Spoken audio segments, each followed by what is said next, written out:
Okay, just turned 9 o'clock. Ready, Rosalinda? And thank you. I had to grab something off the printer real quick. That's great. I just want to make sure you are here.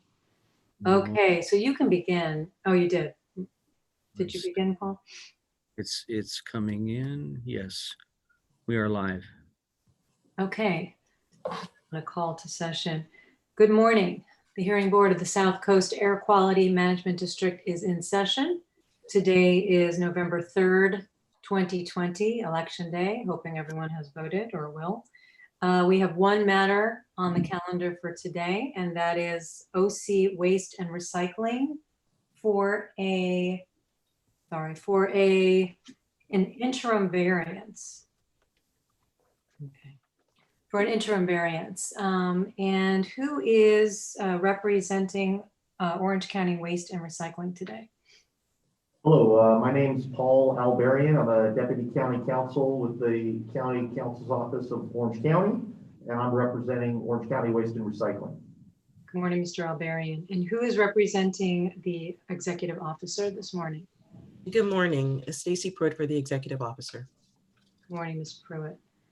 Okay, I'm going to, even though we're going to bifurcate the case and we're going to hear first whether there is good cause to proceed in absence of notice to the public, I'm going to still mark the documents that we received so that that's all taken care of. We received, I believe, aside from the petition, 2 documents from OC Waste and Recycling. Both of them were permits. We have the Title V permit for the facility, and we'll mark that as exhibit number 1. And then we have a flare permit, and we're going to mark the flare permit as exhibit number 2. We also received proposed interim variance conditions, which are 2 pages. And we're going to mark that as exhibit A as in apple, since those were proposed by the executive officer and by the district. I think those are all of the documents that we have received in advance. And so, oh, sorry. I have one question regarding the exhibit A, the conditions. We do have some comments on those. Is that something you would like to take care of at the beginning or later down the road? It's up to you. We will take care of that once we have gone through the first phase of the hearing today, which is the good cause phase. And once we've determined that there is good cause to proceed, then the proposed conditions will come into play. And we could do that earlier on so that all of our questioning would concern also those proposed changes. That makes sense? Okay. So, Mr. Alberian, I believe you've been before us before, correct? I have. Okay, are you familiar with the findings that we need to make for good cause? I am. Okay, so if you would like to proceed, oh, first of all, before we forget, anyone who either plans to testify today or may be called upon to give testimony today, either for the parties or who may, this is not a noticed hearing, but who may be present, who would wish to give any other comments, please either turn on your camera if you're a panelist, but in any event, raise your right hand, please, to be sworn in. Do you promise to tell the truth, the whole truth, nothing but the truth, so help you God? Just, you can indicate or say yes. Okay, thank you. Thank you very much. Okay, and with that, Mr. Alberian, if you'd like to give an opening on good cause findings we need to make to proceed to the hearing in absence of notice to the public, please. Thank you. So before we go to the good cause, I'd like to just provide a brief introduction of kind of how we got here and why we're here. My name is Paul Alberian, Deputy County Counsel. I'm here on behalf of the Orange County Waste and Recycling, which is a department of the County of Orange, which is a subdivision of the state of California.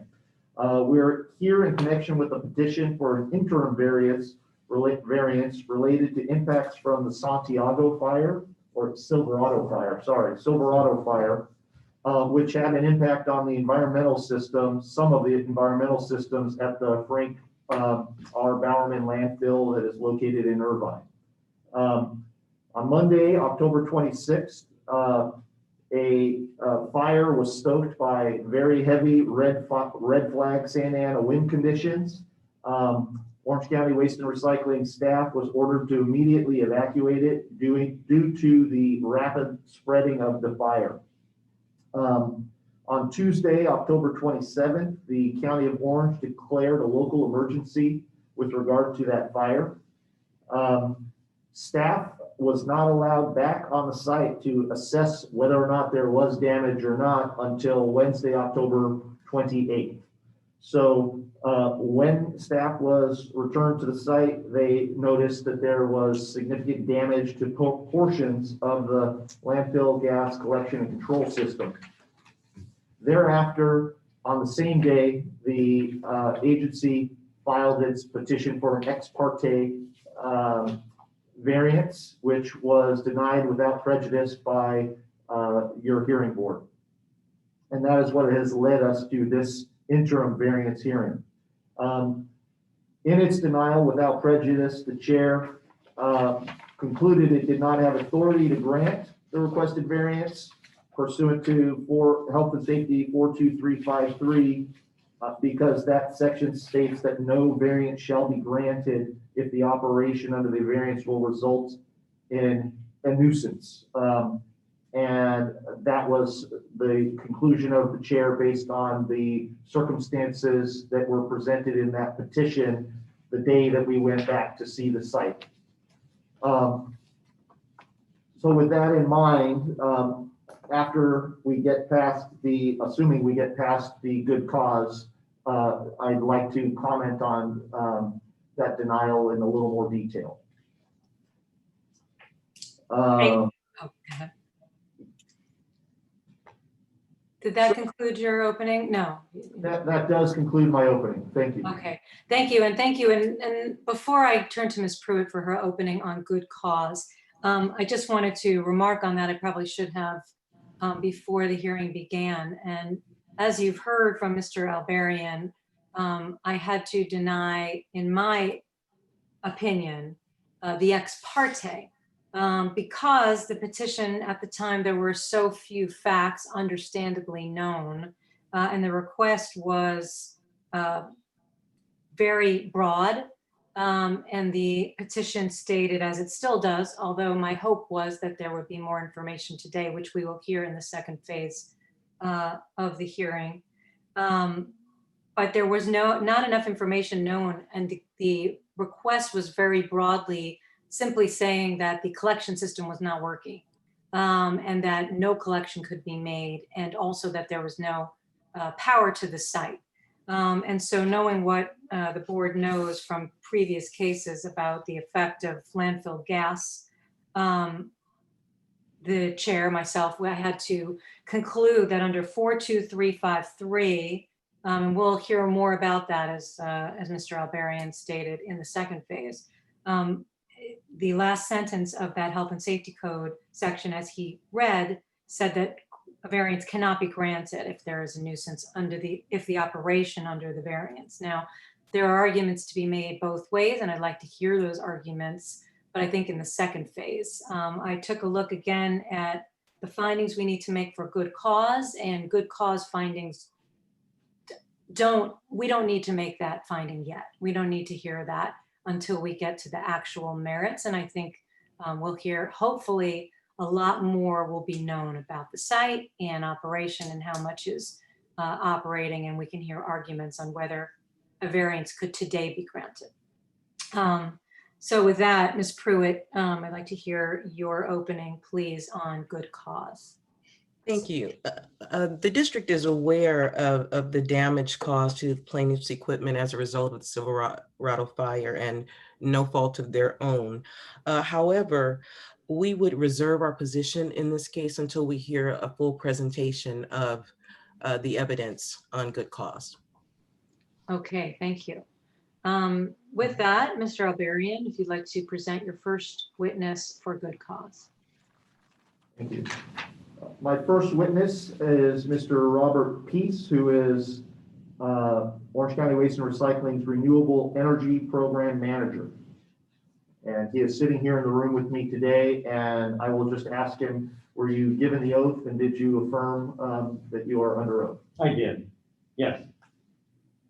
Okay. Then the first element of the good cause is whether or not there is a violation of section 41701 or any rule or regulation or order. And so my question is, are we in violation of any rule or regulation or order currently? And if so, could you just walk through the elements or the areas that we are in violation of or are concerned that we are or will be? I'm sorry, can you just hold that question for one moment, the answer to that question for one moment? I apologize to everyone. It seems that my garage door is broken and my husband is locked out of the house. I just need to open up the door. I'll be right back.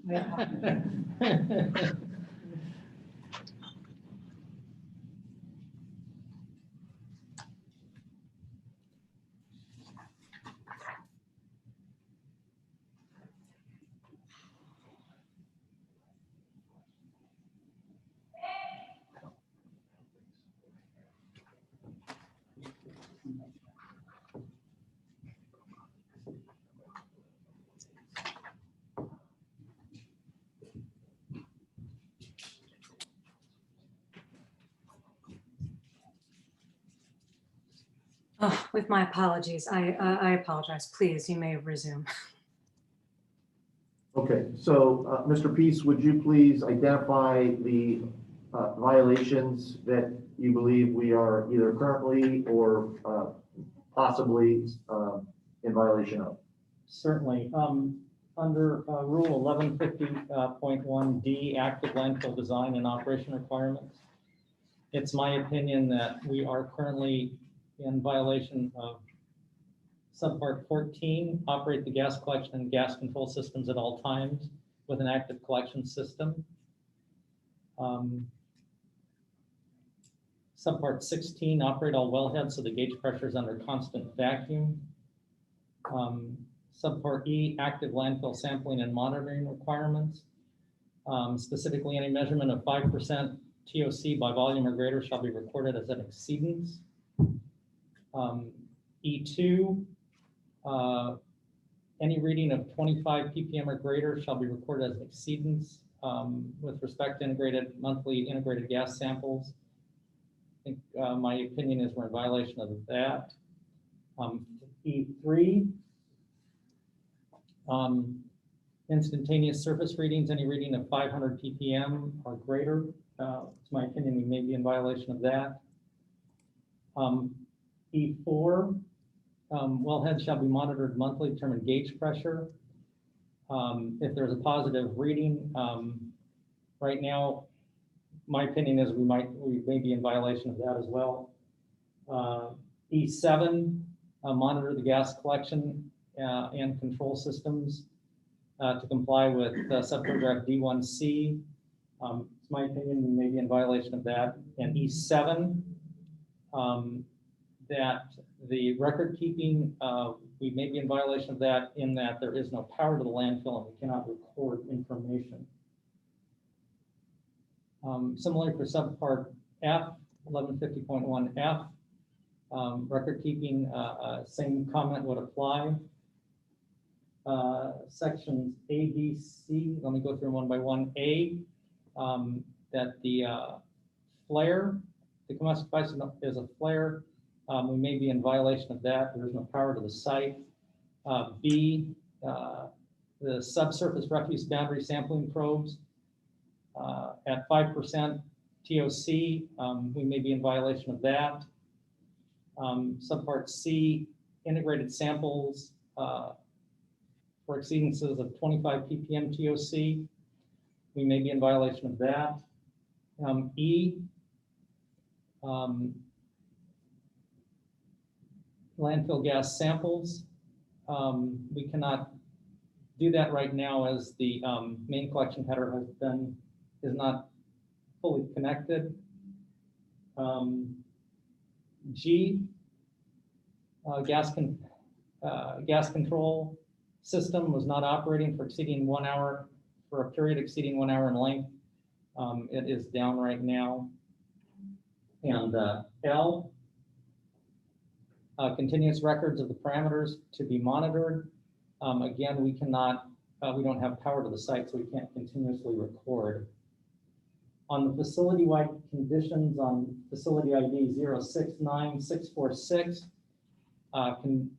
condition 4, operate the gas collection and control system to prevent concentration of TOC measured as methane from exceeding 5% by volume in the subsurface refuse boundary sampling probes. We may not be able to comply with that.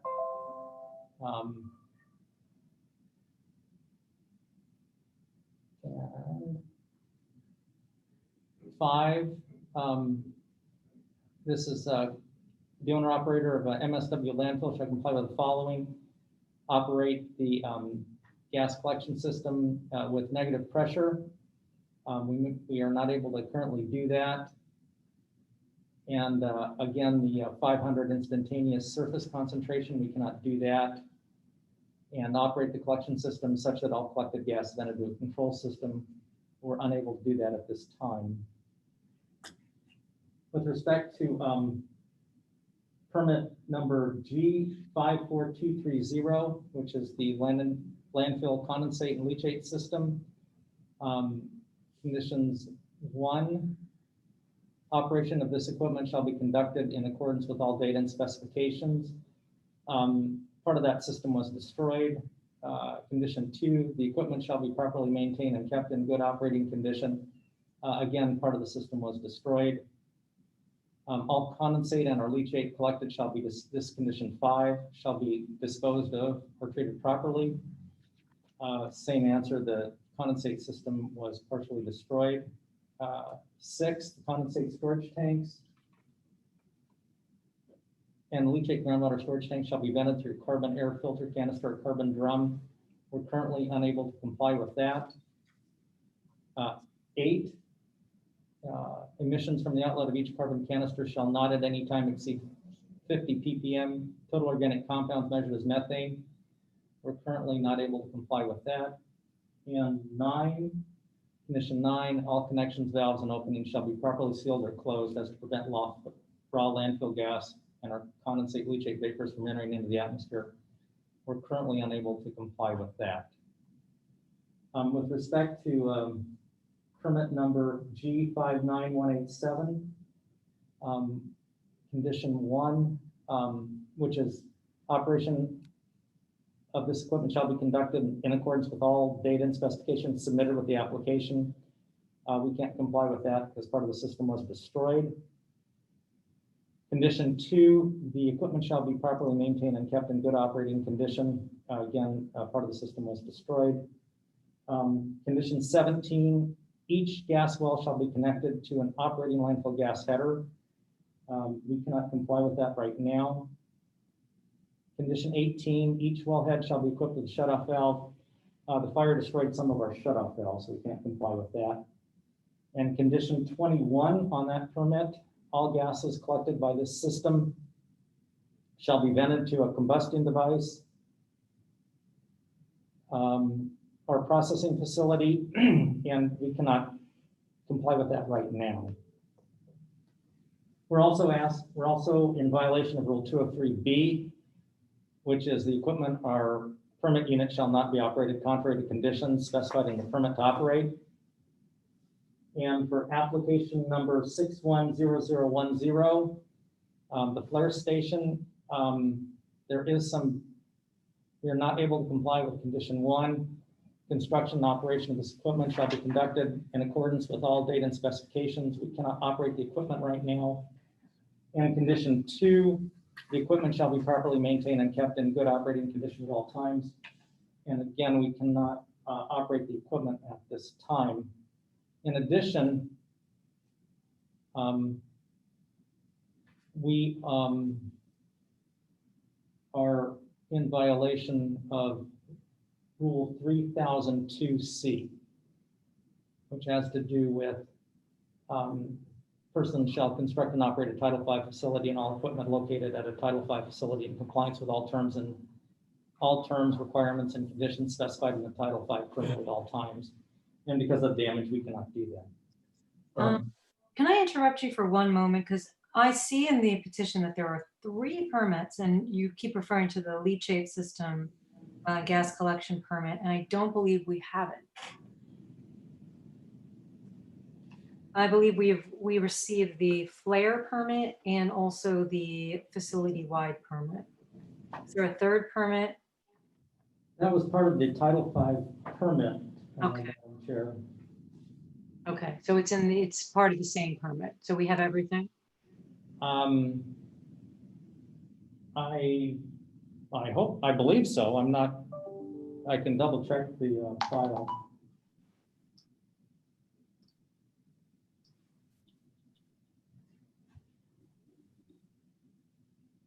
Oh, I see. Yes. Okay. So it would be on page 9. Is that correct? That the facility-wide permit begins the landfill condensate, leachate, groundwater collection and storage system? Right, I'm trying to pull it Okay. up, Madam Chair. I'm not, it's gonna take me a minute. But I believe you're correct. Okay.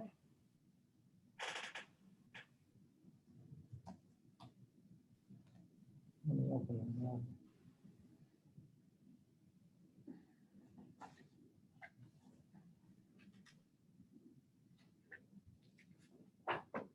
It's, yes, on page, well, okay, on Is the second page missing? the landfill, I've got it on page number 16 on the Title V permit. Oh, I'm sorry. I'm looking at revision number 9. Sorry, page 16. That's what I have as well. Okay, Yeah. and all the applicable sections in which you're requesting variance relief, that is on that page, correct? It's 1 through 9, and then It's I'm sorry, ma'am, it's 1, 2, 5, 6, 5, 6, 8, and 9. and 9. Yes, thank you. It looks, staff is pointing out to me that the submittal is missing the second page of the leachate system. Right, it ends on page 16. I don't know if there's another page. Let me check. Where the conditions are. Page 16. Okay, I see that. Okay, that would be page 17. Does it show up on yours? Yeah, it's showing up on mine. We have up to page 16. Okay. So that appears to be just an error in the document that was submitted to you. Are we able to submit that to you at the conclusion of this hearing, or how would you like to handle that? Well, if it has relevant sections from which you're seeking variance today, we should make sure we have those before the board, and we could handle that on a break by having somebody send to the clerk of the board that page, and then the clerk of the board could make sure that Ms. Pruitt and the members of the board also have that. As well, it looks as if the landfill gas collection system permit is missing. Okay, I do see we have the flare and we have the Title V permit, but not the gas collection permit. That's a separate permit.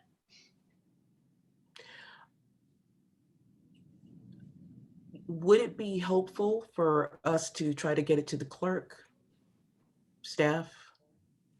It would be helpful if you have it. That would be terrific. I'm printing it. Yeah. Let me see if I can, let me try to contact staff and see if we can.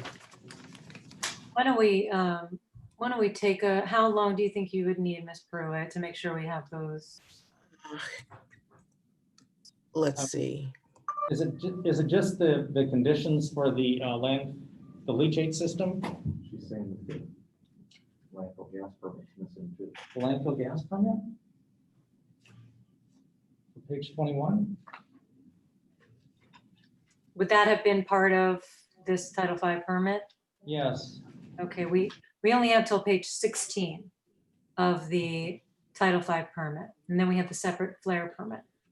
So I think that we can do that in 5 minutes or less. Get Okay. it, make sure that the clerk has it. So then why don't we go off the record for until 9:30, and hopefully by then we'll be able to, actually, let's give it 10 minutes at least. Madam Clerk, how long would you need once you receive it to circulate it to the board members? You're muted. You are muted. You have, okay. It shouldn't take too long just to forward it to them. So if we take 10 minutes now, would that be, or should we take 15 minutes?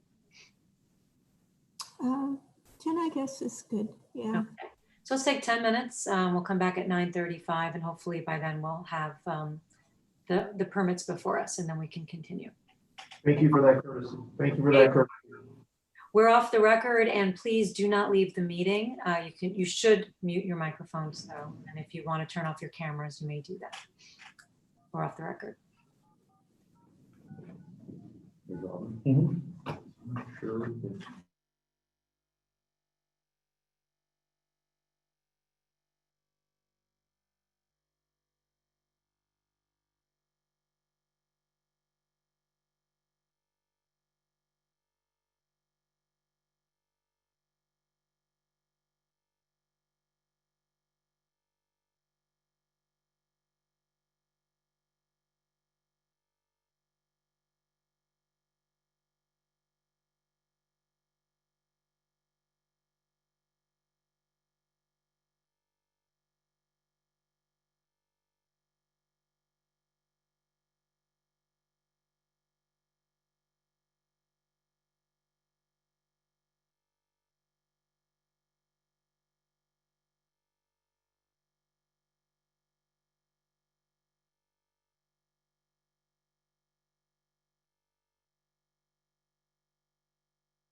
just if anybody's listening, I'm on the phone. Oops, I'm causing problems. I'm on the phone with the clerk and we're waiting to see if it came in. And then she will forward it to the board members.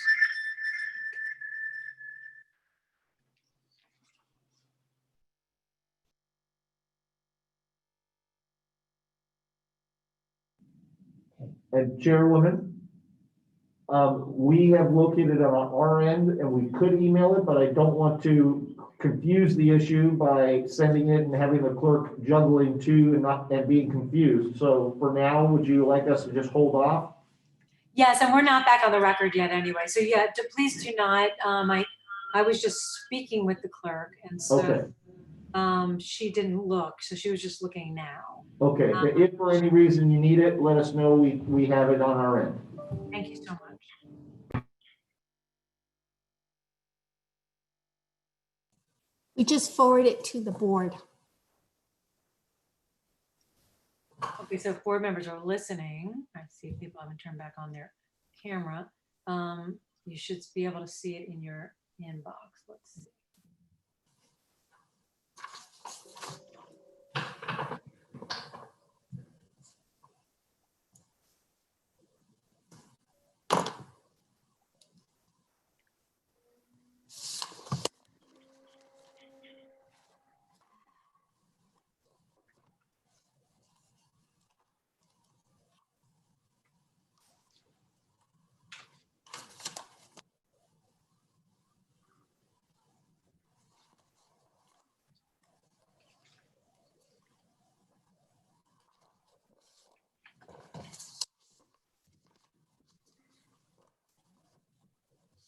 I did get it, Julie, so. My computer is running slow. It's about 8 pages, I think. Here we go.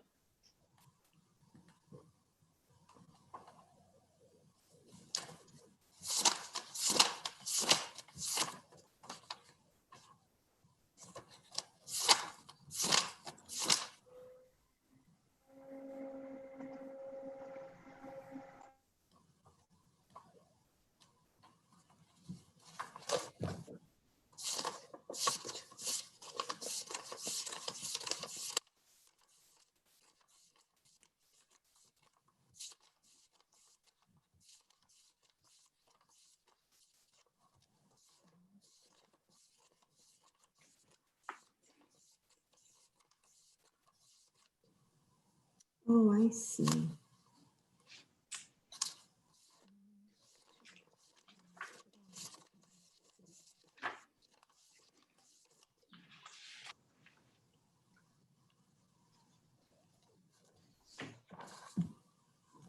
Hmm.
I may have to leave the meeting and turn off my computer. I cannot get my, or you know what, I'll pull it up on my phone.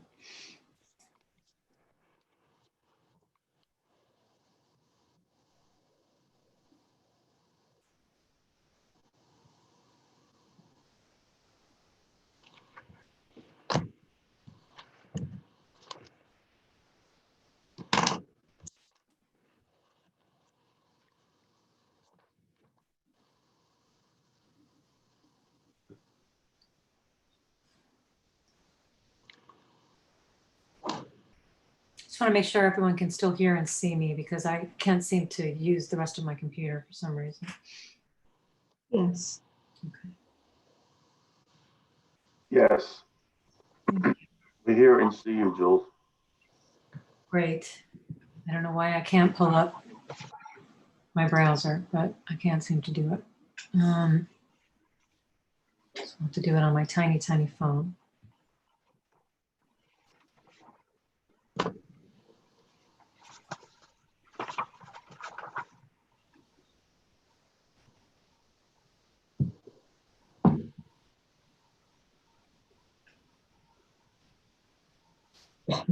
Okay, so we'll go back on the record. I want to make sure. Okay, and Dr. Bernstein, I know you're there, but we don't see you.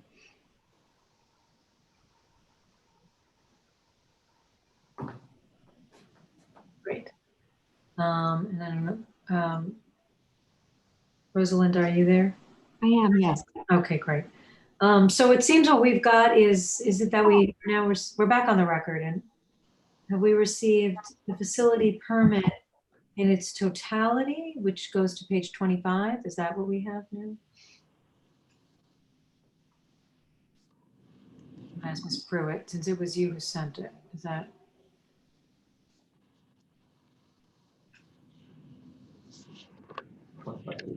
It should be more than that.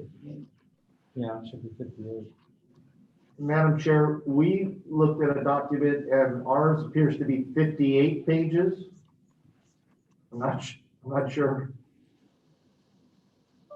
Staff sent the pertinent excerpts. Okay, thank you. Okay. Okay. Yeah, I think just for clarification, Julie, it's not in totality. I think just excerpts of the Title V permit. Yeah. Mhm. Okay. And so does this include the flare permit as well, or that is still separately exhibit number 2?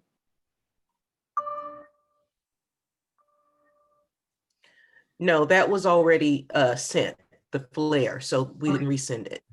Okay, so this is going to include, just so we're clear. Yeah.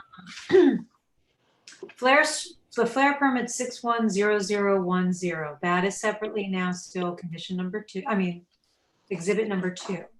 Exhibit number 1, which we could include the newer document instead, that is the Title V permit, which would include, I'm sorry, 610010 was exhibit number 1. no, that was number 2. Okay, number 2. That was the flare. Number 1 was the facility-wide permit. So that would include the facility-wide conditions 4 and 5, as well as permit G54230 and G59187 and the related permit conditions. Is that correct? That is correct. Okay. So then we will, as we did before, as we did before, we will still mark that, but we will mark the new one that has more pages included and has all of the relevant sections. We'll mark that still as exhibit number 1. Okay. Does that make sense, Madam Clerk? I lost you on the part that was attached. You said permit number G24285. Is that part of the? It's everything that you received and forwarded to the board. That is the facility-wide permit, which includes those other 2 permit numbers in it. That's my understanding. Okay. Okay. Okay. So with that, I don't recall exactly where you left off, Mr. Peace, but we can go back, Mr. Alberian, with your questioning on Mr. Peace, and we can continue to go through these conditions that from which you're seeking the variance today. Thank you. I believe we ended at a reference to 3002C. Okay. And do you recall, did you explain what that was about? Yes. That duty to comply, a person shall construct and operate a Title V facility and all equipment located at a Title V facility in compliance with all terms, requirements, and conditions specified in the Title V permit at all times. And we cannot comply with that at this point in time due to the damage to the system. And then as a matter of clarification, if we go back to permit number G59187, Mr. Peace was referencing several conditions, and we want to clarify and confirm that he explained conditions 1, 2, 17, 18, and I believe that he skipped explaining condition 21. So just to make sure that there is 21 on the record, I just wanted him to comment on that one. Sure. Condition 21 requires that all gases collected by the system shall be vented to a combustion or processing facility, which is in full use. And we cannot currently comply with that condition at this point in time. So that is the end of my questioning for the first element of good cause. And I'm happy to take a step back if Ms. Pruitt would like to respond or any of the board. Why don't we take all of, oh, unless it's a different, will it be a different witness who will go through the other factors for good cause? Yes, it will be. Okay, so that's the end of Mr. Peace's testimony, correct? Yes. Okay. I just wanted to correct something. Yeah, it's a minor, I think it was 3002, it's C2, not 2C. Oh, thank you, Mr. Balaban. Thank you for that. Ms. Pruitt, did you have questions? Give me 1 second. Now let me, if I may have a moment to speak with staff. Yes, why don't you go ahead? We won't go off the record, but mute your microphones, or do you want to go off the record? Okay.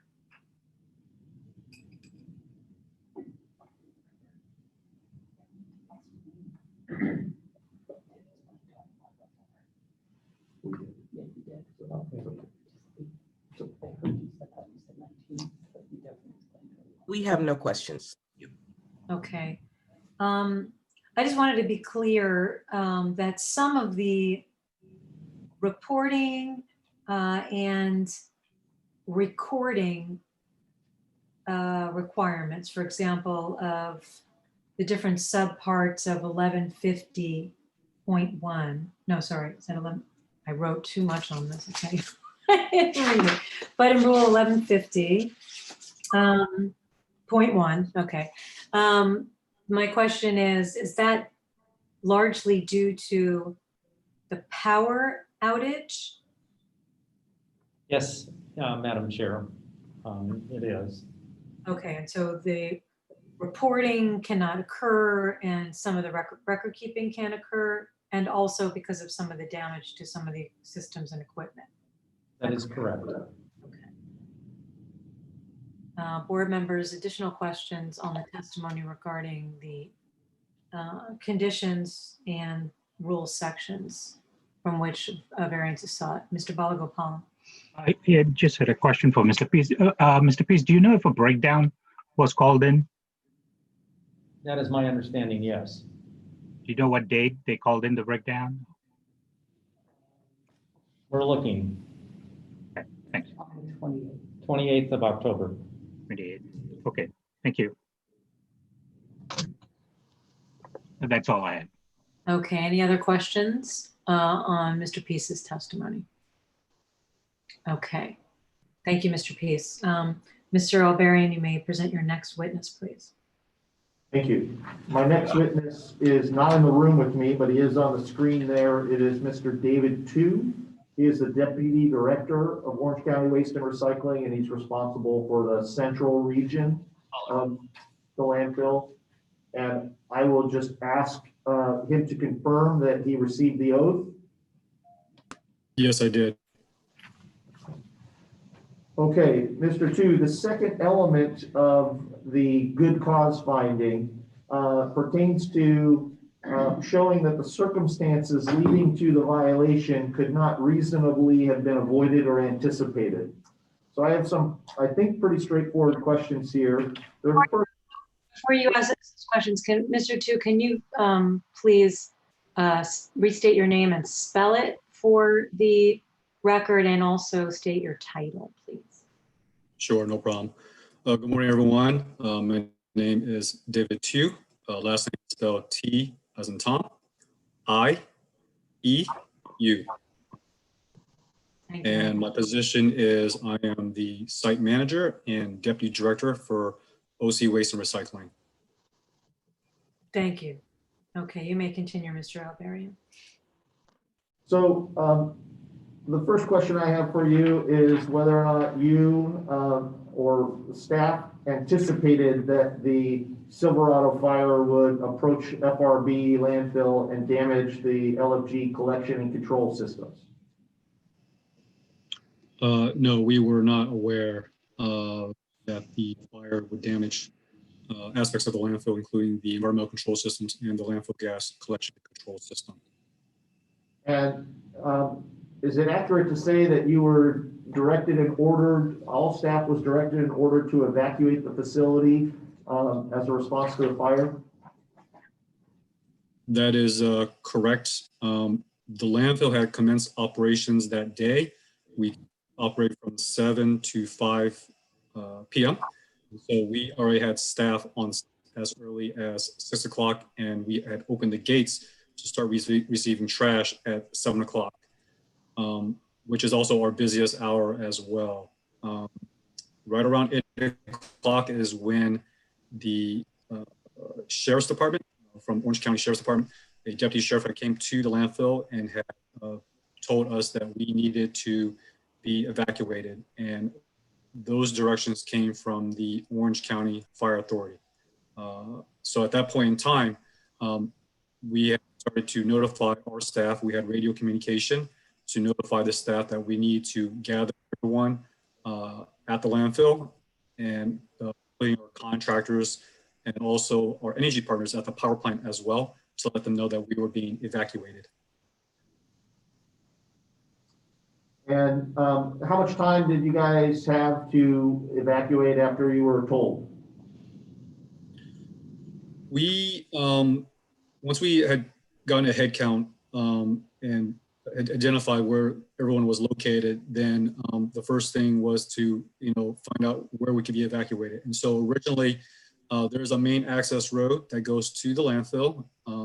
It is from the Portola Springs, or should I say Portola Avenue. That is where our customers come up the road. And apparently we were notified that the fire was coming from, originating from Silverado Canyon, and was heading our way. And so originally the Sheriff's Department and the OCFA had told us to go ahead and take that route to vacate and to leave the landfill. Unfortunately, the winds were very strong that day. They were upwards of over 50 miles per hour, and they had indicated that the fire was approaching the Buchanan Access Road, which is where also the 241 Troll Road is located, and that we can no longer use that as an exit. At that point in time, we had to turn our staff and also the customers around, and we have a secondary access to the south of the landfill. And so that leads into the community of Portola Springs and Lambert Ranch. And so we started to have folks leave that exit, and that was around 8:30 or so. And then, there's about, I would say, about 100 people at the site at that point in time. And we were able to vacate all but 24 of us at the time. And at that point in time, then we basically, the rest of us had sheltered in place while the Sheriff's Department and the Fire Authority was on site.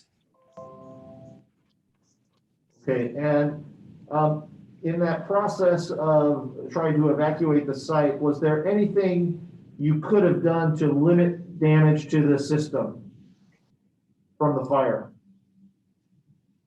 At this point in time, just given how fast fire was coming, my responsibility as the site manager was the safety of all personnel. And so we can see that the fire was coming very close. And so my job was to make sure that we get everyone accounted for and off the premises. And then for those who were asked to be sheltered in place, to basically move everyone to a location that we could be safe away from the fire. One of the things that did happen, unfortunately, as well, was that one of the trucks, a trash truck that had came to the landfill, it also caught on fire for whatever reason. It caught on fire. And so we were also in the process of trying to put out that fire with our water trucks. So we directed the driver to take it up to our top deck, our wet deck area, and we were trying to put out that fire just because we didn't want there to be an explosion, and we didn't want that to also damage any of our internal infrastructure, buildings and things of that nature. So we did our best to try at least put out that fire, but as far as the rest of the environmental control system, I just wanted to make sure that staff and the customers were safely off the premises. So just to recap, was there the damage which is resulting in potential violations? Was there anything that could have been done to avoid those violations in light of the fast moving fire onto the property and the evacuation order? No, at that point in time, we were directed by the fire authority and the sheriff's department to pretty much vacate the property and to follow their orders. And so they stayed with us and they kept us together. And so at that point in time, they knew exactly what we were doing, and we were not going to override their authority. Thank you. Now, if it is okay with the hearing board and for the ease of just maintaining one witness, I would like to skip to the fourth element to continue questioning Mr. Tu. And that's the element of that the denial of the interim variance will result in either an increase in emissions or an unreasonable and unavoidable adverse impact to the petitioner. So, and then I will deal with the third one with a separate witness after we're done with Mr. Tu, if that is okay with the board. Yes, please continue with Mr. Tu. Okay, so Mr. Tu, the fourth element that we need to satisfy in order to be found that we have good cause is that the denial of the variance would either result in an increase in emissions or an unreasonable and unavoidable adverse impact to the petitioner. So my question in that regard is there any way to turn off the production of landfill gas at the site? No, not that I'm aware of.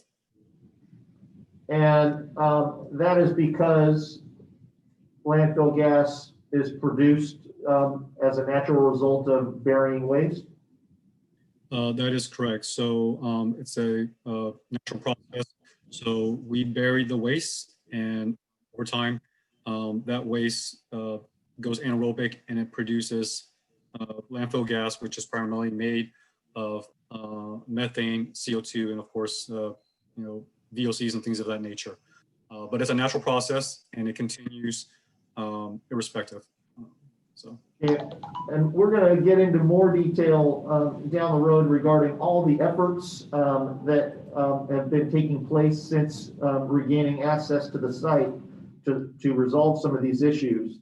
But would it be correct to say that the agency is doing everything within its power right now to repair the system and get it back and operational?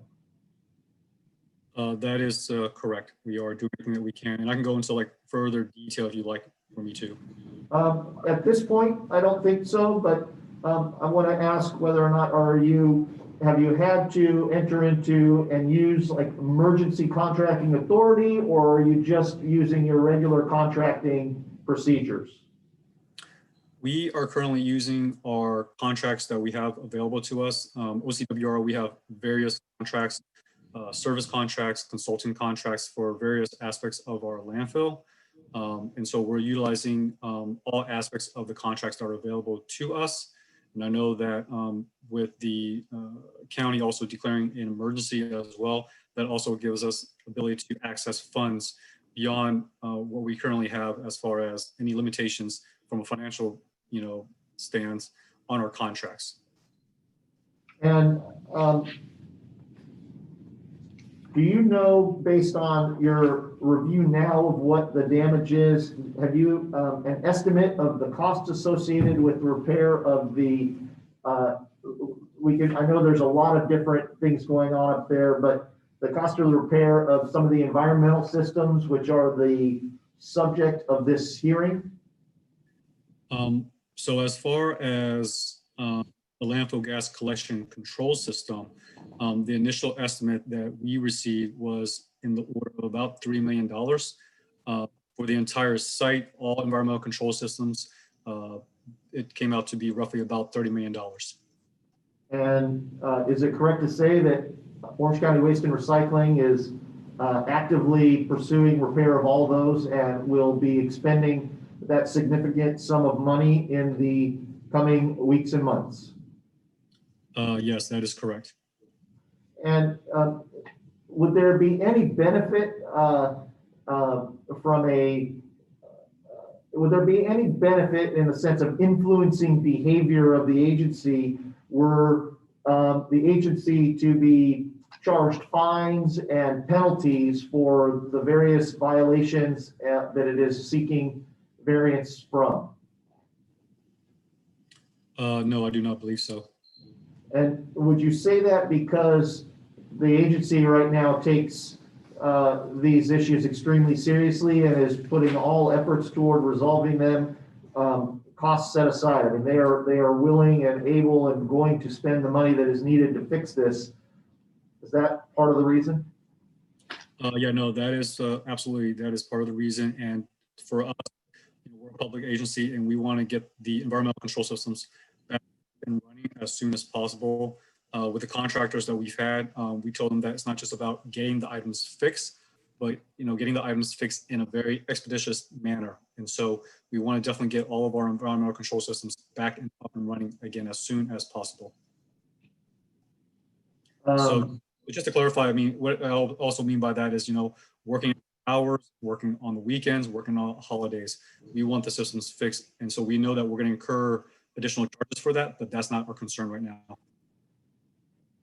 And there is nothing you can do to stop the emissions that are being developed once again. We're trying to do the best that we can. We've done some things, obviously, with the landfill gas collection control system. It is down, so we know that landfill gas will be naturally released.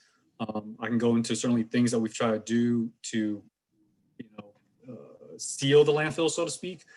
So we are doing those things for the time being. Unless the hearing board would like, I do intend to go into the specifics of what has been done over the course of the last 6 days, but I believe that those specifics are focused directly on the kind of claim and the issue of nuisance. So for purposes of good cause, my plan is to stop the questioning on this section and then deal with the specifics down the road. But if the hearing board believes that I need to do more on this section, I will do it. I will advance that discussion. My feeling is that we should, and the reason why is because the landfill should be in a different place today than it was when I requested the ex parte. And I want to hear about that because we need to make a finding for good cause that the circumstances leading to the violation, and you just listed a lot of permit conditions and they're in their entirety, could not reasonably have been avoided. And so I think it's relevant what's been done. In particular, I was going to ask a question regarding, because we've heard other landfill cases and other fires, and I understood that there were sections that could be sealed off, and I know you just alluded to that. So if there's anything that's been done in that capacity, as well as what's been done to try to restore power, etc., I think it would be relevant to hear that now under that could not reasonably have been avoided. Okay, I will continue on. Mr. Tube, bear with me. We're going to get a little bit more specific.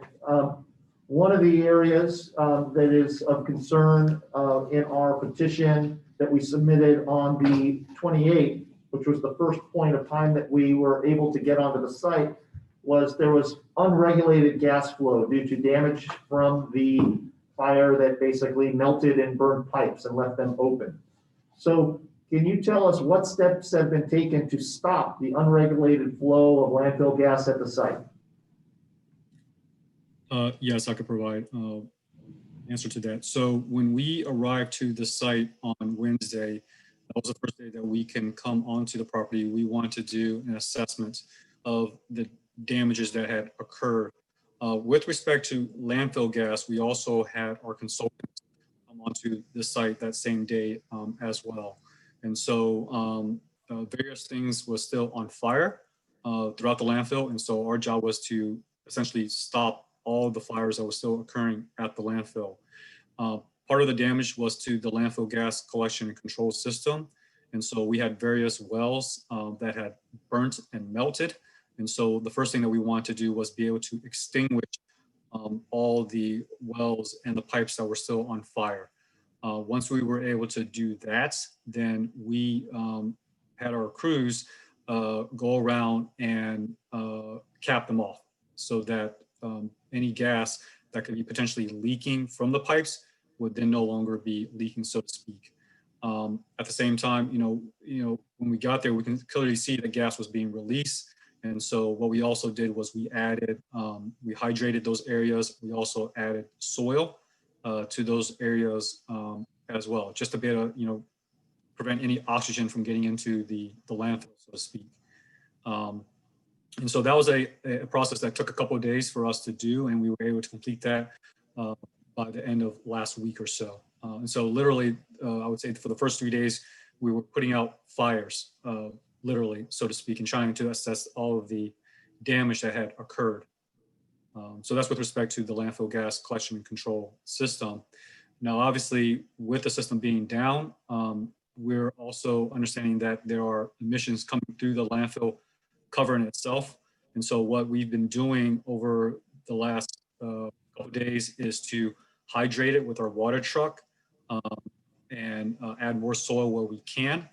We're also, with the water truck, we have a odor neutralizer that we've been using, and we've been mixing it in with the water truck just to be able to spray all of those surfaces that are within the landfill. It is a very large site. It's a site that's permitted for 534 acres. And fortunately, we were at least able to communicate with the water purveyor, the Irvine Ranch Water District, that they can provide water to us. And so that helped us tremendously.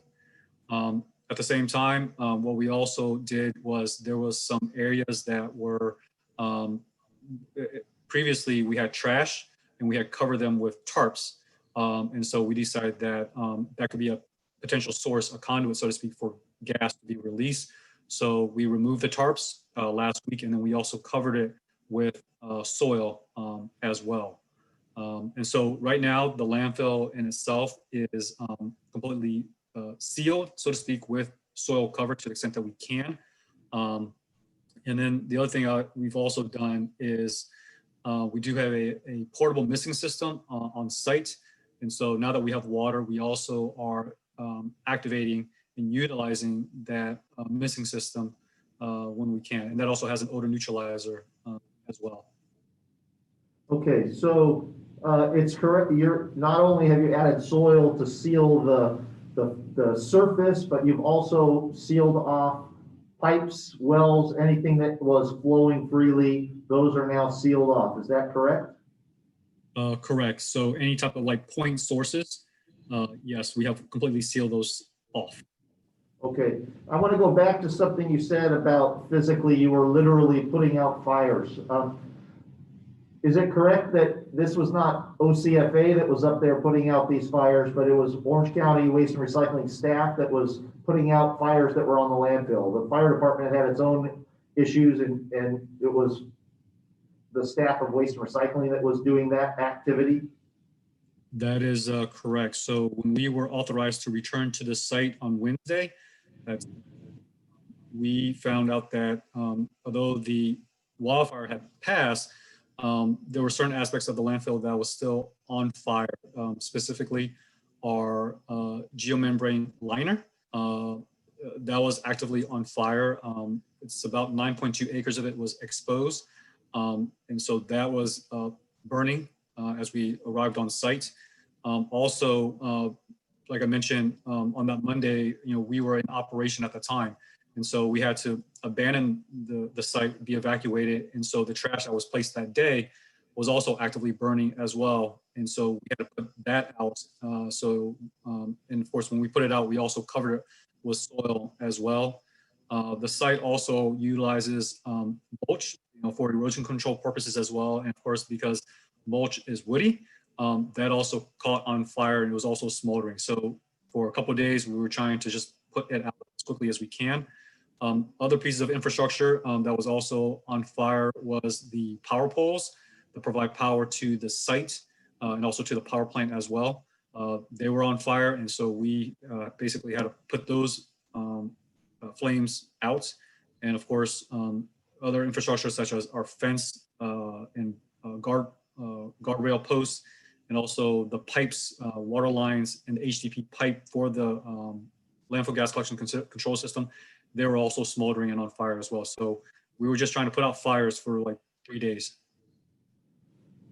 Okay, well, great job on that. I will go then into electricity. You mentioned that the power poles were on fire.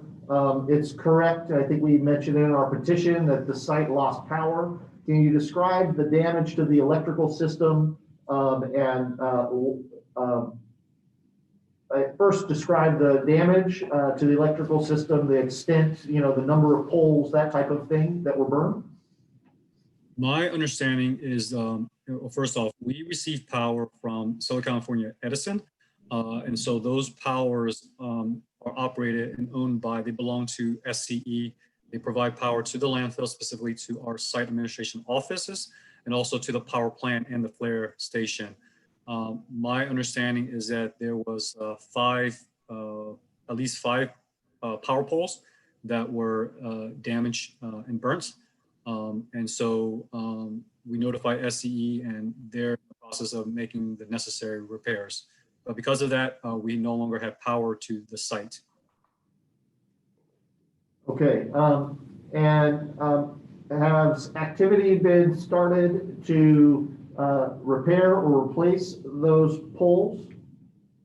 That is correct. The day after, on that Thursday, the 29th, SCE, they came out to start making the necessary assessment and the repairs. And so what they identified was that they wanted to go ahead and replace 40 of the power poles. Any of the power poles that were scarred by the fire. And so we provide them a laydown area to be able to do the necessary work. And of course that involves heavy equipment and also helicopters, things of that nature as well. So they started to do that on the 29th.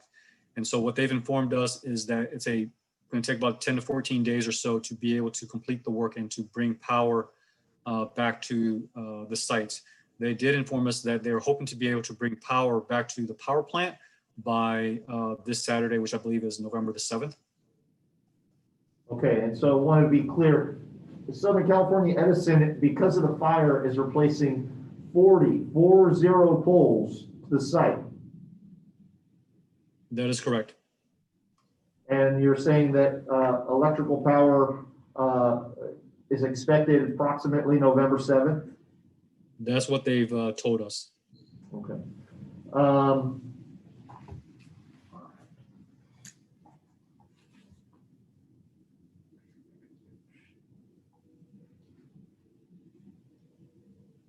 Give me one moment, please.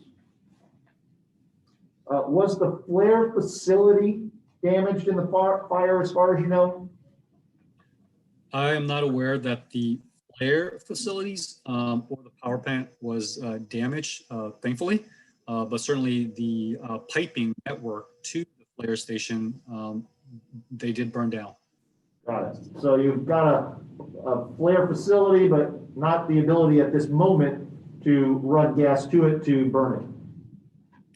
That is correct. There are two large main headers that go into surrounds the landfill that goes into the power plant flare station. And unfortunately, both of those main headers were lost. With regard to, it sounds like a pretty significant amount of piping, et cetera, that has to be replaced. Have orders and purchases already been made for that piping? Yes, that material was starting to be delivered yesterday, Monday, once we had done at least an initial assessment from last week with our consultants. So the material will start to be delivered and will slowly continue to be delivered over this week as well to do the necessary repairs.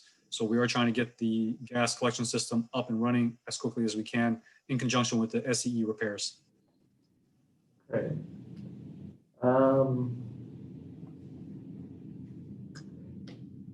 I think with regard to the physical things that we've done at the site, we've provided sufficient information. I once again have more comments regarding the concept of nuisance, but I don't think that they're necessary here unless the board would like me to go into that side issue. No, thank you. Let us go, let us get through this phase and then we'll hit that. And I think that that's sufficient and we can turn to questions if there's nothing else you had, Mr. Alberian, direct. Nothing further from me. Thank you. Thank you.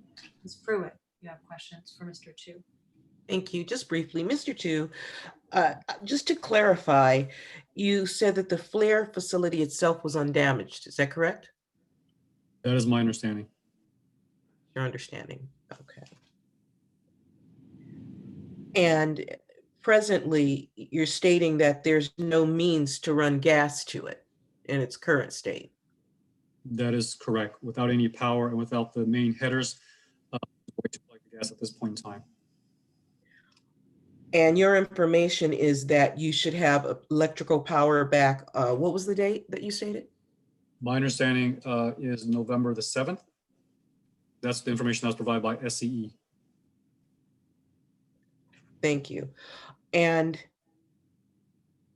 after the damage, when did you begin to try to mitigate, or when did you try to begin to make repairs? How soon after? Repairs as far as to what specifically? Well, you said, I thought that you said that there were other fires and you had to address. And so I guess I'm asking what you did to mitigate the damage. Right. So what we did was, as I mentioned, there was ongoing fires at the landfill. And so we basically, because we have a lot of heavy equipment on site, we have dozers, scrapers, water trucks, things of that nature. And so whatever was continuing to be on fire and to smolder, we basically put those events out, those spot fires out. Okay. And since the ex parte was denied, are there any other additional actions that you would like to add that you took to mitigate the problem that you have not mentioned to us? No, I think I've fully covered it. Okay.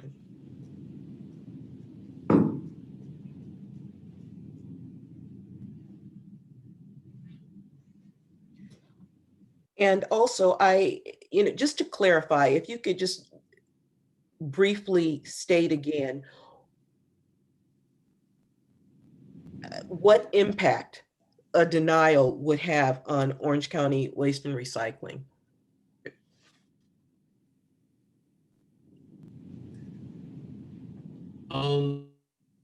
Well, as far as denial of the variance, get all of the environmental control systems up and running as quickly as possible. So, from the regulatory side, I'll probably defer to Paul, our county counsel, and also our environmental services group on that. So right now I'm in the recovery and reconstruction of all of our environmental control systems to get back to what it was before the fire.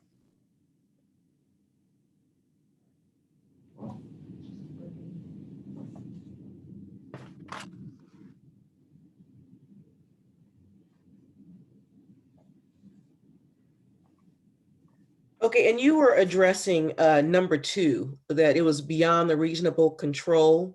And you discussed, so my question is, Just to be clear, we're not in the 6 findings, so it could not have reasonably been avoided, but. oh, exactly, could not have recently been avoided. So you addressed that earlier, and I just wanted to clarify that your statement was, and I'm sorry because it was kind of asked by counsel, I just wanted to hear your response that this could not have reasonably been avoided. Was that your response? That is correct. That is my response. Okay, nothing further. Okay, and I just want to clarify to the extent you can, what your testimony is that, and as we know, if the variance is not granted, we can't stop the emissions from coming. So it's not that there would be additional, because variance or not, those emissions are being generated, and you can try to control them by capping, but otherwise they're still being generated. Is that correct? That is correct. Yes. Okay. And that harm would likely be, I know you mentioned this, I just want to have you reiterate it if possible, is that you would be subject to enforcement by the district for any violations. And so that would be the harm to. Yes, that is correct. Obviously, there could be potential fines, violations, enforcement orders from the AQMD. Correct. Okay. The other thing, I'm pretty clear on this now, but I was a little unclear from the petition. This is not a closed landfill. This is an active landfill, correct? Yes, Generally. that is correct. Yes, we are an active landfill. We've been in operation since 1990, and we are permitted to accept 8,500 tons of trash per day, of which we receive about, on average, 8,000 tons per day of trash. Okay, so when you wrote, and you don't have to turn to it, I'll just read it, but in the petition on page 8, under curtailment, you wrote, or whoever, I don't know who filled it out, but you, meaning OC, Waste and Recycling, wrote, even though the landfill is currently closed and not accepting additional waste. That means you have voluntarily ceased accepting waste right now. Is that correct? That is correct. We don't want to impede the recovery efforts. And so we want to focus on the repair of our environmental control systems. So for the time being, waste that normally comes to the Frank R. Bowerman landfill has been diverted to our other 2 landfills in Brea and San Juan Capistrano. Okay. So we are inactive for the time being. Okay, thank you. And then the only other question, because I'll ask you another follow-up when we get to the merits phase. But I had one other question with regard to not having any power. Are there portions of the equipment and systems that have backup power? So the only power that we have right now is our site administration buildings. We brought in a generator the very next day. But as far as the landfill gas collection control system, no, there is no power being provided at this point in time. And given the extent of the damage, if you were to bring in backup power or generators for certain parts of the system, would that aid in the collection? No, because until you actually have the necessary piping in place, it's not going to do anything. So those are the 2 critical things for us to do, is to bring the power back online and to have the pipes installed. Okay, thank you. That was what I thought. Just wanted to make sure. Board members, additional questions for Mr. Tu or Mr. Balagopal? Yes, Mr. Tu. One of the requirements in the rule is that when the, is for the gas control to go to an active collection system, but when that, in the event that it becomes inoperable, that it will be shut down. The gas collection system shall be shut down and all valves, shall be closed no later than 1 hour. Were you able to do that when you got notified of the? I believe so. That's what we have done. And so to the extent that, it is a closed loop system, so to speak. And so we did go around to verify that things were shut down. So therefore gas will not be leaking through those devices, so to speak. And on the day where you were notified of the fire, you did that, or is it when you came back to the site? No, not on the day of the fire that we were evacuated, but subsequently when we returned on the 28th. Has there been fires prior at this landfill to your knowledge? To my knowledge, I believe that there was a fire that occurred. This was the Santiago fire that occurred in 2007. And it also encroached onto the landfill property as well. But at that point in time, we did not sustain any damage to our environmental control systems that I'm aware of. So we were pretty much unscathed at that point in time. I think there was some damage to some of our habitat areas, but as far as our landfill gas collection control system, LCRS. To your knowledge, then all the active fires on the landfill right now has been put out? That is my understanding, yes. Any internal fires going on? Do you know, to your knowledge? I'm not aware of any internal fires. I think they were all surface fires. So yeah, I know you're bringing contractors into, and maybe this is the latest stage. Are you, and we had several other landfills that have come for the similar problems, and what they did, and a large landfill, is to do it in phases. Is that what you're planning to do, or break the main sections and then dealing with that, the more critical areas, and then moving on Well, to the less critical? yeah, no. Well, I think it's all critical from my standpoint. And so what I've asked our contractors to do is mobilize, well, for, identify all the areas that have been damaged and then mobilize as many crews as they can on site. And so typically, when we do a job, we may have like one crew. And so what they've committed to us is to have 3 crews. One is to be able to work on the main headers, so to speak. Also, we have a number of wells that were also damaged. I think in the initial assessment, we had 60 vertical wells that were also damaged as well. And so we can have a crew there to get those, I guess, either re-drilled or fixed if they're salvageable. And also there is our landfill leachate collection system, also our condensate system as well. So I told them that it's not just a matter of getting it fixed, but get it fixed in a timely manner. So it's a bit of a dance to be able to get all that done. Is it safe for the contractors to go and do monitoring right now, or is it needs more time before they go do the surface monitoring and collect samples? We have a health and safety officer, and so obviously safety is a big priority for us. And so once we have extinguished all the fires, we assess the areas and it is safe to do so. We do have 4 gas meters available to staff that will measure for TOC and H2S, things of that nature as well. We try to make sure that they're working together in a crew, in a buddy system, so to speak, so no less than 2 people, and that there's radio communication. And so, we believe it is safe to go in there and start making the necessary repairs. And I was actually alluding to, and I appreciate your comment on that, on the safety of the employee, but on the integrated sampling and the instantaneous, is that something they can do now, or it'll take a while before they safely get on the landfill to do take those readings? No, I believe they can start to do that. We have scheduled our contractor to come out, and so I believe that they are scheduled to come out here to start doing that on November the 12th. In the meantime, we also have our own equipment, and so we can't necessarily do a comprehensive 1150.1 surface emissions monitoring, but at least we can kind of do spot checks here and there, which we have done just to measure the levels in the atmosphere for TOC. Any of the boundary probes got damaged with the fires? I'm not aware that any of the probes got damaged.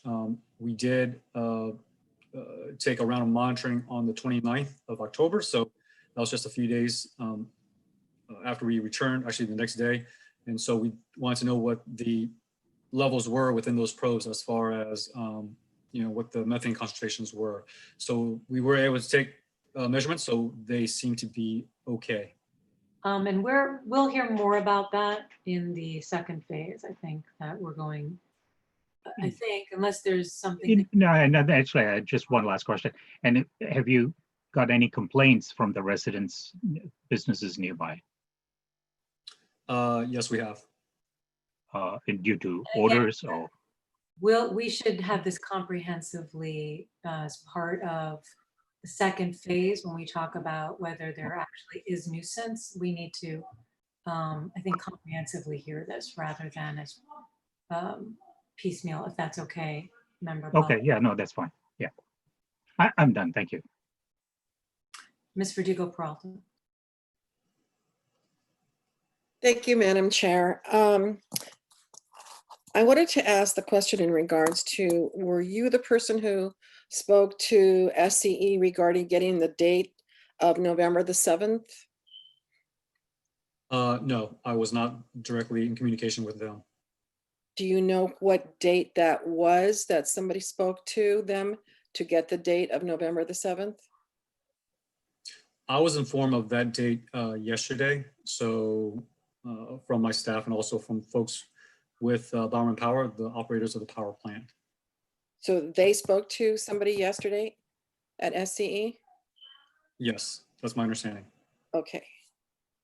Because my concern is that with 40 poles and the fact that it was a emergency situation and a fire that was not just your facility, but others as well, that date may not hold.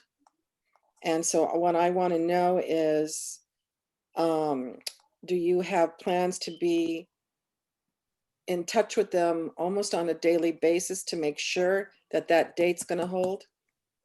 And you can answer that, however, just for Member Verdugo Peralta, that's something we can address in the second phase. That's fine. Conditions.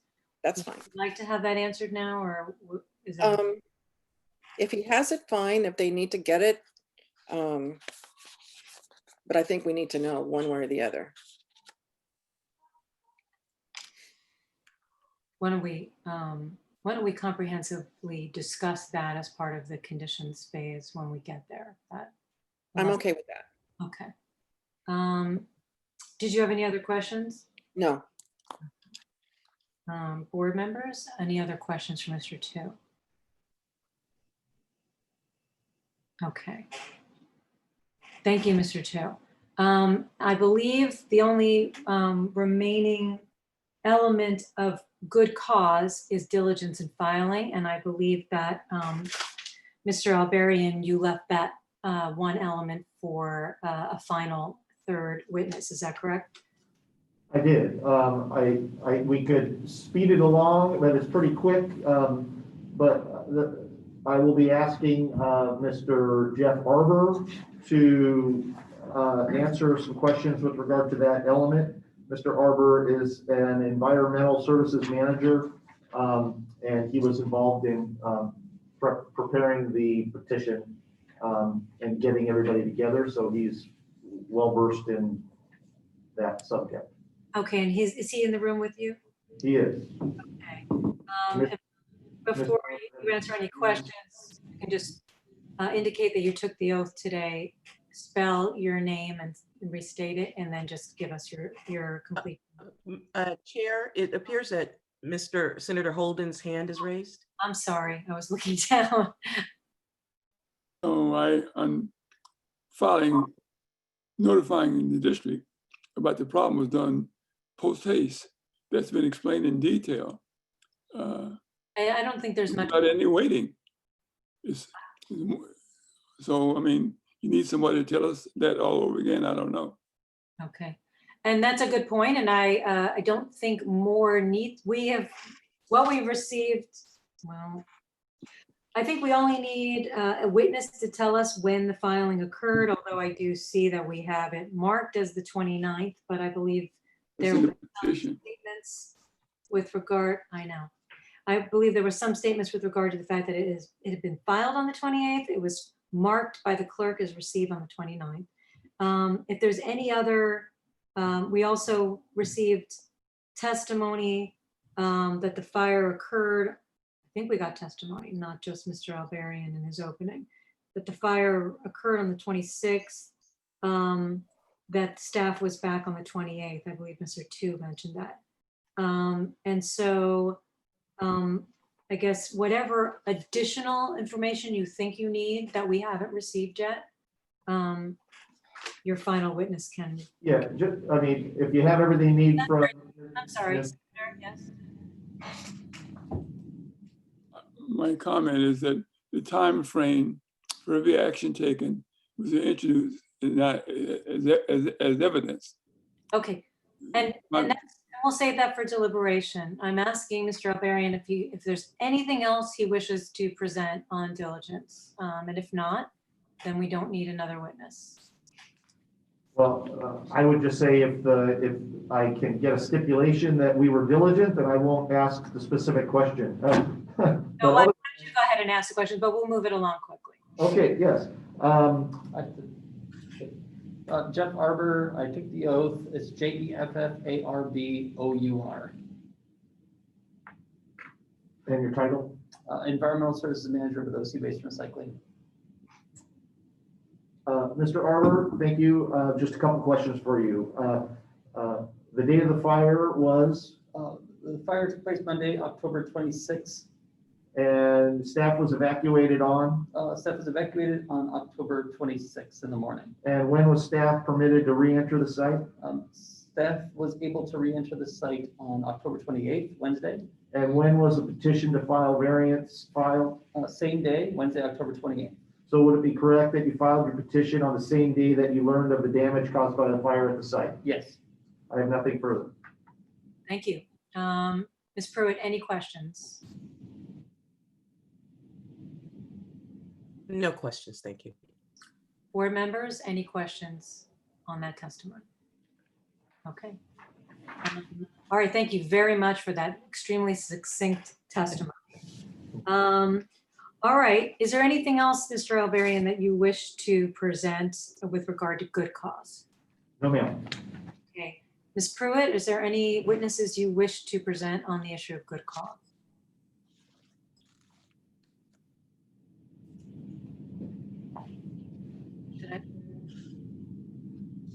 Ms. Pruitt, did you hear that question? No. I'm sorry.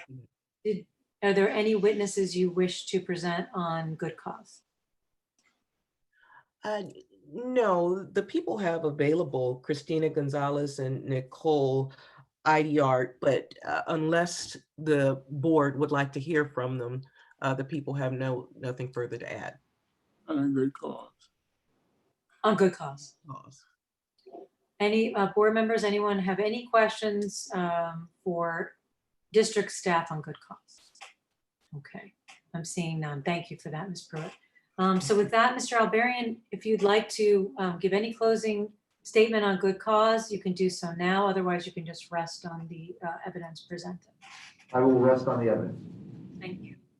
Ms. Pruitt, would you like to give a closing on good cause? And in particular, I know you did not take a position until evidence was received. And do you wish to take a position now?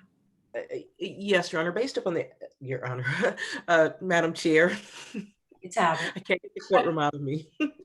The people are not opposed to the finding of good cause. Thank you. Board members, I'll just begin because my issue with this matter, when it was presented to me on an ex parte last week on the 29th, was something that we'll hear about in the second phase with regard to the health and safety code section, which we'll get more into in the second phase. I, at that time and still today, believe that OC Waste and Recycling acted extremely diligent under these extremely trying circumstances. They acted faster than most petitioners act under non-fire circumstances, under non-evacuation circumstances. So diligence, as Senator Holden was pointing out, is beyond question, I believe.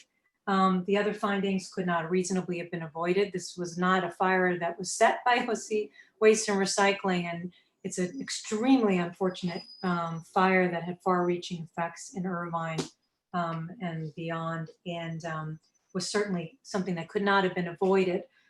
Plus, we heard that in the time frame between the petitioning and today, first of all, they requested the very first hearing day, so they tried to get in here as quickly as possible. And even in that time, they have attempted to avoid as much emissions of landfill gas as possible.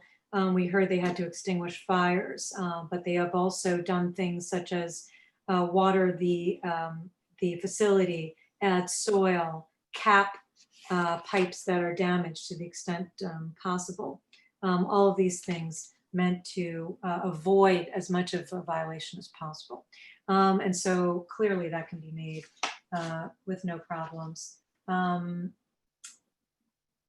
Violation, which was the very first element we need to find for good cause, there are many, and we've heard a recitation of those many permit sections and also Rule 1150.1 sections. And finally, I think we can make the finding that a denial of an interim variance would have an unreasonable and unavoidable adverse impact to petitioner. They can't stop the gas, but they would be subject to fines for every day. So I can make all the findings for good cause. Any other thoughts on good cause? Mr. Balagopalan?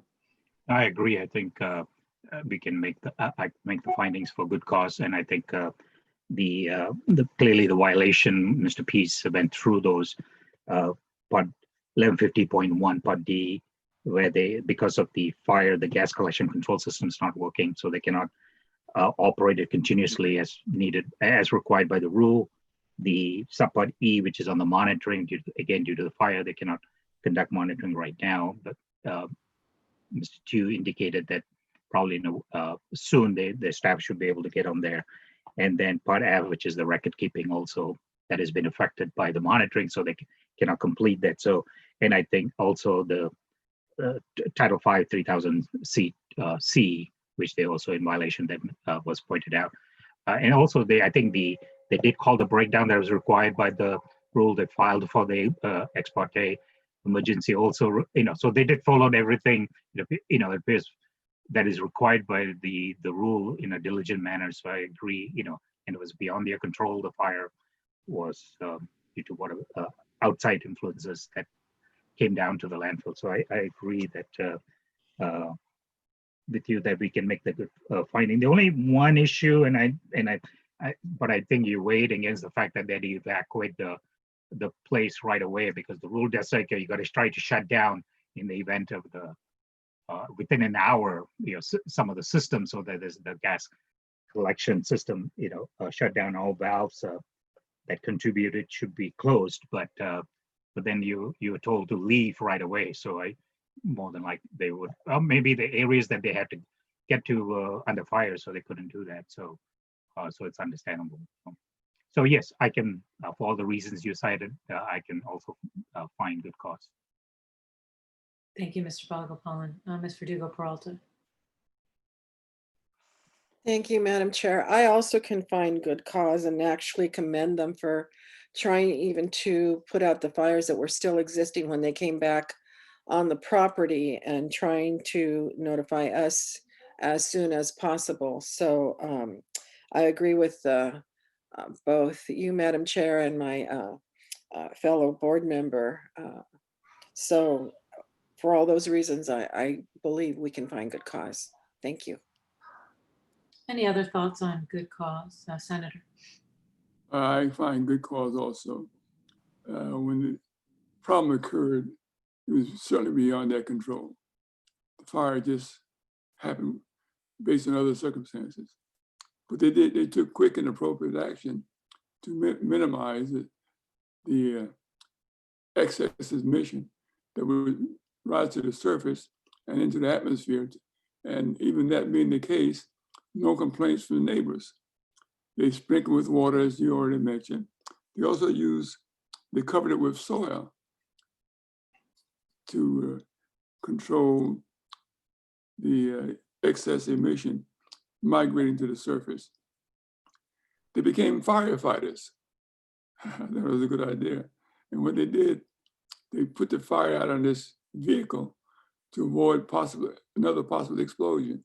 So they did more than most people would expect them to do when you have a failure and you got to be dealt with right away. So I think that not only did they recognize there was a failure, a problem, they were in violation.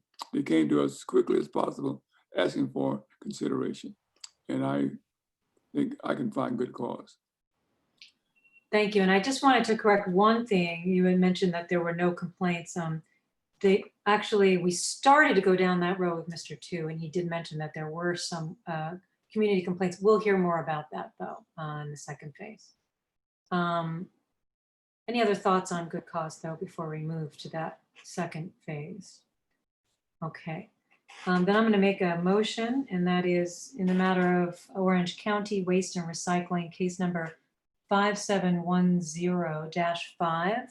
I move that we find good cause based on the discussion that we just had and deliberation we just had to have the hearing on the merits for an interim variance without notice to the public. Is there a second to that? I'll second. Okay, second by Mr. Balagopalan. Is there any discussion on that motion before I call for a vote? Okay. Mr. Dugo-Paulson, how do you vote? Aye. Dr. Bernstein, how do you vote? Aye. Senator Holden, how do you vote? Aye. Mr. Balagopalan, how do you vote? Yes. I vote yes. Motion passes 5-0. So we will, I'm going to have us take a break before we do that, but we're going to move into the next phase of the hearing. And just so that we're all prepared, first of all, is there any objection from either party to incorporate all of the evidence and testimony we have heard in the first phase, the good cause? And I'll begin with Mr. Alberian. No objection. Okay, Ms. Pruitt, any objection? No objection. Okay, all of the evidence and testimony is hereby incorporated into this proceeding. And we'll get on with the 6 findings. The other thing is when we come back, we'll start with, I believe Mr. Alberian mentioned that the proposed conditions, there were some proposed changes to those conditions. Can we do that when we come back? Mr. That'll be Alberian? fine. Okay, so we'll do that when we first come back. We'll hear opening statements on the 6 findings. And then we also, as part of the opening and part of the testimony, I would like to hear whatever arguments and evidence we have with regard to Health and Safety Code 42353 with regarding to the granting of the variance if the operation would result in a nuisance. Madam, I'm sorry. Go ahead, Ms. Brooke. I'm sorry, Madam Chair, in that I am not aware of any proposed changes or amendments to the conditions. Is it possible that while we take this break, they can be forwarded to me so I'd have a chance to look them over and discuss them with staff? I think it would be great if we could, actually, that's a really good point. Let's go through them so that we all will have them. That way, Ms. Pruitt, you can go through them with staff on the break and board members can we can acquaint ourselves with those changes. Mr. Balagopalan, did you want to add something to that? Yeah, I think that what, following up on what Ms. Pruitt said, I noticed there's some conditions where there was kind of pace, and I think condition 9, 10, and 11, there's some correction that probably needs to be made because so the staff may want to look at that. And if I also can, maybe to save time, I think there was another landfill that came and the conditions from the Riverside landfill, which again was very similar, but there was a little bit more clarity as to when to do certain things and what methods to use in doing the monitoring and the record keeping and so forth. So if I don't know if you have time to look at that, but the Riverside landfill that came recently had more succinct condition, more clarity in the condition. Okay, so your request is that the district staff look at that? Look at Yeah, I actually pulled it up. I can give the case number if that helps. Was that the one with the Gantt chart and? No, that was Sunshine Canyon, but I think it's very similar. I think it's case number 6157-1. We heard it on October 31st, 2019. And I thought and it's very similar to Sunshine Canyon and the Getty fire. They all follow the same, but they went a little bit more explicit on the methods for each of the monitoring, the record keeping, and so it's specified. So there was more clarity in the conditions, and also when certain events have to occur 7 days or 14 days after the date of the variance. So I think that. My only concern with that is that I think they were further away from the incident than OC is.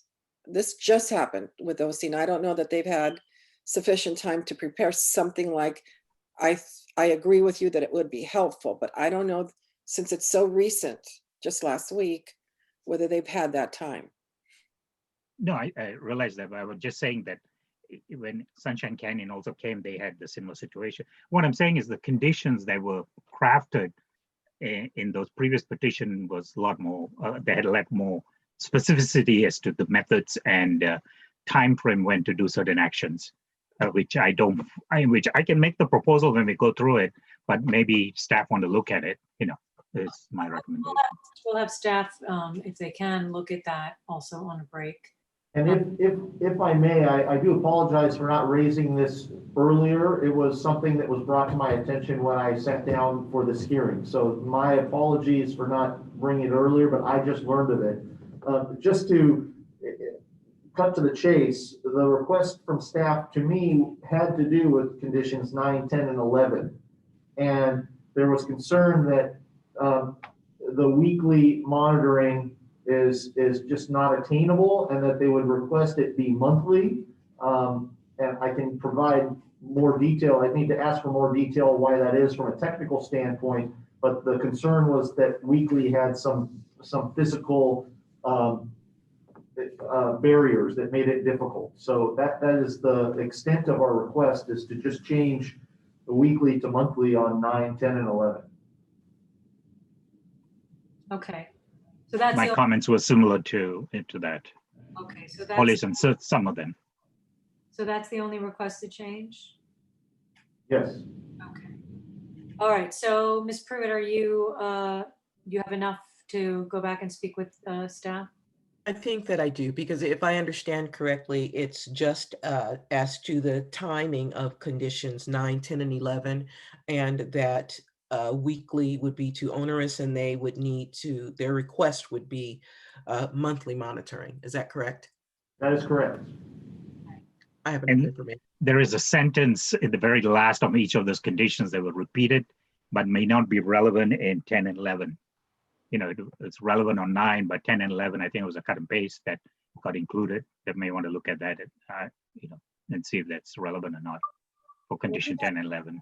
Okay, and I don't want to, what I don't want to do is get too much into the hearing on the condition. Yeah. But I think it's 9, 10, and 11 that district staff will look at on the break. And that is the change that has been requested by petitioner. Senator, did you have anything else you wanted to add? That was relating to 9, 10, 11. I was going to ask them under what circumstances and what conditions would have to exist that would prevent them from coming up with results. Okay, we'll get to that. We'll get to that when we actually have a witness that can answer those questions. But for right now, we're going to take a break. And the sole thing I wanted to bring out was what are the changes that are going to be requested by petitioner, so that when we start the hearing, we can all be on the same page. And Ms. Pruitt asked to have those in advance so that she can pass them by district staff and be prepared. Okay, so if there's nothing else, Ms. Verdugo. Okay, again, it's not in the hearing, right? Okay. No, it's just that it's to include 12 also, 9, 10, 11, Yes. 12. That's all. Sorry, I missed 12. Because it does say weekly on there also. Thank you. Okay. Well, and Can I ask if Orange County is also concerned with 12, or is that Mr. Balakampolan? We will add 12 to the list and ask for monthly on that as well. Thank you. Thank you. Okay, and we're gonna hear more on it, whether that's smart, not smart, how, whether it's possible when we come back to the hearing.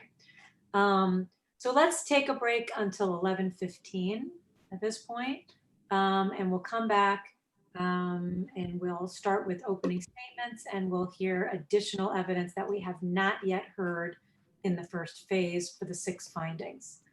So we're off the record, and again, a reminder, please don't leave the meeting. Simply make sure you mute your microphones, and you can also stop your video camera if you wish to. We're off the record, and we'll be back at 11.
My apologies, I was going through on my phone because still can't pull up anything on my computer.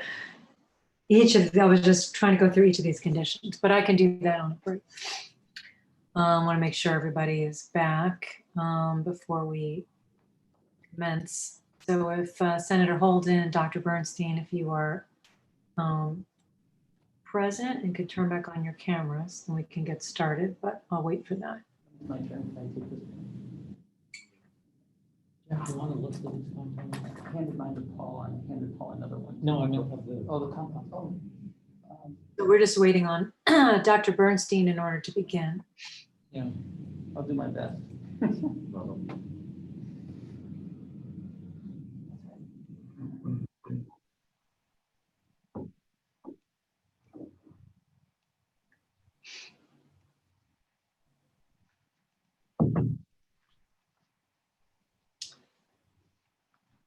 Dr. Bernstein, if you can hear us, we're waiting for you to begin.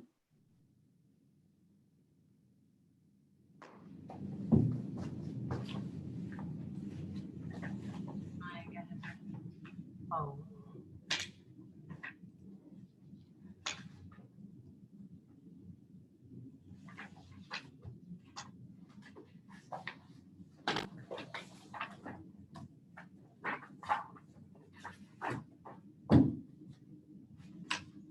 No, I don't have his number saved. Madam Clerk, would you be able, do you have Dr. Bernstein? Oh, there he is. Great. Okay. I was late too. I apologize as well. All right, I believe we're all back, and so we can go back on the record.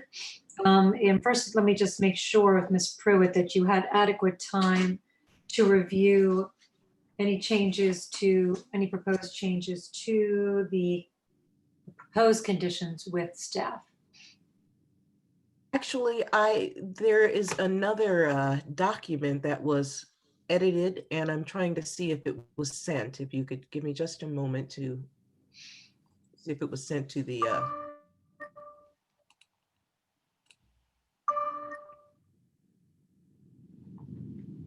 it should be there momentarily if it's not there already. And you're sending that to the clerk? Yes, it's revised. Staff is sending it to the clerk. Okay. Just a reminder and that the clerks are doing twice the amount of tasks because they are exchanging who is in the office. So that's why things might take a little bit longer. Rosalinda, did you hear that? Okay, you're on mute, but you're looking. Yes, I let the clerk know. So she's going to forward it to the board once it comes in and print out a couple copies for myself. And have these changes been shown to petitioner? Ms. Pruitt? I'm sorry, I couldn't understand what you just said. The changes that the new document that has changes in it, were those changes shown to the petitioner yet? Not yet. I'm just waiting for them to come over to me and the clerk. I should have them momentarily. Okay, and if they're not extensive, we could probably do them. Okay, I'm looking in my email right now. Do them live.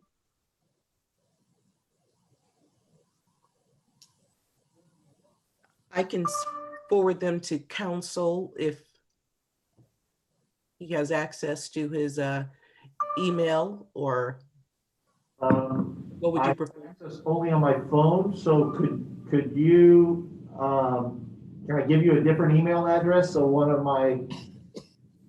Certainly. Or actually, if you send it to me, I'll forward it to them. I'm sorry, what would you like for me to do? You send it to me, and then I can forward it to them and they can print it up for us. Okay, thank you. Should we wait for that or should we introduce those on a break, Ms. Pruitt? It might make, unless they're quite extensive, it might make sense to move forward. No, they're not extensive. It addresses just the few that we discussed, 9, 10, 11, and 12, and I believe that I'm just receiving them right now. Okay, well then, since that is not extensive changes, if the parties are okay with this, why don't we receive that at a break? Because I think it's more important at this point just to get through the findings that need to be made and also address the health and safety code issues that I've raised, and then we can get to conditions and their precise wording. Does that make sense? Yes, and I believe at this point, Rosalinda should have them as well. Okay, I'll look, Stacy. Thank you very much, Rosalinda. You're welcome. Okay, since we're on the record and while the clerk is looking for those changes, I think we can begin with any opening comments or opening statements that the parties wish to give on the 6 findings. So I'll start with Mr. Alberian. Do you wish to make another opening statement on the 6 findings and also to incorporate any argument with regard to the health and safety code 4353? Yes, I would like to make an opening statement. As we've discussed, the county's request for the ex parte variance was denied without prejudice, primarily based on a finding or determination that the conditions at the site, as described in the petition, created a nuisance.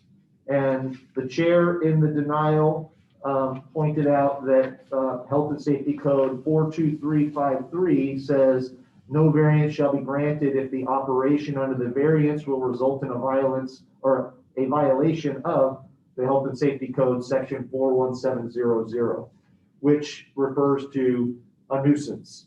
So to narrow it down, the chair's response basically finds that the fact that the landfill is unable to control landfill gas emissions without any controls, that it would necessarily cause odors that constitute a nuisance, as well as, so that really is the gist of it. And so what we would argue is that the steps that have been taken over the last 6 days, along with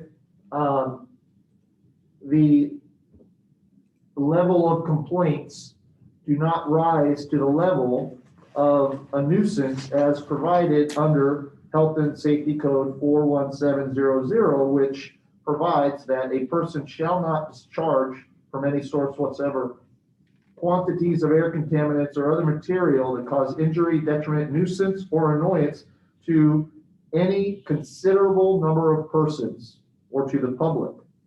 And so we will show that the circumstances have, 1, changed since the petition was submitted, and 2, that a considerable number of persons has not been impacted to the point of making this a nuisance. And that is really the focus. I think beyond that, we will show and provide testimony that we meet the 6 findings that are required under the code. And with that, I close my opening statement. Thank you. Ms. Pruitt, would you like to give an opening statement on the merits? Well, just briefly, I would like to reserve opening based upon the testimony relating to the circumstances or the testimony that will relate to nuisance that will be provided by the petitioner. Okay, then you'll reserve that opening. And I just want to be very clear. I think Mr. Alberian has succinctly restated the finding of the chair with regard to the ex parte. But I want to be very clear that that decision was without prejudice to today's hearing. And it was based on the situation that was presented last week. Regardless of what findings I made last week, there has no prejudice or bearing upon today's hearing. Just want to be very clear to my fellow board members.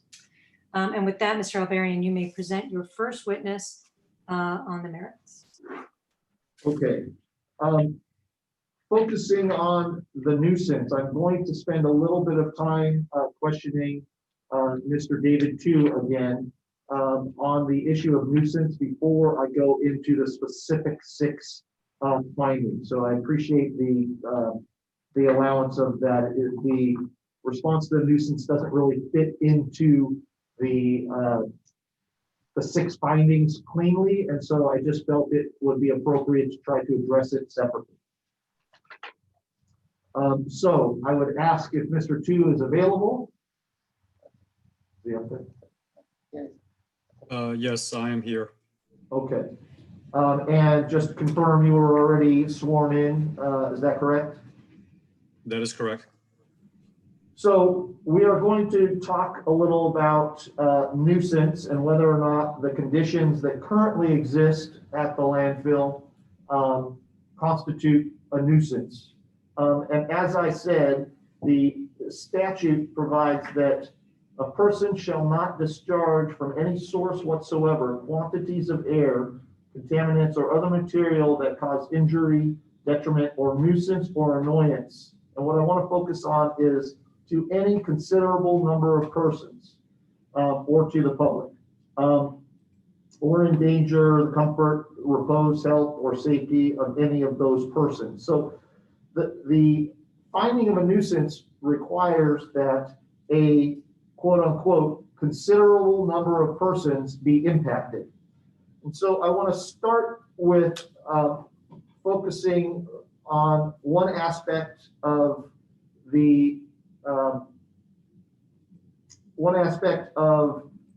responding to whether or not a nuisance exists. And in our denial without prejudice of our ex parte, part of that focused on the fact that there was an unregulated flow of gas. Now, we're not going to go into a lot of detail, but just to keep it clean, I wanted to just remind you of the prior testimony, which is it's correct to say that we have now capped off and sealed the landfill from unregulated flow. Is that correct? That is correct. Okay, so then I want to shift over to the issue of odors. Nuisance necessarily means that we are impacting people outside of the landfill. Is there a community that is near the landfill? Yes, there is a community south of the landfill in the city of Irvine. Okay, and based on past landfill issues and notices to the public, have we notified a certain radius in the past regarding landfill issues and events? Yes, recently we have prepared a mitigate negative declaration for our composting operation located on the landfill as well. And so we sent out a notice, I believe it was a 1.5 mile radius notice, which encompassed about 4,000 addresses. Okay, so for purposes of this questioning, I think what I would argue is that that 1.5 mile radius, those 4,000 addresses create a good gauge of who might be impacted by the landfill. So then I want to go to ask you about whether or not since the fire, we have received complaints regarding odors from the landfill. That is correct. And are you able to put a number on the number of complaints we have received since the fire? According to our records, I believe that we have received about 5 complaints. And you broke up there. How many is that? Sorry, I'll repeat myself. Since the fire, we have received about 5 complaints. And just to clarify, I mean 5 complaints. So we received numerous complaints from same individuals, but it's from 5 individuals. Okay.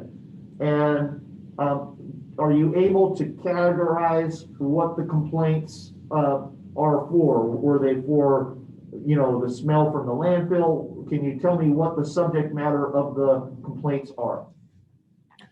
Yes, I believe we receive, just to kind of break it down, we consistently receive from 3 residents complaints of odors coming from the landfill, and also along with that, just smokiness, you know, just from the surrounding areas as well. So they say that they can smell landfill odors as well as just smoky type of odors as well. One resident had complained about trash odors, and then another one had complained about just the smell of smoke. Okay. So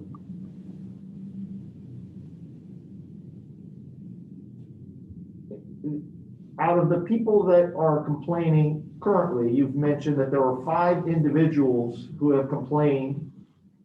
And if I'm understanding your testimony correctly, that their complaints are about smoke as well as landfill odors. That is correct.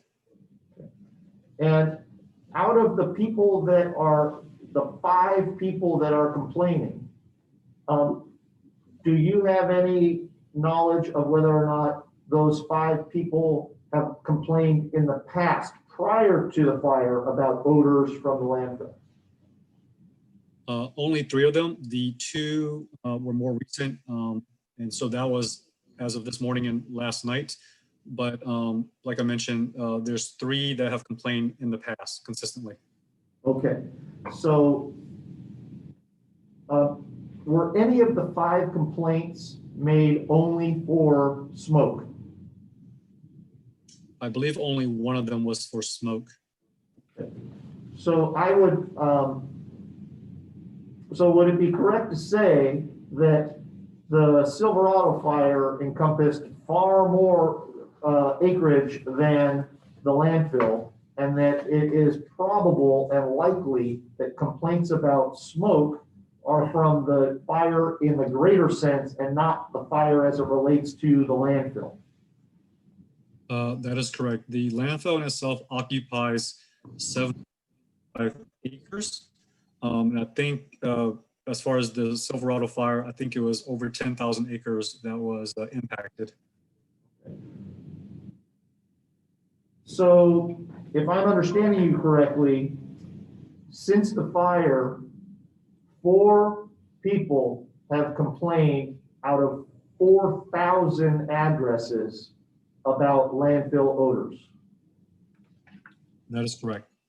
And would you consider 4 people out of 4,000 residences, understanding that residents consist of more than 1 person oftentimes, would you consider that a considerable number of persons such that it creates a nuisance? Based on those numbers, no. All right. And to reiterate, the 3 of the 4 are people who have a history of complaining about the landfill odors. Is that correct? Yes, they are consistent and they're the most vocal. That is correct. Okay. You've testified previously about efforts to control odors, but I don't know if we specifically went into some of the details. You mentioned that you used water, that you covered the landfill with soil. Can you reiterate some of the efforts that you have used since the fire, as well as ongoing, but let's focus since the fire, to control odors, such as use of odor neutralizers, things such as that? Yes. So this was in my previous testimony. So, you know, in a summary, you know, first thing was to be able to eliminate any existing fires at the landfill, especially because the fire had already passed. So we want to extinguish all the fires within the landfill. We wanted to, bury and cover all the trash that was previously covered with tarps with soil, just to make sure that it was going to be a conduit for gas to escape, as well as just the general odors associated with fresh trash. So we cover it with 12 inches of soil.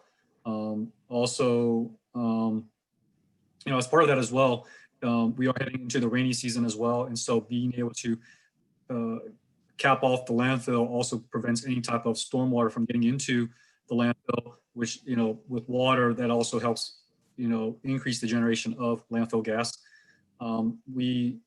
As we also spread the neutralizer around the landfill, and we also try to hydrate the landfill with our water trucks.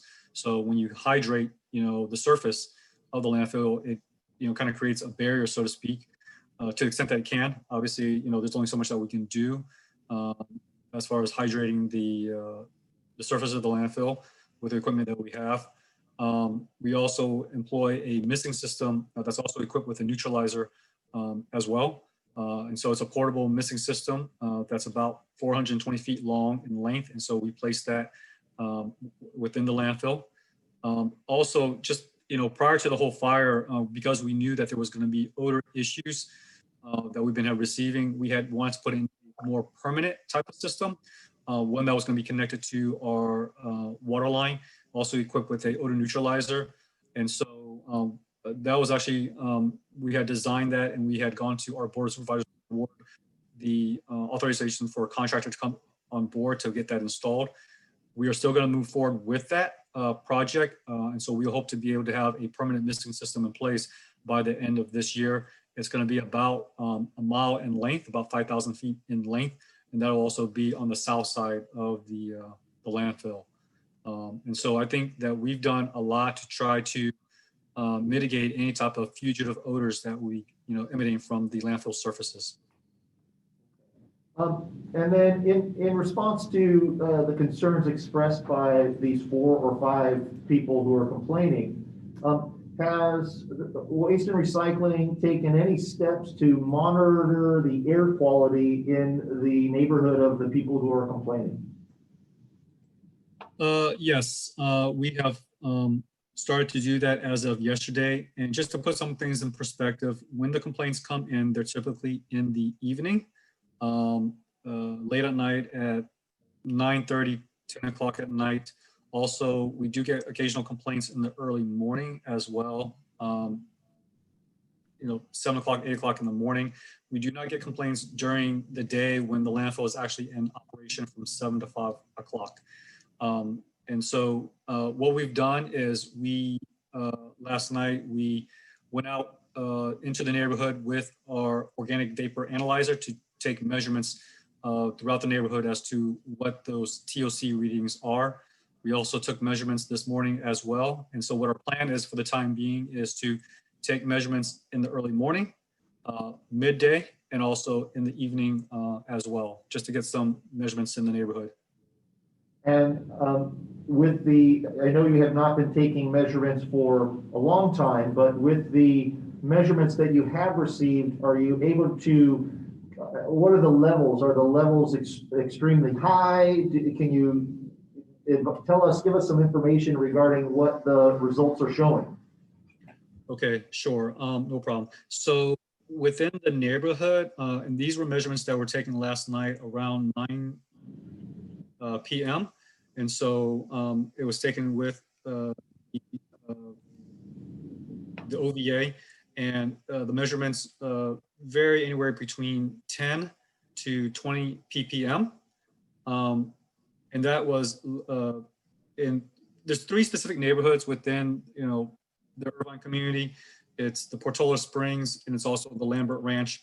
And then there's also, there's another subset of also Portola Springs as well, but basically those are the 2 primary neighborhoods. And then this morning, we also took measurements as well at 7:45 a.m. And those measurements came out to be between 0 and 7 ppm. Okay, and when you say 7 ppm, I'm not an expert, so is that a large amount? Can you kind of gauge what that is? Sure. And so this is in relation to the rule 1150.1. And so under the rule 1150.1, there's two parameters, so to speak, and that is there's an instantaneous as a source measurement. And so the limit as far as on the landfill surface is 500 ppm. And then also there's what's called an integrated. And so the landfill, as you can imagine, is broken up into a grid. And so you take an average, so to speak, of the measurements, the instantaneous measurements to get an integrated measure. And so the limit over a grid is 25 ppm. And do you know if there are, sometimes measurements include or assume that there is like a background amount that is permissible? And so you mentioned that you received some that were 0, and then the highest one being 7 ppm. But is there normally in the area a permissible background level, or is that not a case here? I'm not aware of any background allowance, so to speak. Last question on this subject of the monitoring results. These are very sensitive receptors, is that correct? As far as you're talking about the complainants? No, as the equipment that you're using to monitor the air quality. Oh, okay, yes, understood. So yes, the devices, they measure TOC levels in the parts per million. Okay, and I'm just curious, do you have any opinion regarding other type of things, you know, garages that might have a gas can? Would those also have the potential of raising the meter limits? No, I'm not necessarily aware of that per se. I mean, it is a very sensitive instrument, but I'm not aware of Okay. what external factors would be. Okay, but would you agree that 7 ppm is a relatively low number, even though that's the highest number that we received? Well, the highest this morning, so it does seem very low to me. Okay. All right, with regard to air quality monitoring, I think that's all I have. Let's see. Are there any other, is there any other information that you would like to testify to regarding support for the fact that the conditions do not constitute a nuisance to the local community, or do you believe that we've kind of covered everything? Just a general statement that is, you know, we recognize that we're neighbors with the residents. And these are residents that have moved in, you know, in the last, 5 years or so, but they are very close to us. And we have tried to maintain positive relationships with the residents. We have a good neighbor policy. We have OCWR have set up a hotline that they can contact to report any type of complaints. And we certainly go out there and we investigate each and every single complaint to be able to verify the validity of those complaints and to kind of figure out what may be the source of those odors. Obviously, with the fire, I think we know that there are potentially some emissions, but this is previous to the fire, so to speak. And then we've done a lot at the landfill to be able to control those odors, and we do maintain meetings with the community, just let them know exactly what activities are happening at the landfill and what are we doing to be able to control odors from the landfill. Okay, with regard to the nuisance element, it's really up to you. I probably have some more questions for Mr. Tu on the 6 findings, but I didn't know if you wanted to kind of do a little mini bifurcation and focus on the nuisance testimony before we just move on to what I think are a little bit more straightforward on the 6 findings. Your pleasure. Is there a lot of questions on the 6 findings? Because if not, then we can clean up on Mr. Tu's testimony and I don't think, I don't think there's a lot of questions, so I can try and get through those real quick here if that works for you. Let's do that. Okay. I think we've already established good cause. The first finding being petitioner is or will be in violation of section 41701 or of any rule or regulation. So we've established that. The second condition is that due to conditions beyond the reasonable control of Orange County Waste and Recycling, requiring compliance would result in either an arbitrary or unreasonable taking of property or the practical closing and elimination of a lawful business. Now, in making your finding, the hearing board is required to consider whether or not requiring immediate compliance would impose an unreasonable burden upon this an essential public service. And I just will point out that Orange County Waste and Recycling is a public agency that is providing the essential public service of landfill gas control and trying to take care of that now. And in light of the testimony we've already had, I would just point out that we've already established that there's nothing we can do to stop or curtail the landfill gas. I do think you have adequately covered that because generally could not reasonably avoid the violation for the good cause portion is a stronger or stricter standard than beyond reasonable control. And so I believe we have, and not, we were able to make that finding. So, and also of harm. So I think you're good with 2. Good. Then I will move on to 3, which is that the closing or taking would be without a corresponding benefit in reducing air contaminants. I think we've already established that we don't have the ability to turn off landfill gas production. So I think we've established that. And let me just ask Mr. 2, have we given any consideration to curtailing operations in lieu of obtaining a variance? In other words, could we, if we wanted to, curtail our operations and avoid violations? With respect to landfill gas, no, those emissions or the generation of landfill gas will continue to be generated and will continue to be, released into the atmosphere. Of course, we will continue to do what we can to the landfill in. And again, our efforts right now is to do the recovery and reconstruction of our environmental control systems. So for the time being, the landfill is closed so that we don't hamper or hinder those activities by the crews. So would it be correct to say that even though you can't curtail landfill gas, is it correct to say that Orange County Waste and Recycling has curtailed its operations because it was focusing its full attention on making repairs and getting the system up and running? That is correct. Okay, the 5th element is during the period of the variance, during the period the variance is in effect, that we will reduce excess emissions to the maximum extent feasible. I just will touch on this briefly. You've already testified to the fact that we have spent 6 days focusing solely on trying to get control of the issue and capping off the pipes, and there is now, the landfill is basically sealed. Are you aware of anything else you can do to reduce excess emissions other than just working tirelessly to get the systems back online?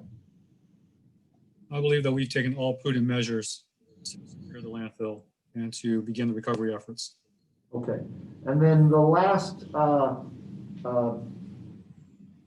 requirement of the 6 findings is that during the period the variance is in effect, assuming this board approves it, that Orange County Waste and Recycling will monitor or otherwise quantify emission levels from the source if requested to do so by the district and report those levels to the district. And are you aware of some conditions that were submitted from the board regarding things we would need to comply with if the variance is granted? I have reviewed those conditions, yes.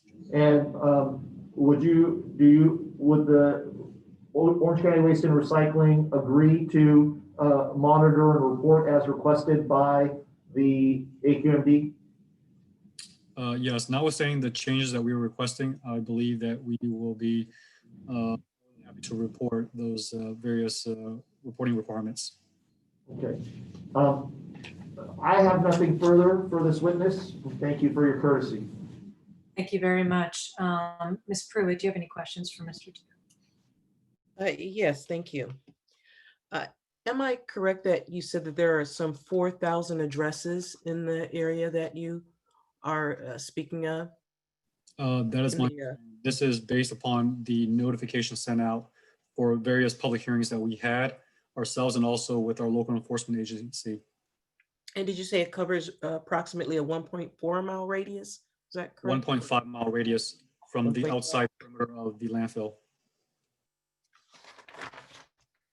All right, thank you.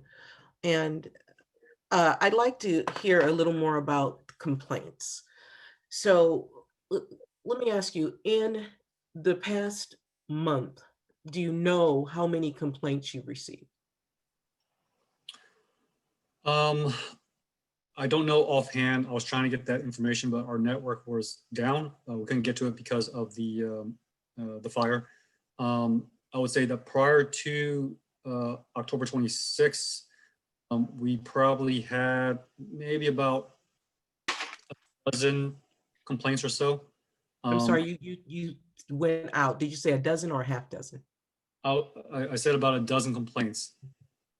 In what period of time? I would say from October 1st to October 26th, and they were primarily from, I believe, 3 residents, 3 or 4 residences. Okay, and those were all received prior to the event, October 26th?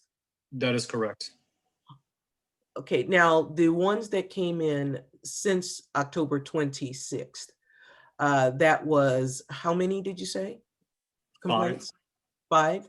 And can you tell me, once again, I just like to clarify, how many of those were due to, did they say that they were the odor of smoke or trash?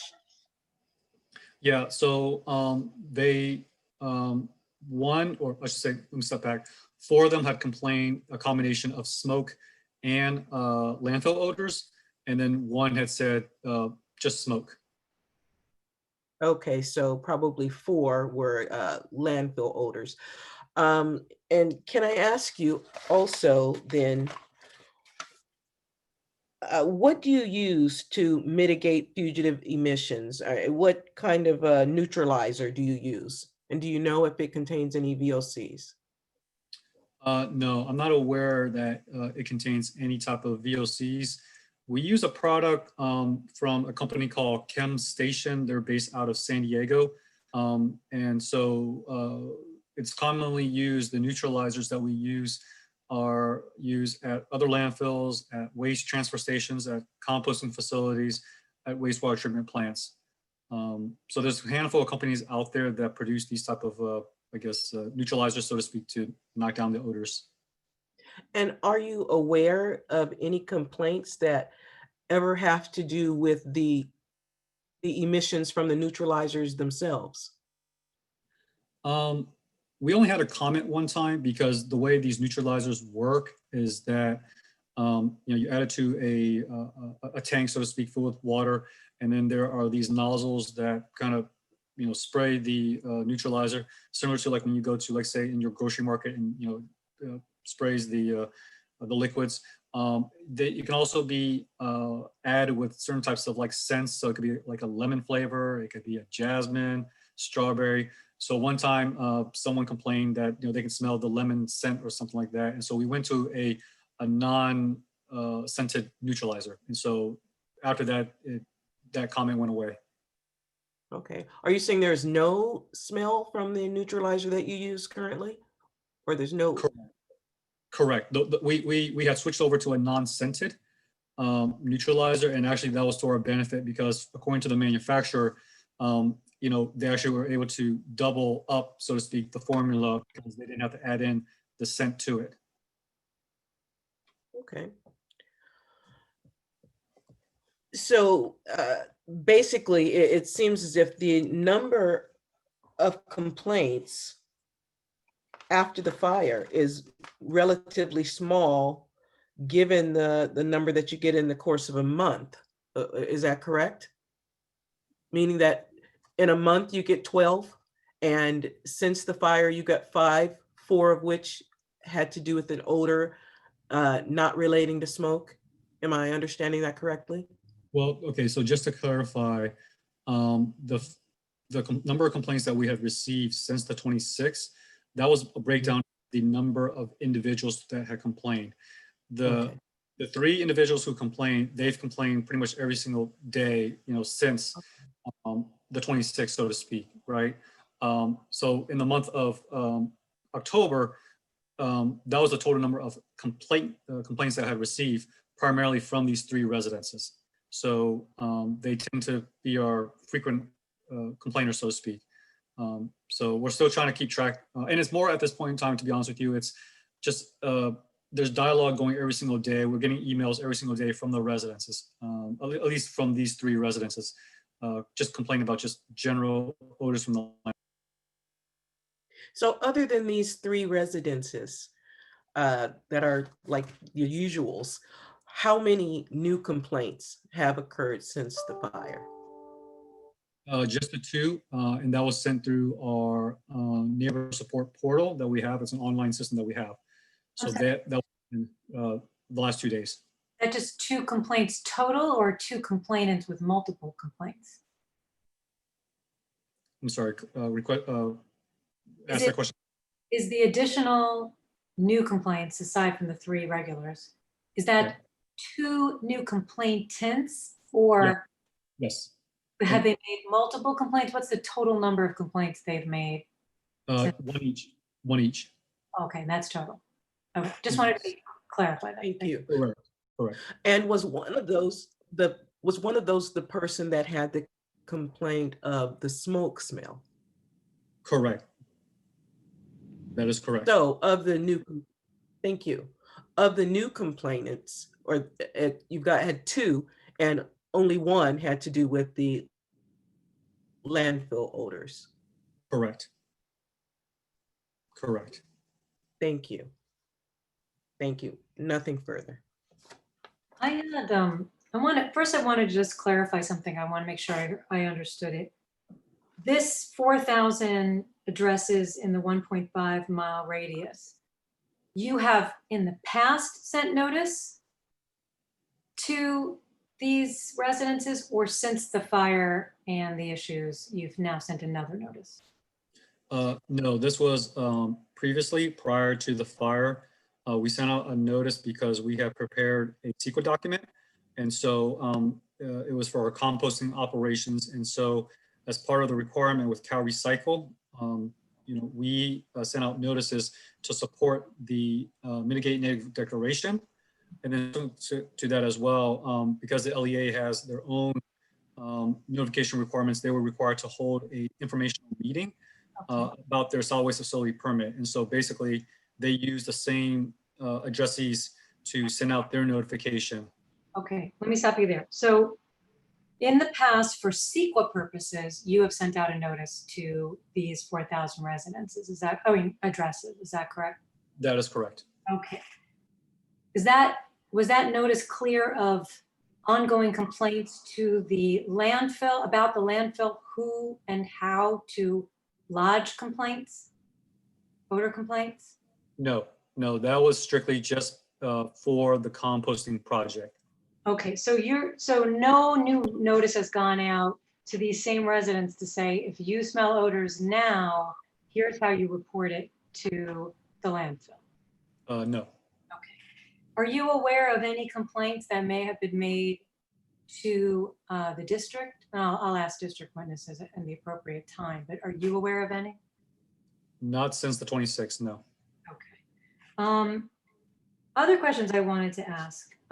Okay, so currently you have received 5 complaints, but more than 5 complaints, but from 5 different complainants, correct?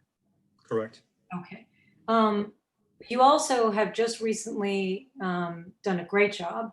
Definitely not impugning the job. I just want to understand the conditions of the landfill. You've capped leaking pipes. You have put soil. You've done. You have also watered down the landfill area. Is that correct? That is correct. So currently, you have done a good job of trying to stop major emissions of landfill gas from exiting the landfill. Is that correct? That is correct. Okay, but you know, and you have stated earlier in this hearing that landfill gas is constantly being created. Is that correct? That is correct. And that's why it has to be destroyed somehow. That's why there's flaring, and that's why there's other combustion and ways that this is destroyed, other destruction methods, correct? That is correct. Okay, so at some point in the future, and you have, again, we're only looking right now at the interim variance, and an interim variance will only be in place until we can have a regular variance hearing. So we're talking maybe for a month and a half. We have to set that hearing, but we haven't done that yet. But you've also asked in the petition to have a variance till April. So between now and when we can hear this in a month and a half, and between now and April, isn't there a possibility that it will get worse before it gets better? Meaning this gas that is not being combusted, that is not being sent to flares, that cannot, understandably, right now it's trapped, but it will find a way out, as normally will happen. Is that correct? Yes, I believe so. But as part of that, I think that we will continue to take those measurements to find out exactly if the levels are staying where they are, or if they're continuing to, get worse. So we don't know at this point in time until we collect that data. Of course, but knowing how landfills actually work, you know that there will be more and more built up gas, and it will try to find a way to escape at some point. Is that correct? Yes. As it probably needs to, I would assume.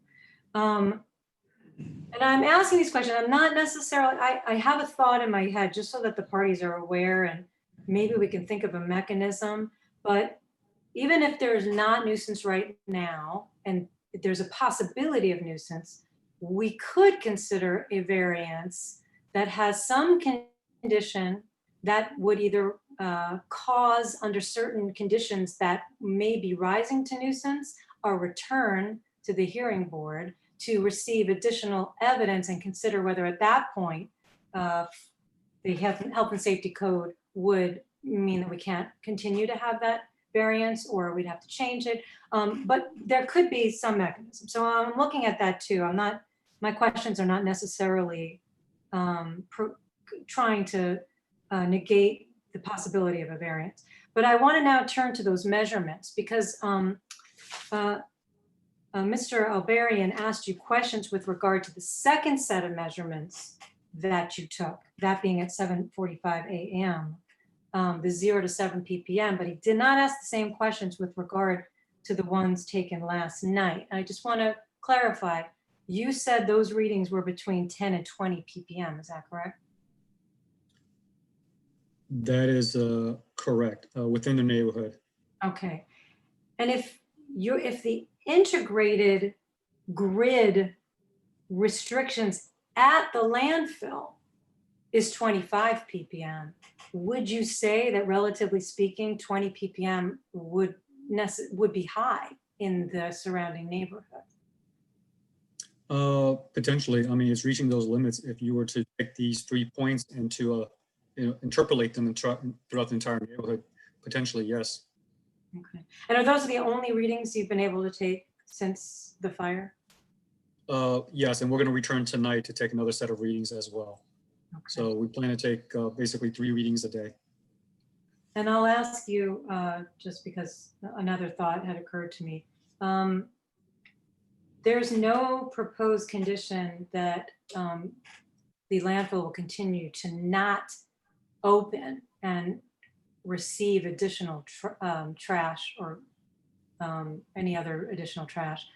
Would you agree, or I don't know if you're the correct person to ask, but would OC Waste and Recycling agree to a condition that would prohibit during the pendency of the variance until everything is fixed at the site, additional receipt of garbage?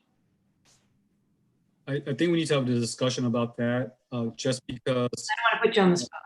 no, but just my thought on that, and that is, with respect to odors, the odors that the complaints that we have received has been primarily of the landfill gas. They are in the early morning and also in the late evening when the landfill is closed. So from our own analysis, the odors have not been associated with our daytime operations. And so, once by and large we can get the power back online, and we can also hopefully be able to start our landfill operations in the next few weeks to start receiving trash. Those, as long as they're not hampering our efforts on the environmental control systems, I think we can also safely operate the landfill as well. Just because, when the trash is also buried, it does take a while for the trash to decompose and then to start to generate landfill gas. So I would agree in terms of we're getting complaints during the day. I would agree to that condition, but we're not getting complaints during the day. It's only a specific time, mostly at night, that we're getting those complaints, and we know it's associated with the landfill gas. And you're saying historically speaking, you have not gotten those complaints? That is correct.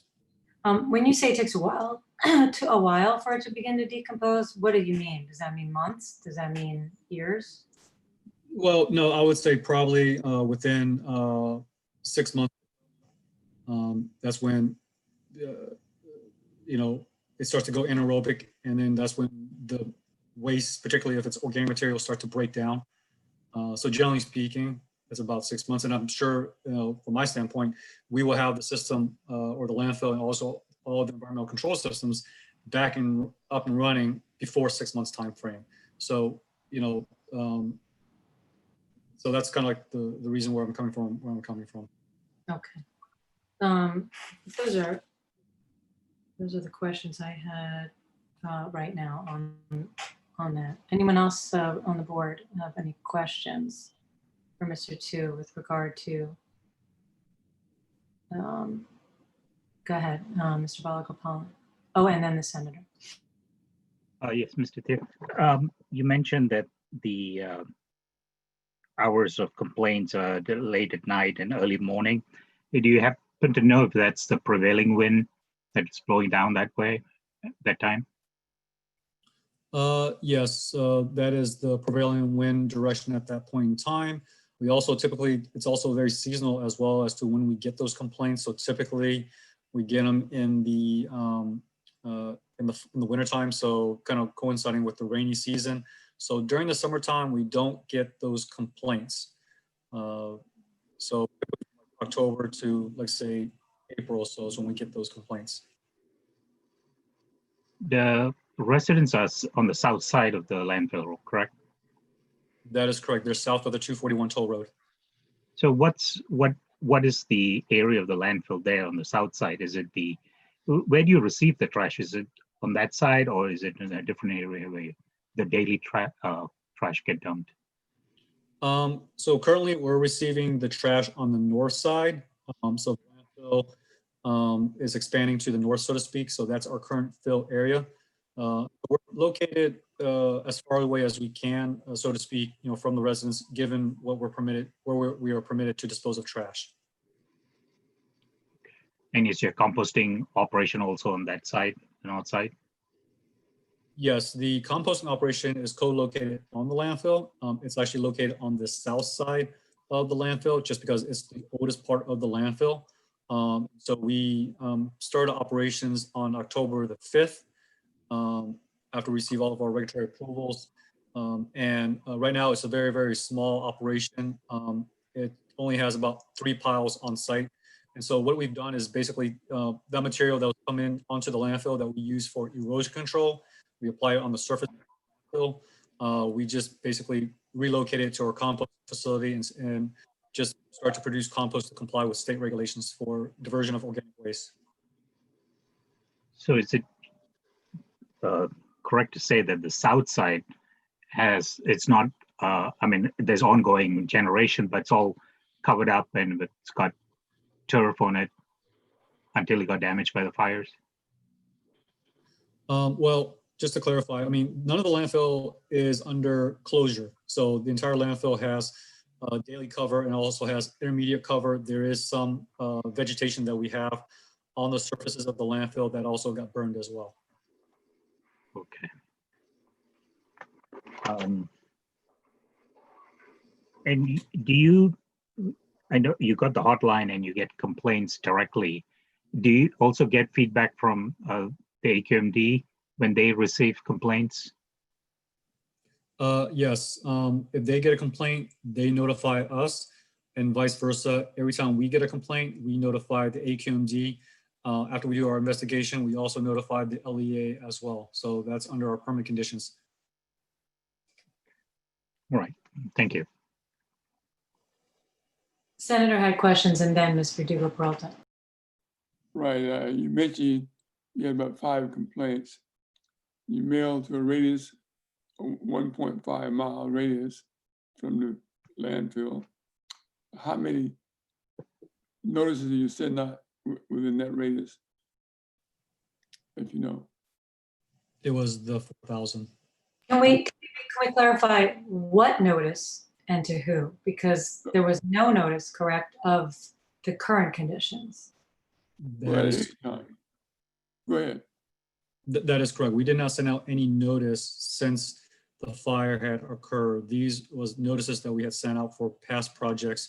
And that was information that we got from, as far as property owners and also from the register of voters. We use that to indicate who we would get those notices in the past. How many? 4,000. 4,000. You're gonna receive how many complaints during that period of time before this event? Before this event, I don't have those numbers offhand.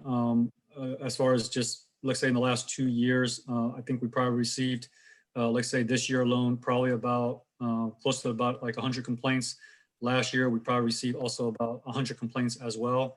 I can tell you that the breakdown of those complaints are primarily 3 primary complainants. And then we also have kind of also 3 additional residents that kind of complain on a semi basis, so to speak. So I would say that within the community, notwithstanding the 2 that I mentioned, recently from yesterday and today, it's primarily about 6 residents that complain about the landfill. Since the fire? No, before the fire. Before the fire? And none after the fire? Well, no, after the fire, it was the 3 residents that commonly complained, plus 2 new complainants from yesterday and today.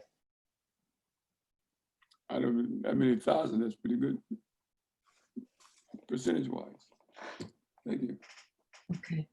Ms. Verdugo-Peralta, you have questions.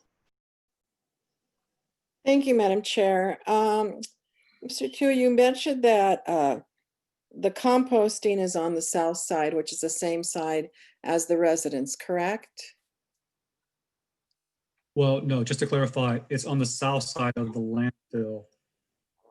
And is that the same side where the residents are? No. Where are the residents? On what side? The residents are located south of the 241 toll road. So I understand that, but in proximity to the landfill and where you have the composting, are the residents south of that? Correct. North or east or west? No, South. correct. South, okay. And the complaints that you're getting are in regards to odor, is that correct? That is correct. Okay, so, and the complaints, do you feel are as a result of the compost? No, we know that they do complain about the composting operation just because it's there. But as far as, they're concerned for potential odors, but the odors, based on what they're describing, is not from the composting facility. Right now, we just have 3 very small piles at the site. And for us, we can generally speaking know the different types of odors that are being generated. And so we know that what they're experiencing is not odors from the compost facility. Where are those odors coming from? It's the landfill gas. The landfill gas, okay. And the landfill gas is flaring where in proximity to the neighborhood? Well, it's the entire landfill prism, so to speak, right? So whatever surfaces that there are that contain trash, you're gonna have fugitive emissions coming from the landfill. Okay, without a schematic that we don't have, I'm trying to figure out in the landfill, what are the points? How many points, source points, do you have that the landfill gas is coming out and could be affecting those odors to that neighborhood? Well, in terms of like point sources, like I said before, we've tried to cap off all the point sources. So the gases that's being released from the landfill is going through the cover system. So the landfill in itself occupies, a couple hundred acres of land. Right. And how many sources, how many point sources are there on that acreage I would say that just, are emitting? well, I would say, to me, the entire landfill is one point source. So it's just one big source. Okay. My next question was, you had mentioned that you will be installing a misting system once it's approved by the Orange County Board of Supervisors. Is that correct? Yes, we've been given authority to move forward with that project. When is that going to be completed, do you think? We had anticipated before the fire to be able to get a contractor on board in mid-November and get that system up and running by early January 2021. Early January 2021. Okay. Madam Chair, can I go back to my question about the source of power being restored at this point? I believe. So is this, Mr. Tu is the correct witness, Yes, correct? Mr. Tu would be able to answer further questions on that. Okay, because I believe he was the one I asked before. You had mentioned that the last communication that you had with SCE through the contractor was yesterday, and they gave you an estimate of four days or so by the 7th.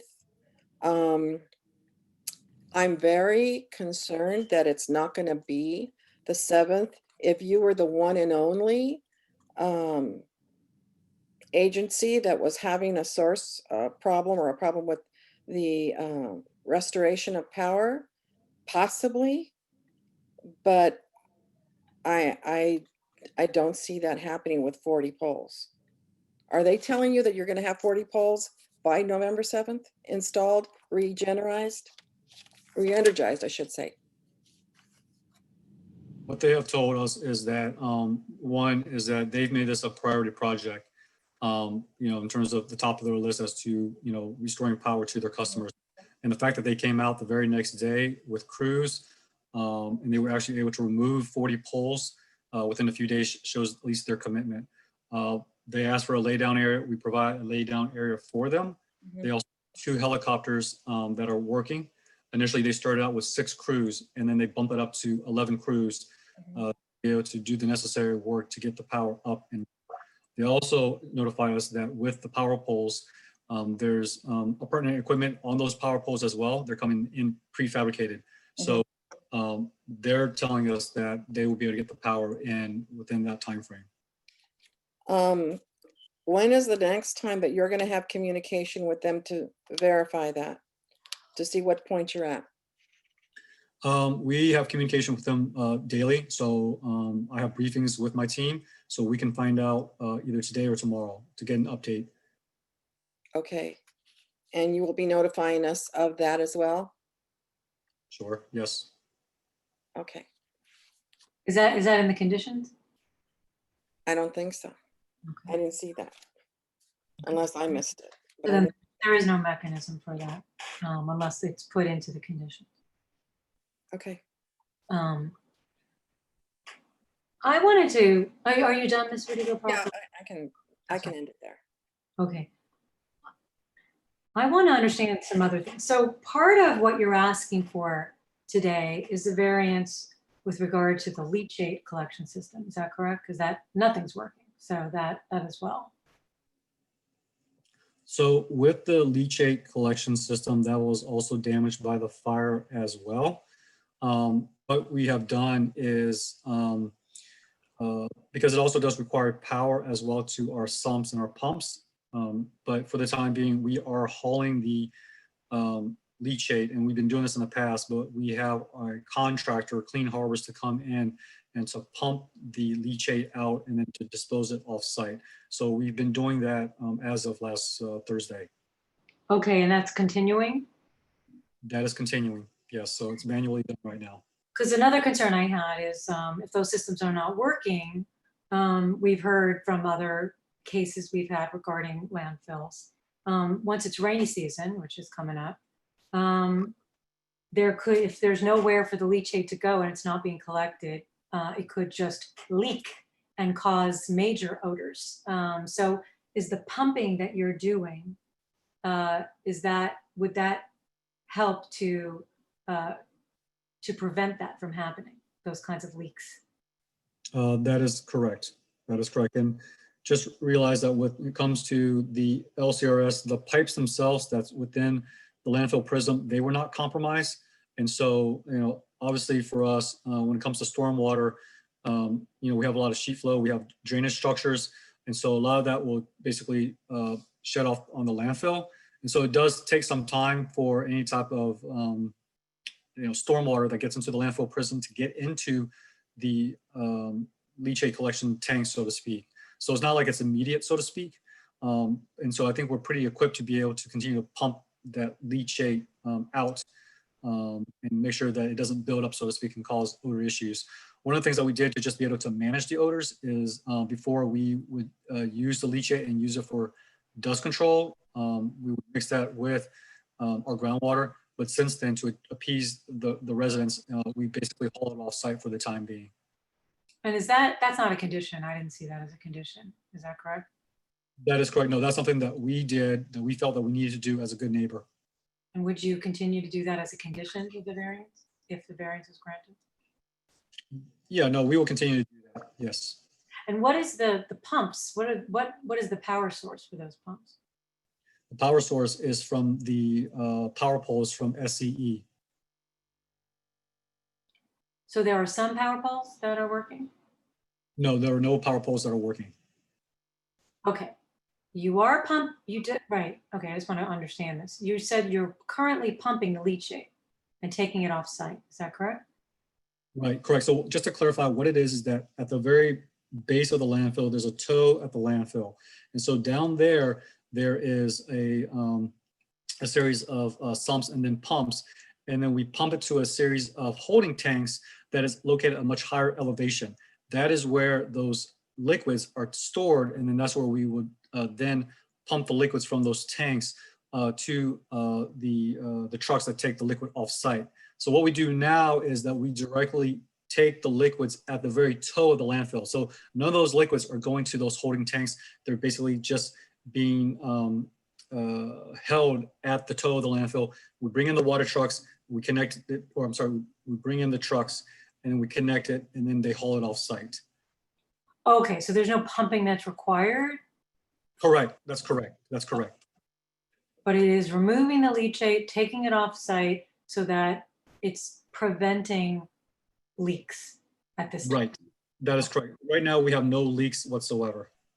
And what you're doing with that will continue to help prevent leaks of leachate even after during and after the rainy season. That is correct. And again, this is outside of, well, it could start to rain, but in the next month and a half, but okay. I wanted to just understand, so, Madam Chair, yes, while they're moving it on site, they're minimizing the emission during the time they have the variance. It's yes, quite- I understand. That's really, I thought that point was made. okay, well, I didn't, so I asked the questions. Now, with regard to the landfill gas, okay, the argument being made is that there is no nuisance currently because there were only 5 complaints. But I wanted to just further explore your thoughts, given that there is no destruction of that gas, given that you've already seen 20 ppm readings in the nearby neighborhoods, and knowing that gas continually is being created. Is it your opinion that even though we might not be seeing nuisance quite yet, that over the next month and a half, that's not a possibility?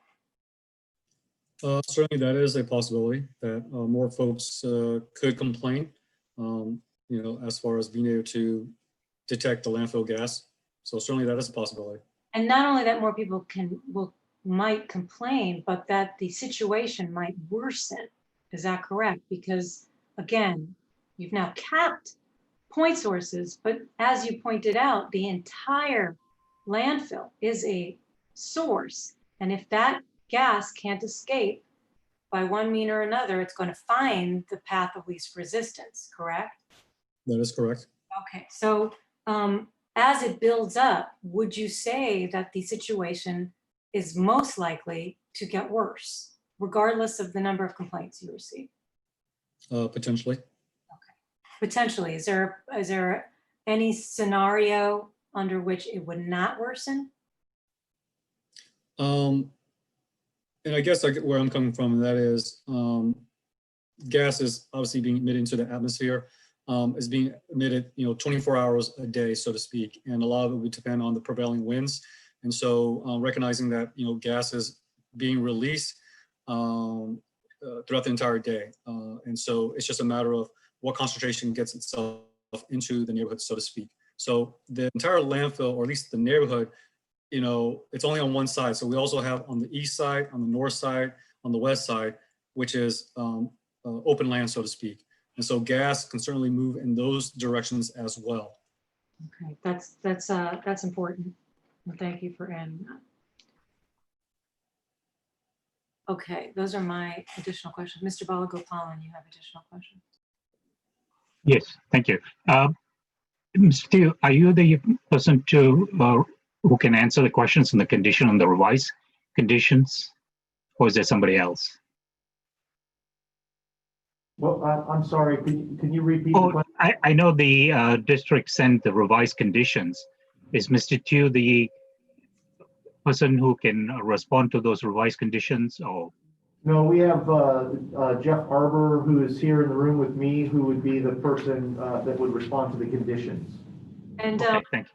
let's mark those, because again, my computer is not working well, but I can find it on my phone. I see that we have received those revised conditions. Okay, and everybody received those, correct? And we can mark those. We'll mark the revised proposed conditions. And that came from the district, from Ms. Pruitt? Yeah, the hearing board staff. We'll mark that then as Exhibit B, as in boy. Okay. With that, Mr. Balagopalan, did you have any other questions, or did you only have questions on the conditions? No, I don't. Thank you. Does anyone else have any questions for Mr. Tu? If the chair would allow, am I allowed to do a follow-up based on your questioning? Yes, you may, please, at this time. Mr. Tu, I just have one question regarding the most recent line of questioning of the chair, which pertained to the fact that conditions can only get worse. So my question for you is, if I'm not mistaken, we have an estimate of when the power will be connected and when the flares will be reestablished? Do you have an estimate, and can you provide the date that the flares will become operational? Yeah, so based on what we had received yesterday, contractors have started work mobilizing, bring material on site, and to reconstruct the landfill gas collection and control system. They've made a commitment to us to bring the power plant online within 3 weeks' time. And so that puts us at, I believe, November 23rd. Today is the 3rd. And then it's basically then kind of piecemealing, the rest of the system in place. And so after the initial 3 weeks, they have indicated to us another 3 weeks to get the rest of the system back online as well. So When the flare is reconnected, is that going to happen in stages to where, well, first let me back up. When the flare is fully operational, the issue of expanding landfill gas, now we've got an option to actually burn off that gas and stop the expansion. Is that accurate? Yes, that is correct. Okay. And is the plan of attack regarding establishment of the flare, is it that we have the flare attached on the 22nd and we can start burning, but we can't burn as much as we normally would, and then after 6 weeks we'll be able to be fully active? Or is it going to take 6 weeks to be completely operational? I'm just trying to get a gauge for, we've established based on your testimony that when the flare is operational, that will counteract the expansion of landfill gas. Now it's got somewhere to go. Instead of out, it can go up and be burned off. So that would address the chair's concern about it only getting worse. I'm just trying to figure out if that's going to be like turning a switch and we start right away, or if it's going to happen in stages. So I think it's best described that's not going to be a switch. I mean, it is going to be, of course, the plants or the flare station will be a switch because the goal is to put in the main headers and then connect the smaller pipes, the sub headers and the laterals with the various, collection wells, vertical and horizontal. Part of the, what we did is we also have to tune the wells as a system, right? And so the site in itself has about 400 landfill gas wells. And so you tune them individually, but you also have to tune them collectively as well. And so because a lot of the wells were obviously, we had to shut them off. And as we restart the system and as we add new wells, the system will have to be recalibrated and get into a state of equilibrium, so to speak. And so what I was referring to as the time frame is about 6 weeks to get all the infrastructure back up and running again. Once the system's back up and running again, we have our partners, Bowerman Power, who go out there and they tune the well field. And so, this is when they're tuning each of those valves and making sure that they're not interfering with each other and basically trying to maximize the collection of that gas. And so it does take some time to be able to do that as well.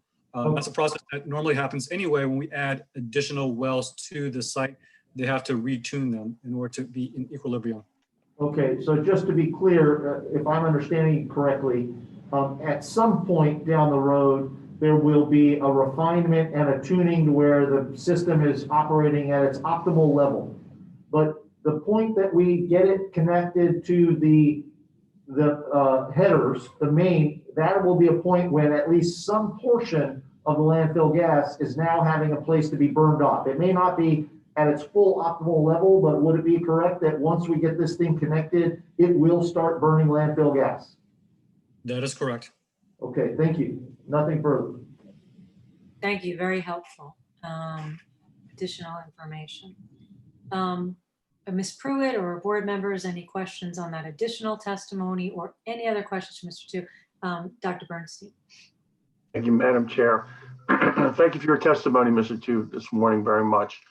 I just want to clarify, in the time frame that the flare and the LFCCS will become operational sometime on or about 11/23, what mitigation efforts would be taken to diminish those odors? I'm sorry, can you repeat that question? You were coming Yeah. in and out You, there. you got much lower. So sometimes your volume modulates a little bit. Let me make sure that the space modulator. There we go. Can you hear me now okay? Yes, Buddy, Mr. Q, can you hear me okay? yes. Okay, well, thank you for your testimony once again. My question was, is what mitigation efforts will be undertaken during the time frame when the flares and the LFCCS will become operational sometime November 23rd regarding the odors? Right. So a couple of things and that we've implemented in the past few days, we will continue to implement as far as spraying the landfill with the water and also with the neutralizer. We're going to have our portable missing system in place. Of course, when we do the surface emissions monitoring, if there are, elevated readings, we'll have to go in there and we'll have to hydrate it, compact it, place additional soil, and then we'll have to continue to monitor those emission levels from the landfill and also in the neighborhood as well. So whatever physical means that we can utilize to be able to control those odors, we will. Okay, and are any of those efforts being undertaken as we speak? Yes, all of those efforts we have started. Okay, and the complaints that have come in, were they after those mitigation efforts were in force or prior? The most recent. The complaints were prior and as we speak, so during our implementation of these. Right. And the predominance is from, I guess, essentially 4 to 5 residents that continue to notify your operation regarding the odors? It's from the 3 residences. 3. So that's 3 out of 4,000? That is correct.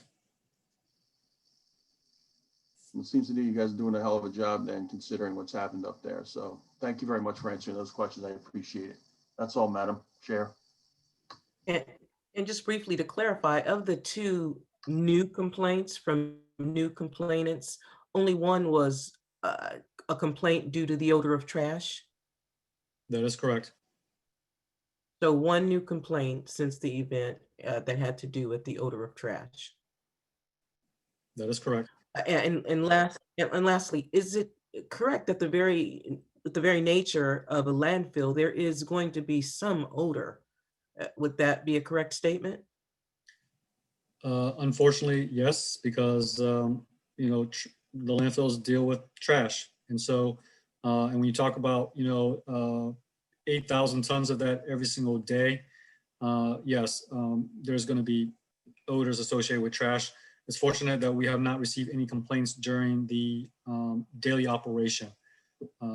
So it's only a short window at night is when we get those majority of our complaints, plus sometimes in the early morning as well, outside of our operating hours.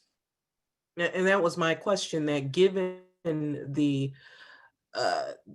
work that you do, the number has been very minimal based upon the fact that there is some inherent odor given the business that you're in. However, it's been a minimal number of complaints and only 1 new complaint since October 26th that did not have to do with the smoke. That's what was my. Yes, that is correct. They're minimal, but our approach from OCWR, and that is we take every complaint very seriously, and for us it's about public health and safety. And so from an operational standpoint, we've modified our operations to be able to appease the residents to the extent that we can, given that it is trash. Okay, and if you want to consider whether or not it rises to the level of nuisance, these are the only numbers that you have that we can use as evidence as to whether or not it would rise to the level of a nuisance, is the numbers that you presented today. So I would say that. All right, let me re-ask the question. Is there any other evidence or indicator that there is a larger nuisance that is going on that you all have received, you have some knowledge of? No. So, and we can also provide you also records of all the complaints that we have received in the last 2 years. So again, we get 3 primary complainants plus another 3 residents that kind of complain here and there. They're all on the same listserv, and so they talk to each other. So right now it's about 6. Like I said, 3 regulars, frequents, and then 3 semi-regular, so to speak. And you would receive complaints from the district if we had received complaints about your facility. Is that correct? Or you receive notification? We logged all complaints from the district, from the LEA, whether they complain about the landfill or not. It's a complaint towards us, so we document it. And to date, there are none that you received from the district, or I should ask you, do you know how many, if any, you've received from the district in the past month? In the past month, I think there might have been 1, but I don't recall offhand. Thank you. Nothing further. Ms. Verdugo-Peralta has a question for Mr. Chu. Thank you, Madam Chair. I'm sorry to keep on harping on this, but I don't see anything in the conditions in regards to the restart, re-energizing, because so many things that you're planning to do obviously have at the base requirement, you need electricity. So I'm concerned, very concerned, that the start date of November 7th may not be the start date because of the fact, I recognize the fact that you are a priority on their list, but there are also many others. In addition to the fact that wasn't the only fire that they're trying to recoup from. There was also the Blue Ridge fire up in the Yorba Linda area. The fact that they need to figure out and replace the poles based on the circumference and the height of the poles, and they have to wind load those poles for the wire and the weight of all of that. I'm real concerned that you may not be able to get power by November the 7th.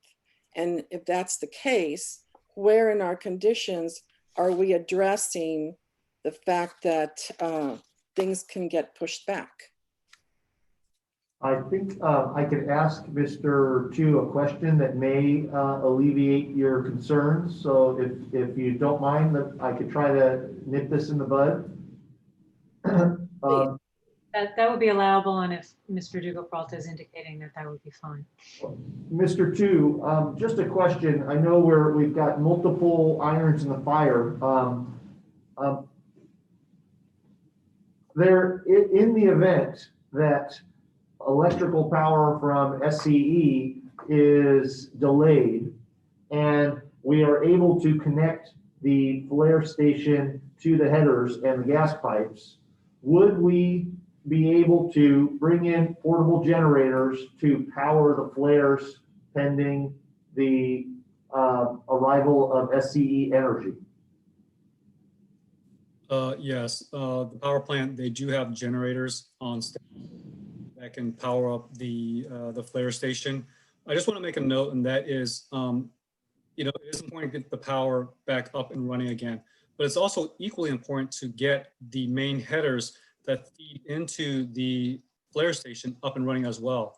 And that won't happen until November 23rd, way after the November 7th timeframe. So you need to have both in operation in order to start collecting the gas. So even if we say that SCE cannot hold the date of November 7th, really it's not until the 23rd where it becomes a critical issue, because that's what has been committed by our contractors to get the main headers in place. Understood. I just wanted to make sure if that ultimate event happened where you got the headers connected and you didn't have power, electrical power from a generator would be an option, an available option. Yes, that is correct. And when we've had, like say, a power loss, blackout from SCE, we have standby generators to bring power to the plant or to the flare station and also to our buildings as well. Thank you. Nothing further.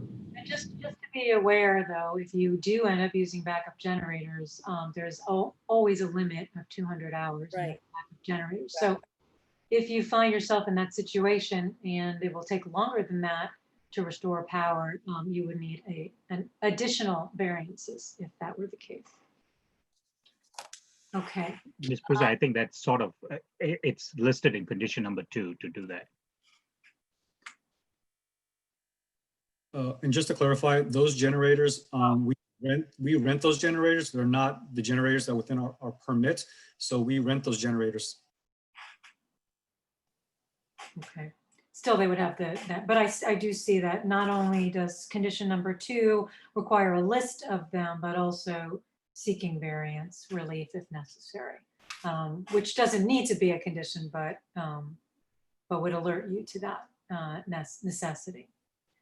Are there any other questions for Mr. Tews? I would like to take a lunch break. It is gaining on 1 o'clock, and I think we have a number of things to iron out. So I think that we should definitely take that lunch break before we do that.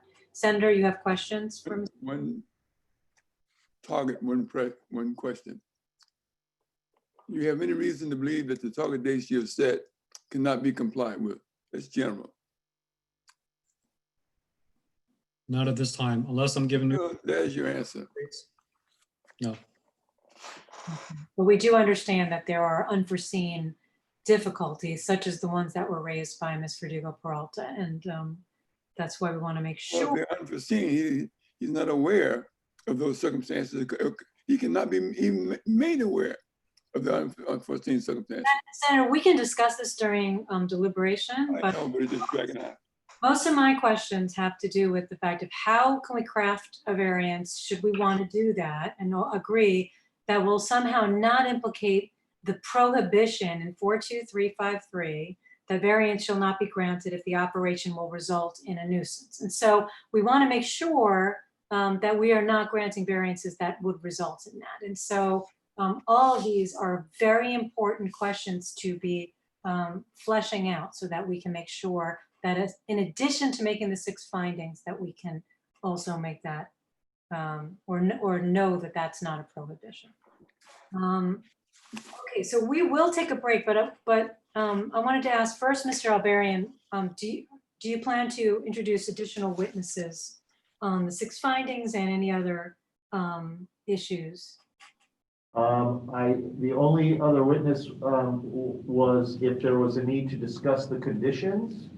I have Jeff Arbor here, but otherwise I think, I'm ready to close.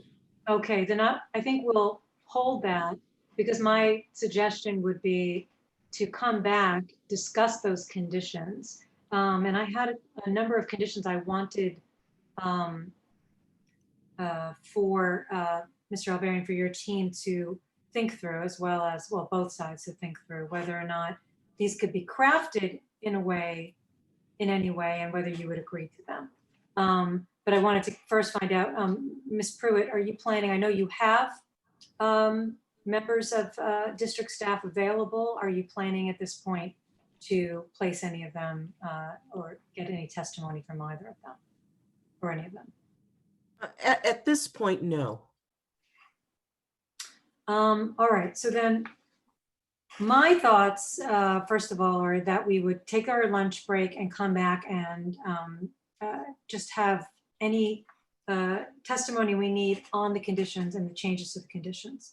I also would like to have the parties consider a few additional conditions, which we can come back and discuss, but over lunch, they can be discussed amongst the parties themselves or, by themselves. The first one is, I do understand that there is this radius that in the past has received CEQA notification. But my wonder, would petitioner agree to a condition that there would be a notice that would be sent to the same addresses with regard to the conditions due to fire, and all it would need to say is how complaints could be made if they wanted to. Just so that we know that those who are most affected know where to lodge complaints and how to do it. That's one to consider. The other is for both sides to consider if there's some mechanism, if we were to grant the variance today, is there a mechanism by which we would come back to discuss whether there now is a nuisance down the road before our next hearing? So it could be an NOV is issued by the district for nuisance or odor complaints, or something else that would trigger to the parties that the situation has changed and now there's potentially nuisance conditions. And so we would need to reconvene to discuss whether or not at this point we would need to end the variance. And then the third thing would be just a condition that would solidify what is being done right now with the leachate, that it will continue to be collected as it is being done and taken off site so that we know we're helping to prevent any of those leachate leaks, which we know from past experience with landfills could present extreme odor conditions. And then the fourth thing to consider is, Madam Clerk, what is the soonest we could set this hearing for a regular variance?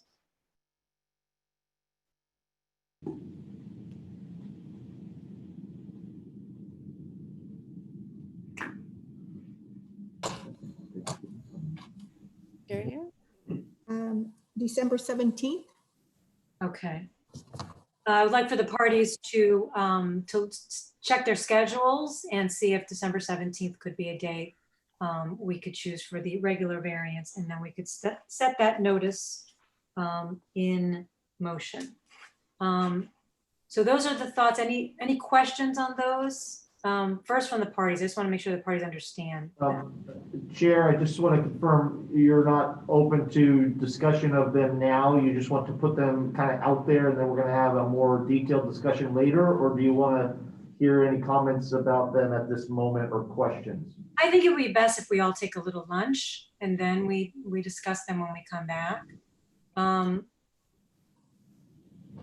makes sense to the parties. Pardon the interruption. I just wanted to say also, I wanted to note that please take the opportunity to review condition number 13, which is a new condition that was added to what I sent, which is now the district's B. Okay, and that's another good point. I have not personally had the opportunity to look at those conditions because I couldn't pull them up on my computer. So this lunch break will give the board an opportunity also to review those. Senator, did you have anything to add? Yeah, I think that when you come back this afternoon, be prepared to discuss the content of the notification you send out to the public. In that notification, there should be some indication that if there's a complaint, to whom they should report. Right, and that's my hope is that the petitioner would agree to something of that nature and possibly tell us what it would look like. But I'm going to leave it to them to come back with any proposal, and we can discuss that. Anything else before we take a break for lunch? Okay. Not all of us are at home, I see. So would a 50-minute break for lunch be enough? And in particular, I'm looking at petitioner, and also I know Ms. Pruitt might need to speak with district staff as well. 150. Yes, well, as long as they have an opportunity to have a lunch break, and then I can resume with them. So we can make it longer. We can make it, we could say, let's make it to 2, or we could, because I don't think we're going to have if we can make it time on the other 1 hour. Yeah, let's so that they can have lunch and I can have a discussion with them. That's just 10 minutes longer, and that they can take care of themselves, and then we can have a discussion if necessary. Is that enough time, Mr. Alvarian? Would you like a little more than an hour, or is that enough time? Because I think we can finish this hearing on the other end well before 4 o'clock. That should be fine. 2 o'clock should be fine. Okay, so then let's go off the record until 2 o'clock. And again, please don't leave the meeting. Mute your microphones so we don't hear what you're saying. And you can turn off your camera as well. We're off the record until 2. Thank you.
Dr. Bernstein? Oh, it threw me for a minute when I first came on and saw your name, A. Bernstein, because one of my best friends' name is Alan Bernstein. And I remember thinking, what is he doing here? He must be an amazing guy. He is, in fact, he is. His birthday was just on the 28th, and I was like, are you hunting me down because you want your present or what? That's funny. No kid. Where does he live? Is he in California or? Yes, he's in Los Angeles, born and raised. Hey, Bernstein. What's his first name? Is it Alan? Alan. There you Alan. go. I'll have to meet him. That's fun. Oh, yeah. In fact, he used to be the president of the downtown, oh, what's the name of them? Oh, come on, not the Lions Club, or the Rotary Club. Oh wow, that must be a big active club. Oh, it is. It's huge. Crazy. Well, hopefully we'll continue to come out with therapeutics and vaccine about this pandemic. It's funny we talk about it like now it's part of the scenery, but it's pretty incredible if you look up the definition of pandemic. We've been through some amazing catastrophe, that's for sure. You know, it's pretty unbelievable. It's I've just been recently trying to pawn off a few vacations that I had scheduled on people. No one wants them, not even that, because they're free. I know everybody's reluctant, and even though some of the literature really states that it's very unlikely for you to get it on a plane if you just follow some precautions because the air is actually recirculated and cleansed. Mm-hmm. I think there's too much craziness. Unfortunately, politics is such a level now that it has infected science. So it's like, follow the science is just a phrase now. Things are politicized so dramatically that anything can be made to follow the science now. So I want to go to Mexico so much right now, especially with the fact that you can get there and back for under $200. But I will admit that I'm a little nervous about the flight. I'll tell you something. I'm seriously considering. My brother lives in Puerto Vallarta. Oh. So the thing is that I have a history of pulmonary problems. So I've been reluctant. But I don't know about you, but I got to get out of town here already.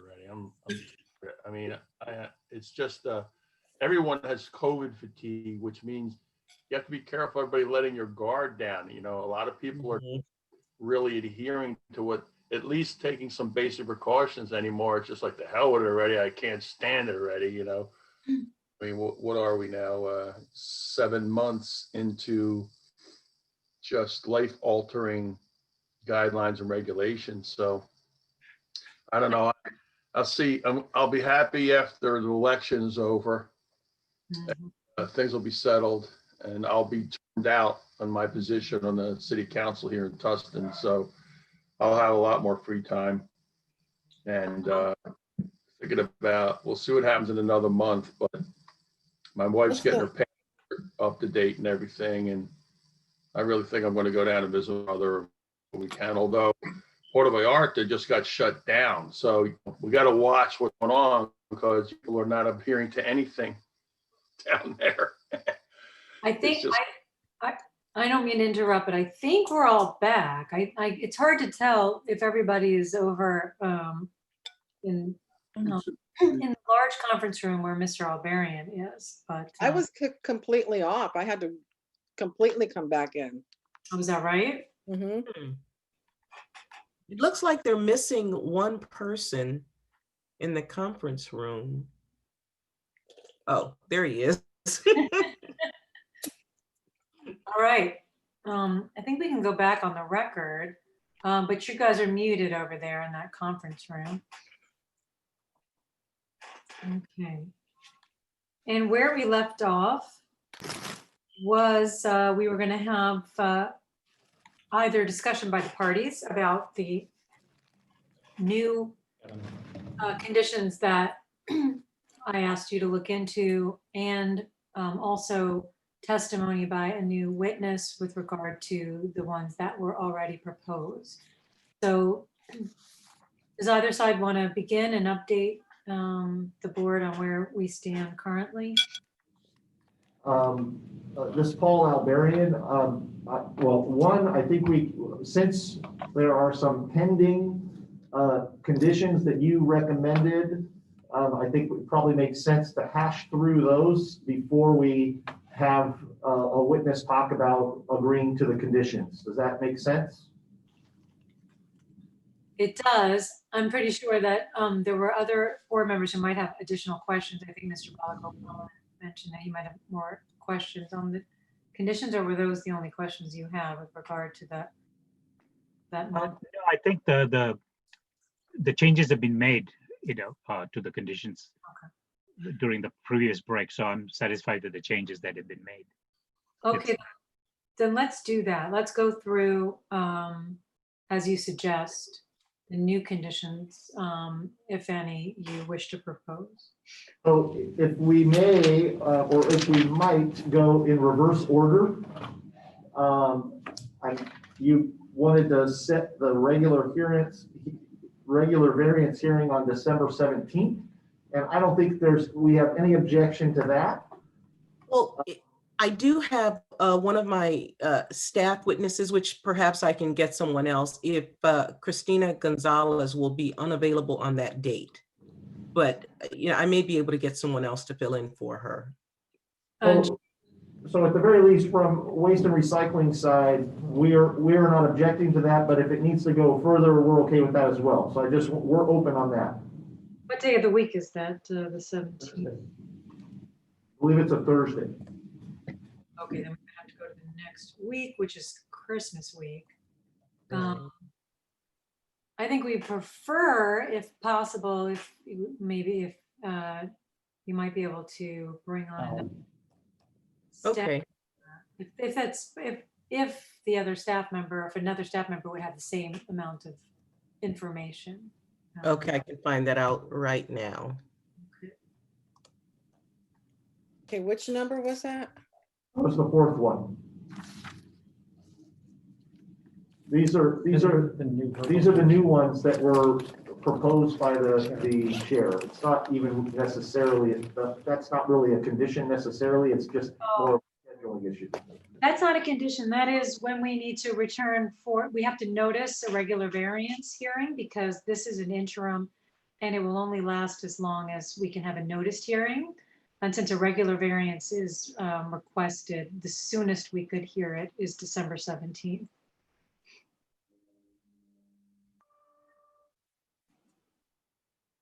So setting the scheduling aside, looking at the third one, moving up the list, there was a request to confirm and require that the leachate pumping continue. OC Waste and Recycling has every intent to do that and is not opposed to adding that as a formal condition, but we're going to do it regardless. So whether you put it in as a condition or not, it's something we're going to do. So we agreed to that if that's what you would like to do. I think yes, and I would like to see, since since I'm not technically adept at knowing how it should be worded, I would like to have a proposal of wording. And the reason why I say yes is because the more conditions we have in here to make sure that we're not in any kind of nuisance conditions, the better.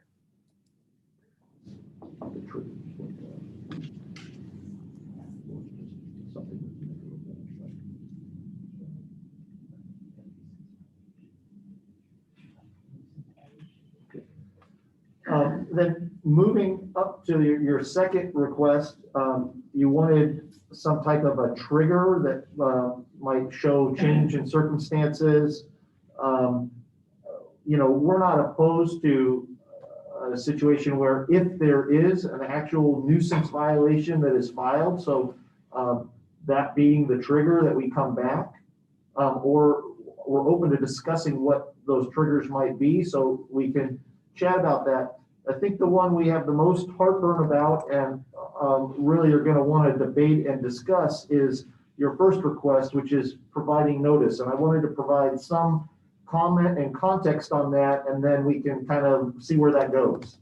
I want to begin with pointing out that we used that reference of the 4,000 residences as just kind of a reference to give the hearing board a concept of the number of households in the area. We did not, and I hope it did not come across as us trying to mislead the hearing board in a way that suggested that we had notified them of this. And so I want to make sure that's clear. We have a pattern and practice historically for CEQA purposes of notifying a certain radius, and for purposes of describing the number of people that had expressed complaints, we wanted to be able to tell you, well, that's the number of people in a community approximately of 4,000 residences, but we did not try to claim that we had notified them. So we thought it was a reasonable and verifiable way to show you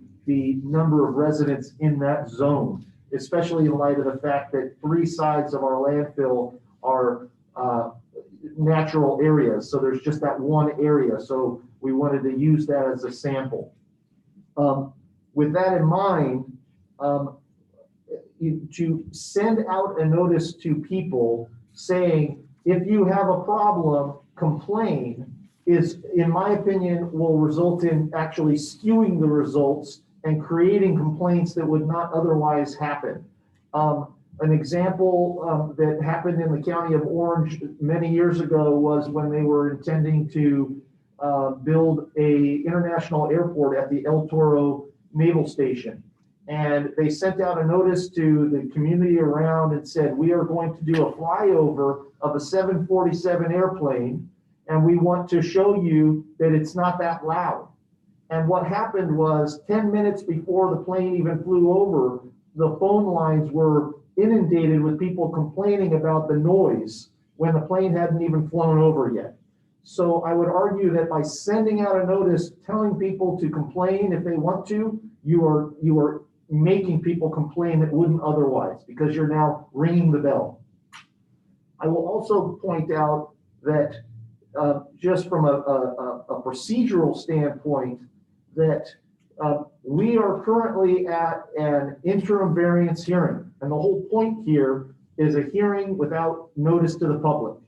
And the notice that will go to the public will be down the road when we do the regular variance. That is the way the system goes. And if people are that upset, they're going to receive the notice from the AQMD as is provided by the codes and regulations. And so to put a burden on us that I think skews the results is unfair. A couple other things. The landfill takes very seriously the public's concerns. And for the last several months, even before the fire, because there were community concerns about odors and issues, we have been meeting with the community on a monthly basis, doing meetings. And in light of the concerns that have been expressed about the fire, we actually created a special meeting tomorrow where the director of the agency is gonna meet and talk with the people, tell them about what's going on with the landfill, So we really take it seriously, but we do object to providing notice to 4,000 residents saying, if you don't like the landfill, call and complain. I think what that will do is create a nuisance, and that will not serve us well. We also, there's been press releases. The agency has a website that at the very bottom has a link to it that says, if you have a concern, click here, and they can submit their complaints. It's not hidden in any way.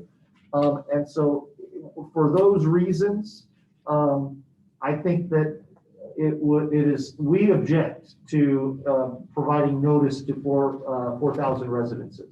And that's my pitch. Well heard. First, before I respond with some other thoughts, Ms. Pruitt, did you have any position one way or the other, or any thoughts on the statements Mr. Alberian just made? Actually, I do understand his concern. I think that this poses a very difficult situation for the board, because I can understand being concerned for the community and wanting them to have an outreach. But at the same time, I understand that if you highlight it, it's going to call attention to it. Mhm.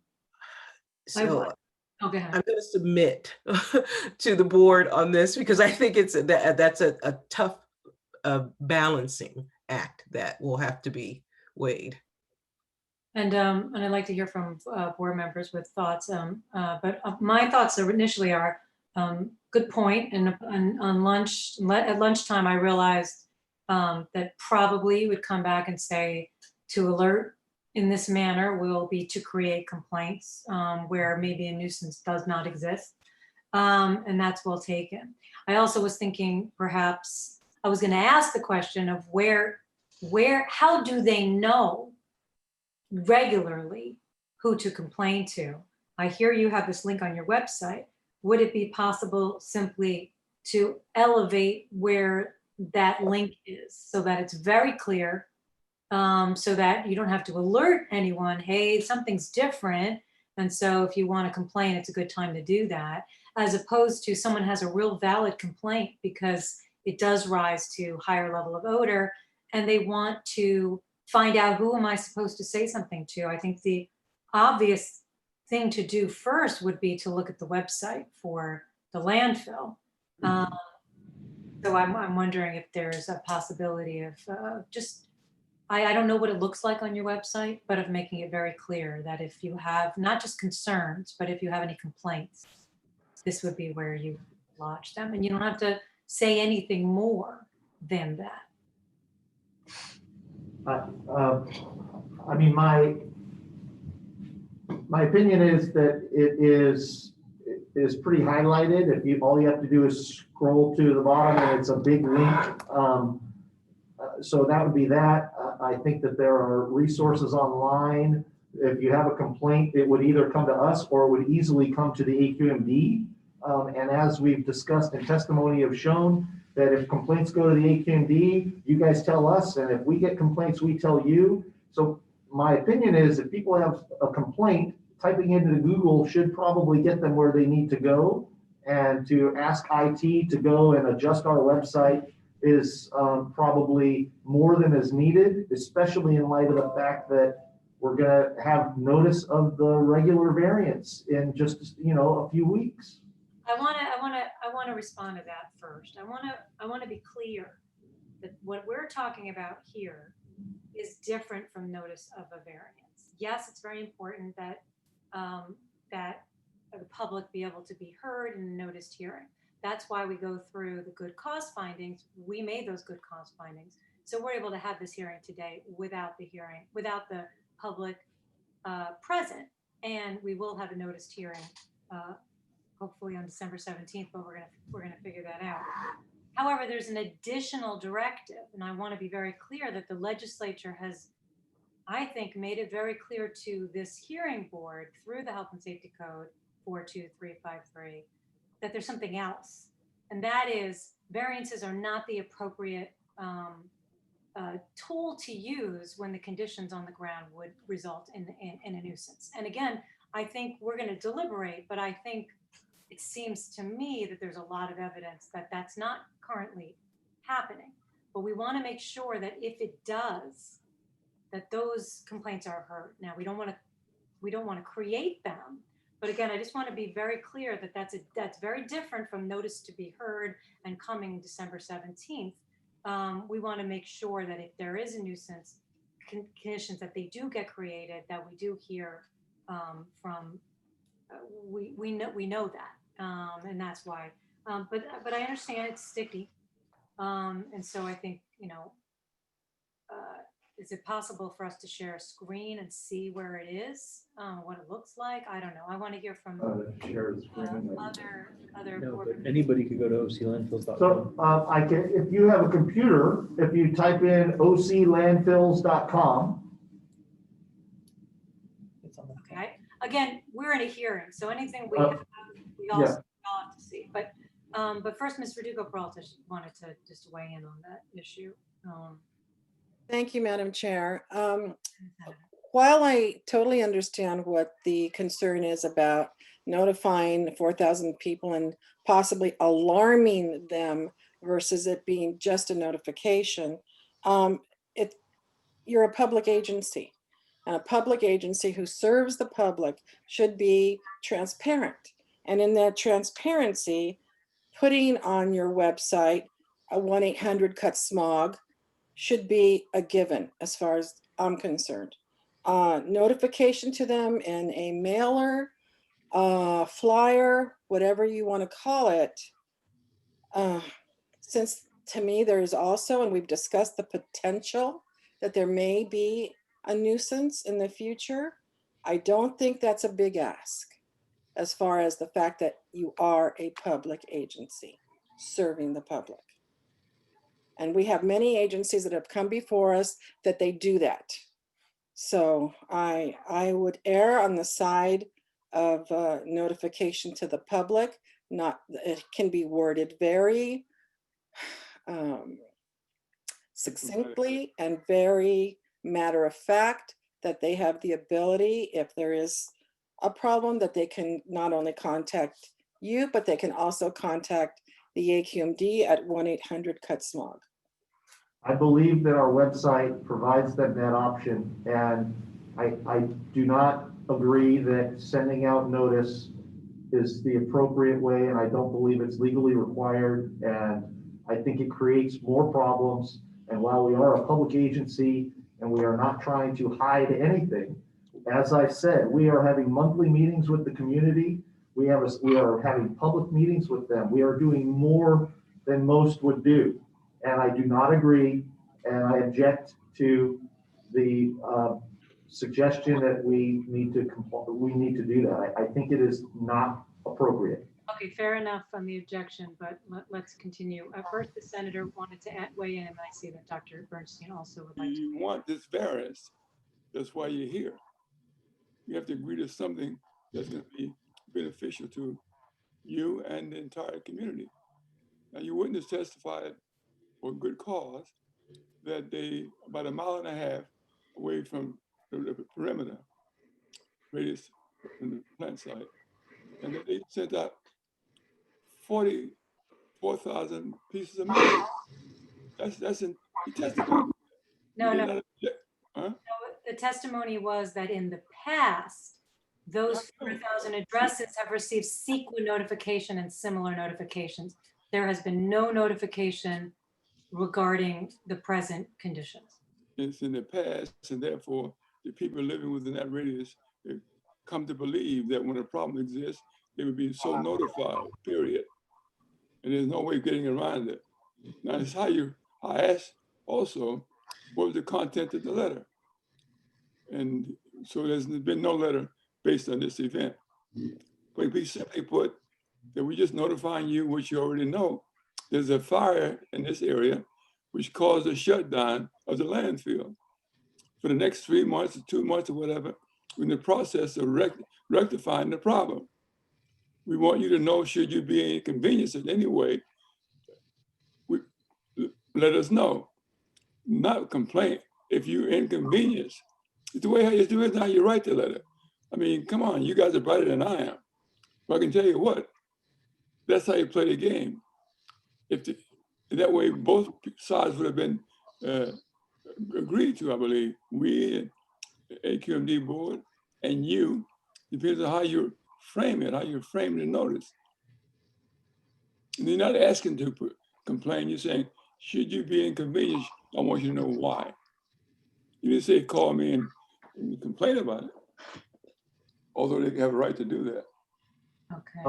I will say that the county has issued press releases with phone numbers advising the public of the fire, of the fact that the landfill is closed, with phone numbers to the public information officer. So there are documents that are going out informing the public. Good. Okay, we can get more. Bernstein had something to add. Madam Chair, I just want to clarify something through Mr. Albarian. Those notifications that the county has distributed, are they posted on your website? The press releases about the fire? Yes, they are.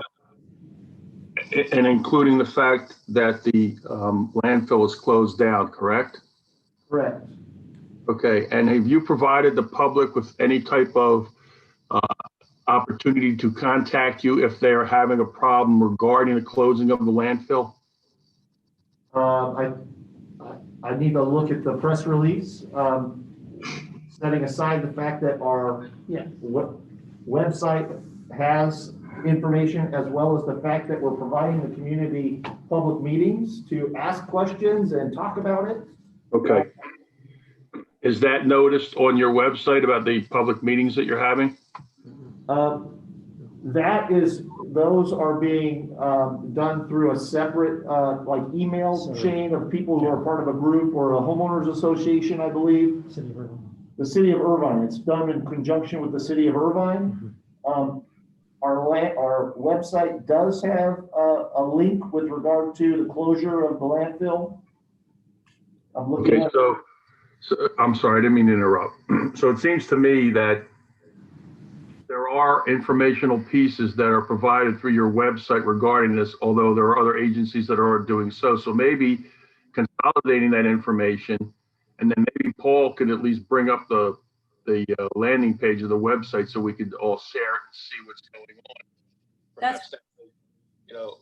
Perhaps there's a way that we can come up with a solution together that you're not causing yourself, more heartache, given the fact that you're already having regular meetings with your constituents here that are of close proximity to the facility.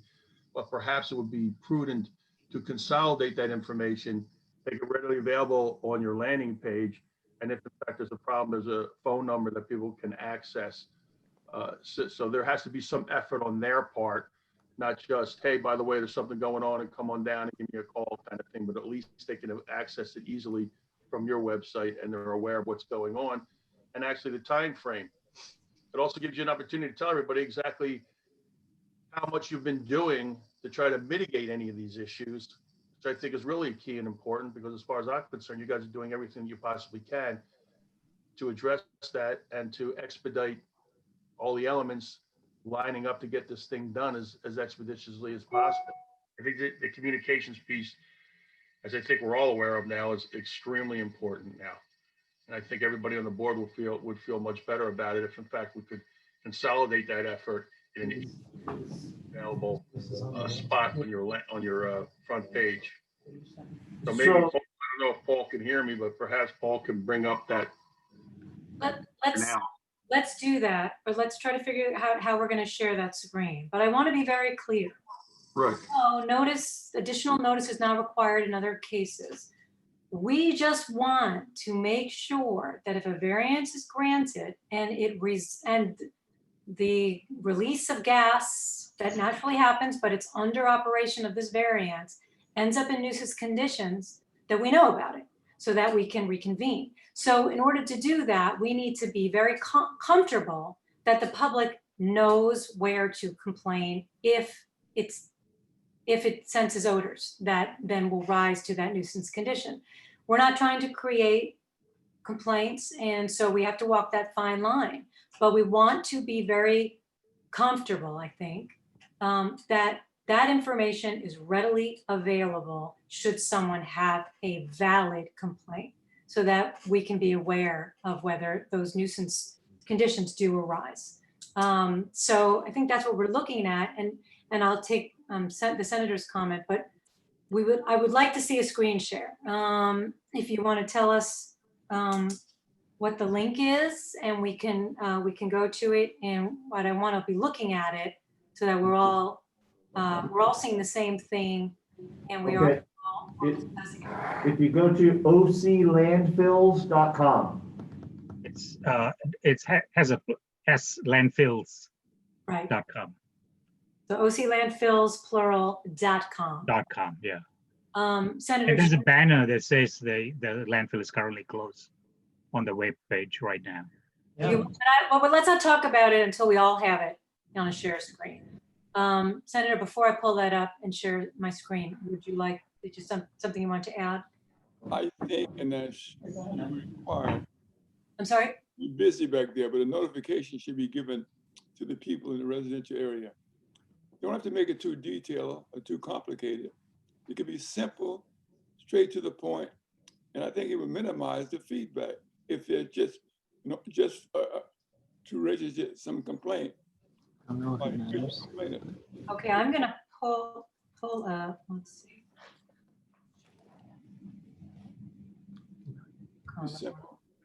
I want to make sure I get that. oclandfills.com. Okay. I am going to try and share screen. Oops.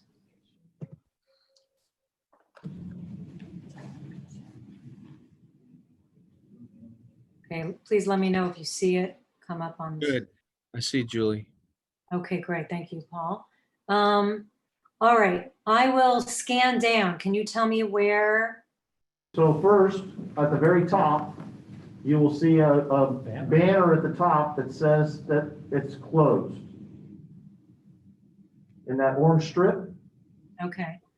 Says it's closed. If I were a member of the public, I might think that means I don't know that gas continues to be created. So, okay, but that is helpful. That is right on the top there in the red. Do you all see my pointer or no?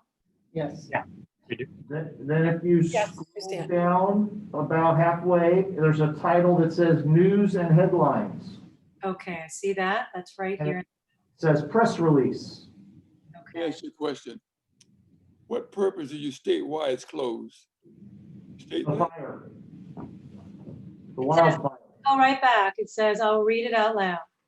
Update 11.3. Frank Bowerman landfill is currently closed due to a surrounding wildfire. Haulers are encouraged to redirect waste loads to Olinda Alpha or Prima, sorry, I'm having a hard time reading it, Delta landfills. That's what it says. Yeah, that's simple. Okay. You shouldn't get any, they've been notified, and you don't get any feedback on that regarding complaints. Okay. And if you scroll just a little bit further down, under resources, the first one on your left there is report a concern. Okay, report a concern or ask a question using our neighbor support portal. Okay, that's pretty clear. And then if you press it, my apologies if my computer is slow. Okay, there we go. Okay. Okay, and then this form will pop up, and it allows you to describe everything that you would want and who you are, and then submit it. And Julie, if I may add, it's no different from AQMD's website. It's actually, you have to go through the same thing. So they're doing exactly what if you're going to the AQMD, you have to go through the similar steps of what Orange County is providing for the public. You mean they have to fill out something similar? Yeah, and again, it's not a big banner. You say complain, you have to go look for it like here, scroll down or click on something and then find it.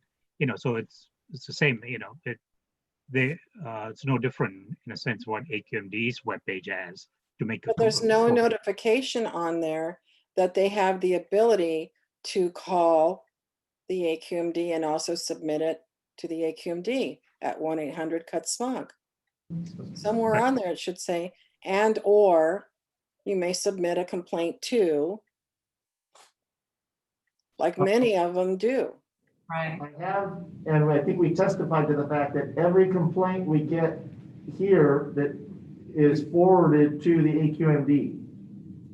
So there's a mutual sharing of complaints. When someone complains to you, you guys tell us, and when someone complains to us, we tell you. Why do you have to use complaint? What about concerns? Concern. You have to put down, you put complaint, then you're inviting complaints. You're concerned. Well, it says, what does it say? It says, let me go back, report a concern. I mean, we can debate that, but I think if I had a complaint, I think I think that might be clear that that's where I would start. I prefer to have a phone. Is there any way to report by phone, or that's not possible? You'd have to have somebody manning the phone to do that. All right, so we've now looked at it. Can I stop the share on the screen? It's on our press release, 714. The press release. It's my phone number. Do you want to look at the press release? Well, staff is telling me that the phone number is provided on the press release. So if you were to click that press release, there's a phone number there. It's the one on the right. It's about closed. Yeah, it's right there. Click here. Yeah, click here. Click here. Oh, click here for more detail. So click. Okay.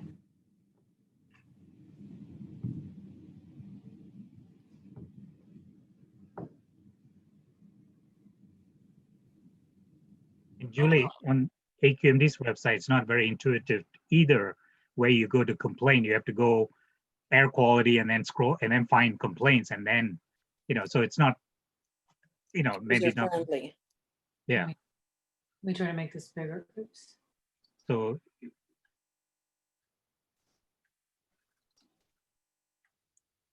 Okay. Well, there is a contact. That's helpful. We have Kevin Gaxiola in the room here because he's involved in responding to these type of things. Okay. I mean, this is very clear. I think this is very clear that there is damage to the site. What if somebody called this number or responded to Mr. Gaxiola? Well, what if, is that the end of the question? And then I can. Would they be able to, if they called that and they had a complaint, what would happen? Can I have Kevin answer for you? But he hasn't been sworn in actually yet. So hold on, let me just ask him what would happen.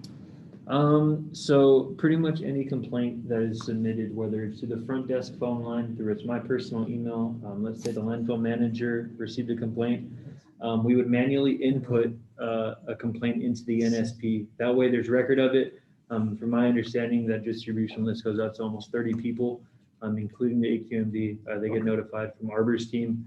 But any type of complaint, even if it's a very vague mistake, a quick phone call saying, hey, I smell something funny, it gets input into the neighbor support portal. Okay. And that is true, Mr. Gaxiola, if they call this mobile number or they go to Kevin.Gaxiola at OCWR, whatever that this is right here. Either way, either a complaint directly to him by phone, to his email, or to the front desk is forwarded to him, and then he will manually insert the information into the form that you already looked at, and then that is forwarded to AQMD. Okay. So there's a written record, and we don't lose track of complaints that might be sent in on the, or concerns that might be sent in via phone or email. We put it in the system. Okay, any other questions about what we see on the screen? Can I stop the share and we can have more of a discussion? Okay, I'm gonna stop the share. Okay, great. Is there Can I make a comment? any other questions or comments? Yes, Mr. Balakoff. Yeah. I think maybe we should hear from district inspector, because they also get the complaints, and I think Steve mentioned they had got a number of complaints prior to the fire. I think the district also gets the complaints, so I think we can just be sure then that there's a mechanism, and the public, the residents are aware that they can call AQMD too. Maybe the district inspector can shed some light on it, how many complaints she's got, and if they, what she thinks of the existing process in place is already robust enough that'll handle any complaints that people have. They know where to go without creating more requirements. And I think Mr. Alberian's point is there's no, which what I picking on was there's no statutory requirement for that. So that's the only, hesitancy I have in requiring this public notice when we are going to go to a regular variance and it's going to be noticed also. Right, again, this is very different, okay? There's the 6 findings for a variance. There's notice requirements for a variance, and those are different from this section that I have concerns about with regard. So yeah, there's no requirement, but the point is we just need to feel comfortable.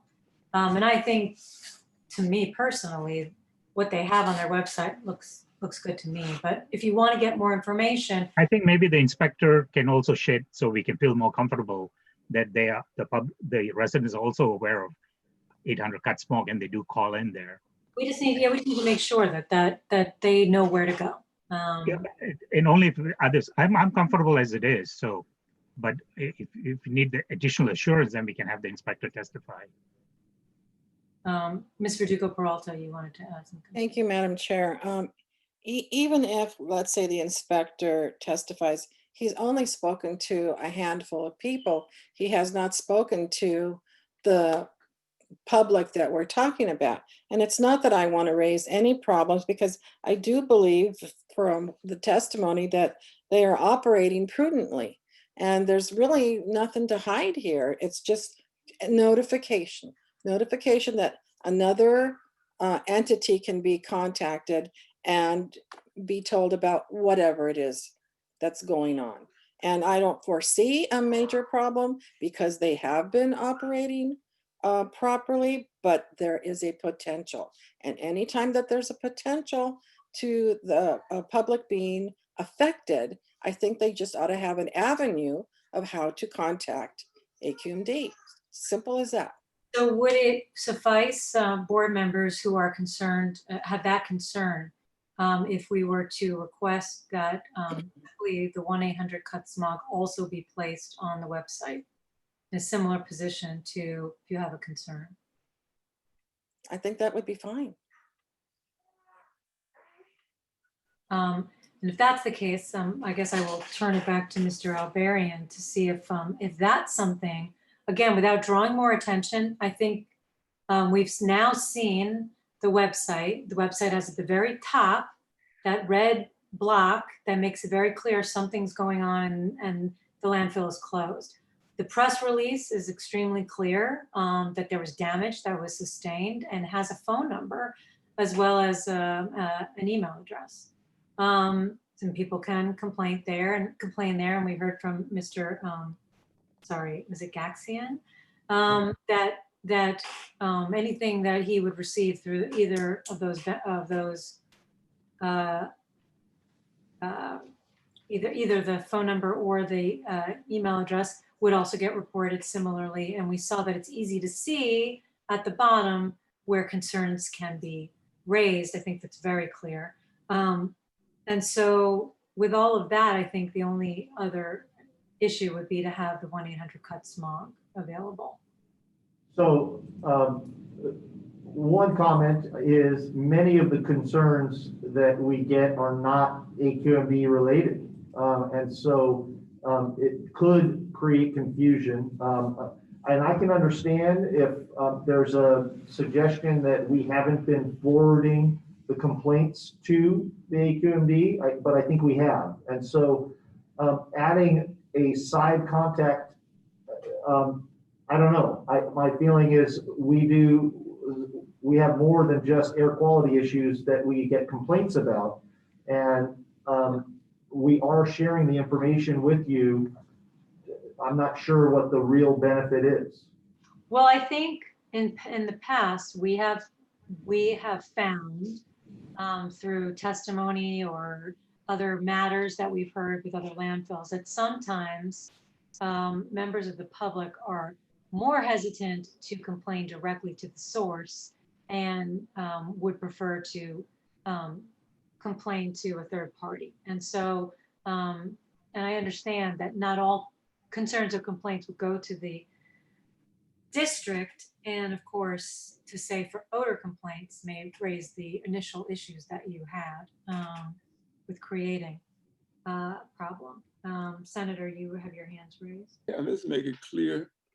You close, you temporarily close for the purpose of making repairs to the damage that was caused by the fire. Because if you say close, they don't think you're going to reopen. So it's a temporary close to make the repairs and remediate the problems associated with the fire. Simple, I think. So I think you're saying that's not clear. Well, no, you got to say temporarily closed. You don't say just closed. I think, again, I don't know that it's our job to nitpick how they are. I'm not nitpicking. I'm just saying, if you're going to put notice to the public that it's closed, I'm just a public guy. I'm going to say it's absolutely closed and won't reopen. My point, I'm sorry, my point was not to say that, but to say it's not our place to say what the notice of their closure is. Rather, the most important thing that we're trying to ascertain is whether there are people who have complaints regarding odor, and making sure that they know where to complain, and so that they have that avenue if they have valid complaints. All the others, any other notice is correct. We don't have jurisdiction over that, and we shouldn't have jurisdiction over that. And it's not required in any other case. So that's going above and beyond. And the conditions that we put in a variance, I'll read the rest of 42353. The hearing board shall prescribe requirements, and that means conditions, other than those imposed by statute or by rule, regulation, or order of the district board, not more onerous, applicable to plants and equipment operated by specific industry. And we've always taken that to mean we cannot impose conditions that are more onerous. So it's not our place to tell a petitioner how to say to the public that they're closed or that they might have more odors, but rather it's just very important for the last part of that, having to do with that we have no jurisdiction to approve a variance that could result or would result, again, will result in a nuisance condition. And so we just need to make sure that the public is aware of where they need to complain so that we would know if that nuisance condition occurs. And I think it's been very clear, and the only question that remains is whether the 1-800-CUT-SMOG needs to be on there too. Senator. Yeah, the point was made that they were not inclined to solicit complaints. And the way you frame it in such a way where you cause more complaints to come in, justified or not. If you say, I know we have no control over this, if you just say it's closed, whatever concerns and complaints that the individual would have, say, well, that was during that point in time, but it won't come back because they're closed. And then, of course, it's going to happen again. You can frame the condition in such a way where this would be a suggested approach that the petitioner could take. In order to satisfy all parties concerned, you have to say that, I believe, we can find the words and choice of words to express that point of view.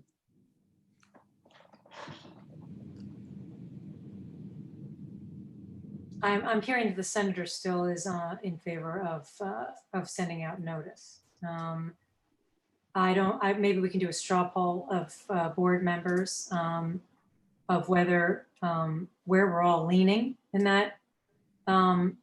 Personally, my position is, having now seen the website, the only question that remains for me is whether the 1-800-CUT-SMOG number should be on there. But I believe that that is probably better than sending out notice, for the reason that was raised by Mr. Alberian of, we want to know if nuisance conditions are actually created. We don't want to create them by telling people, hey, you should call in.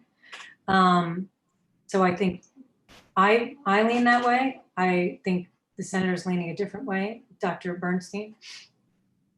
I see it the same way you do, Madam Chair. I think this entity is going above and beyond. I mean, they're having regular meetings with the constituency there to air any problems that are going on. If we add the 1-800 number to the website, I think that will more than suffice.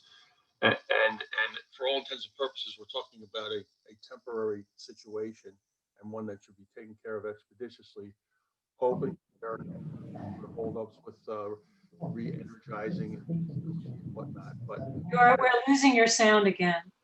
I wonder why that is. I think all we need to do is add the 1-800 number, and that would be about it. I think that they're going above and beyond notifying their constituents and keeping them informed. And there's multiple areas on the website to access information, and they're meeting with that constituency on a regular basis. So I think that we've discussed this issue enough, and let's move on. Well, let me ask Mr. Balagopalan, where do you fall on that issue? I think what they have on their website is adequate. Like I mentioned, I mean, I just went to AQMD's website. It's the same thing. The first point where you go make a complaint is a web app, similar to what Orange County has. So you minimize the calls to the 800-CUT-SMOG line. So you get all the information, and it gets assigned to the inspector right away, and so forth. So I think what they have and is adequate.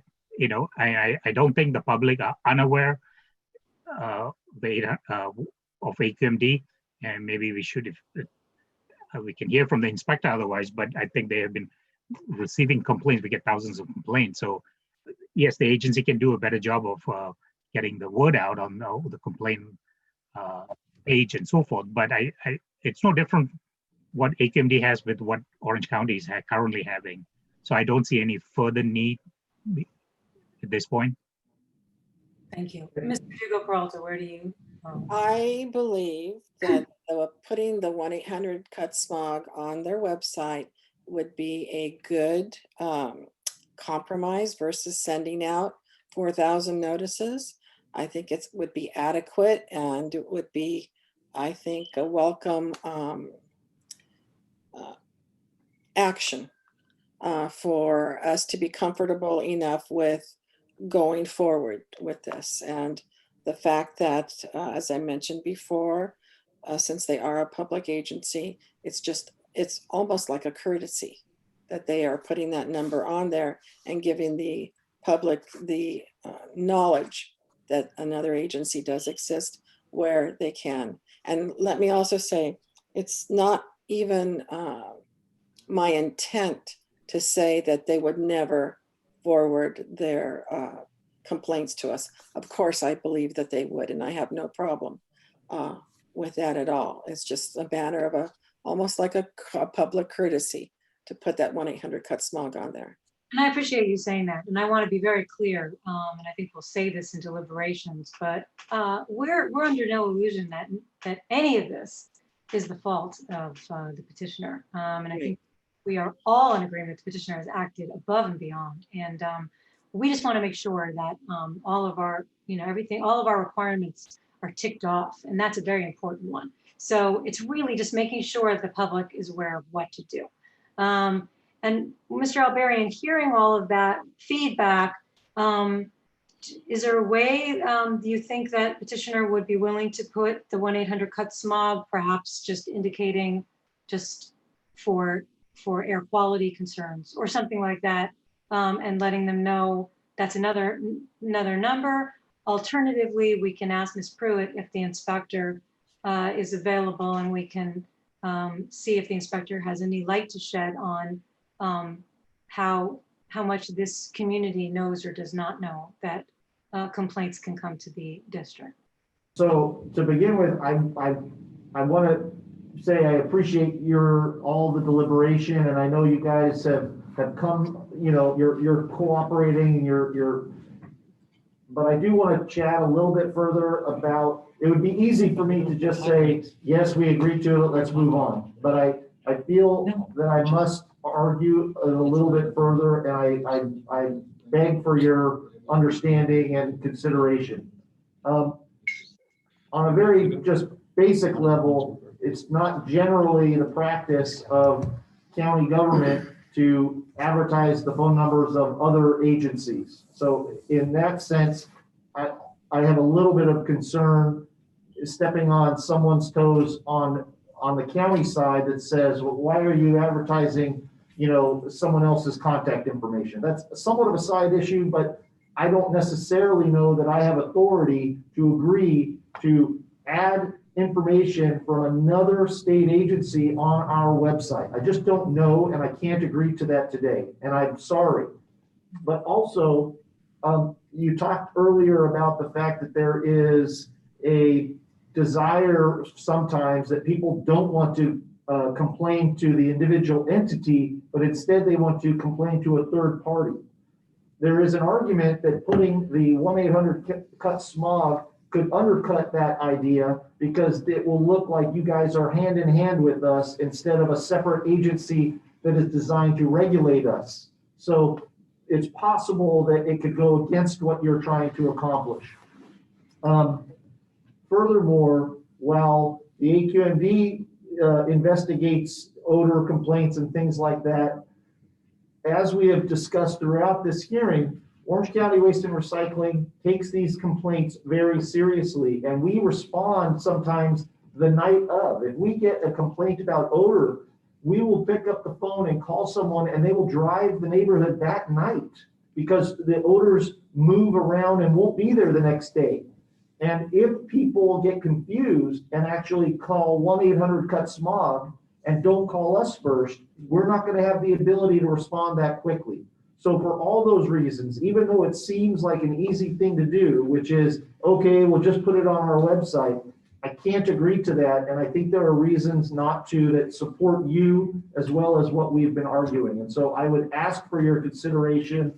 I would ask you to look at our website and understand that typing into Google air quality complaint is going to get them to 1-800-CUT-SMOG very easily. And I would ask for that courtesy and not to go down this road. Thank you. I would, oh, sorry. Go ahead. Oh, I would just add that, I'm communicating with staff. And, I think that I believe, as the staff believes as well, it might be overreaching to ask that our information be put on their website. And people could believe that we're some sort of a joint agency or that we work in conjunction with them.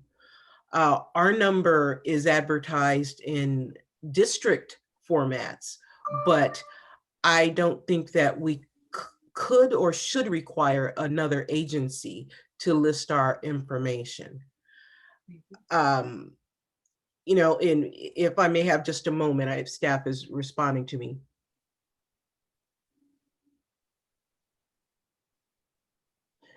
Yeah, I think that we're asking that information be contributed based upon what could be a public nuisance. And I think that absent any testimony of a public nuisance right now, making that kind of a requirement is overreaching. And that's where my position at this point.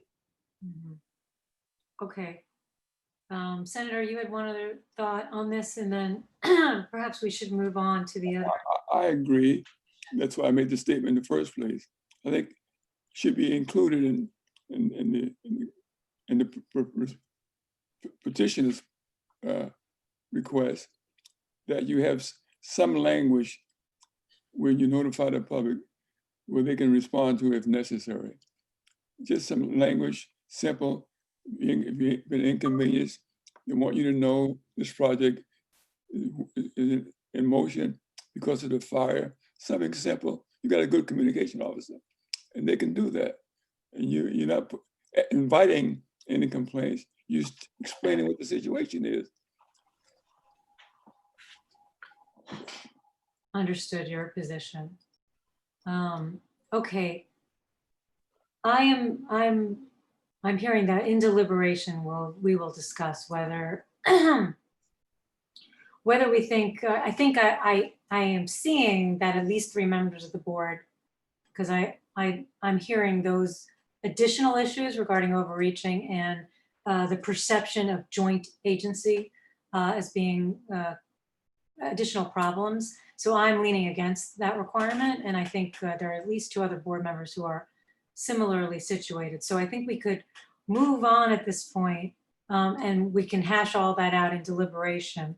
But I want to, I think the only things that are left are the 2 additional conditions, and I would like to hear from both parties. In particular, I know you are agreeing to the addition of the condition which would just essentially require during the pendency of any variance that the leachate, as long as the leachate, the equipment, the collection equipment is not working, that you continue to do that collection that you're doing by truck at the bottom of the hill. But I don't have the appropriate words to place that into a condition. So I'm sorry for. Go ahead. Did you?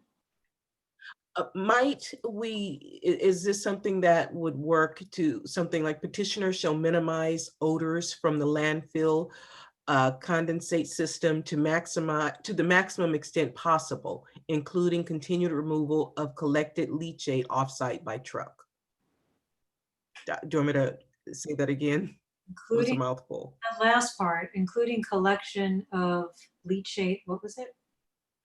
Offsite by truck. Is that accurately, You're missing a couple of words there in that last sentence, the last Okay, part of that sentence. You repeat it? Petitioner shall minimize odors from the landfill condensate system. Hold on. Odors from the leachate. From the landfill. From the landfill leachate, what is it called?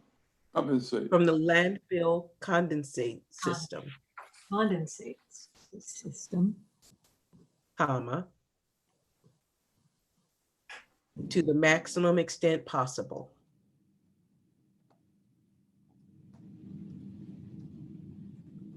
Comma. Comma before to the max? I would not put comma. I think that's part and parcel and not an aside. Okay. To the max. And then I'm going to say, including continued removal of collected leachate offsite by truck. Including continual removal. Continued, not continual. Continue, yes. Continued removal. Of collected. With an ED. Leachate offsite by truck, period. Yeah, it's just the frequency. Thank you. Thank you, Stacy. You're welcome. I got it. Got it. All right. Okay, so as long as it's continued ED, is that acceptable to the petitioner? Yes, it is.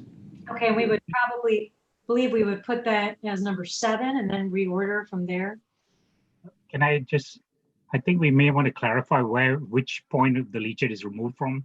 It's not from the tanks, but from the toe of the landfill. I'm not sure what the right description of that is, which is what they're doing, but we may want to include that. So it's not that they're collecting the leachate offsite by truck. They're collecting the leachate from a part of the landfill? Yeah, before I think they were pumping it up when they had electricity to holding tanks and then removing it. But now they're not doing that. They're taking it from the toe of the landfill, right where it collects in from. And I'm assuming the trucks that are coming in have their own pumps that pumps it into the truck. We pump it up to those tanks. And Maybe they, so it would be including continued removal of collected leachate from the landfill and transportation off-site by truck? Do you know when? I'm asking staff a question because this term is being put in because we don't have electricity and we're doing this. When we have electricity, then the leachate will be pumped up to the storage tanks and handled as we normally would. I just don't know. So we might want to do until electricity is restored. And then, because I don't want to agree to a term that's no longer necessary when we have electricity. Yeah. And Including the carbon. Right. Carbon. So it would have worked if we say until electricity is restored. And the system has been repaired. Okay. Yeah. Right, I was gonna say, doesn't the system have to be repaired? Yeah. So until electricity is restored and the system has been repaired, we will do the following. Okay. So we would put that at the beginning, until electricity is restored and the leachate collection system, what system? The leachate system, Yeah, the leachate. leachate collection Leachate system. condensate. And condensate. Leachate and condensate collection system. So right, it could be leachate / condensate, however you. okay. Collection system is repaired. Petitioner shall minimize odors from the landfill condensate system to the maximum extent possible, including continued removal of collected leachate from the landfill and transportation offsite by truck. Does that capture it correctly? I think so. It's good with that? Yeah. That is okay with us. Thank you. And then I don't know if the parties discussed a possible trigger for return to the board if there are possible conditions of nuisance. Is it upon issuance of an NOV that we would return? What do you guys? Yeah, penalty.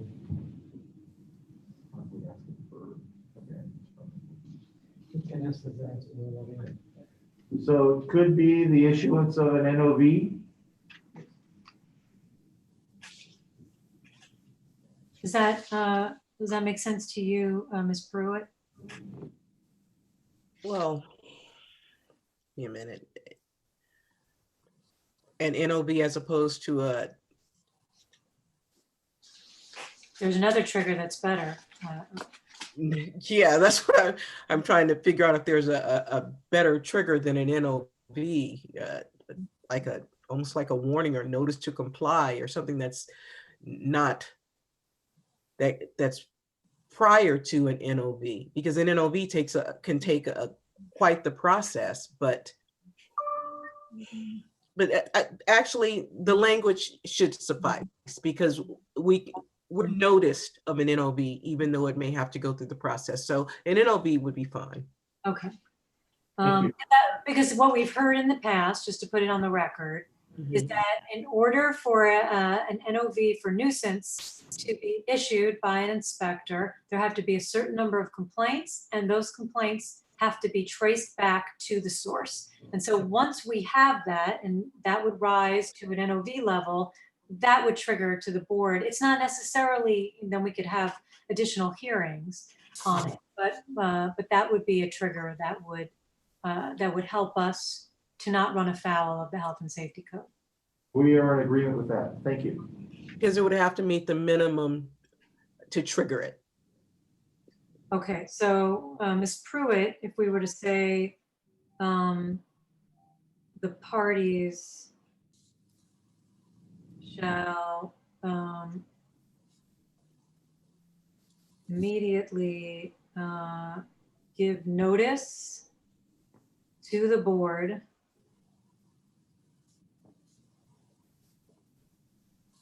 and schedule a return in the event an NOV is issued for odor nuisance. Oh, I would say an NOV is issued by a district inspector or by the district. I would think by the district would be fine. That covers everybody. Thank you. You are muted, Ms. Pruitt.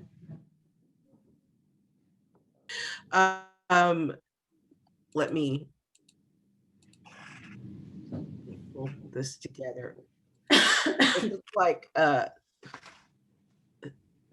in the event that a Rule 402 nuisance NOV is issued against the petitioner shall notify South Coast AQMD by email to, and I can list the names, and the clerk of the board, and shall reconvene with the hearing board to present updated information regarding the status of the facility variance.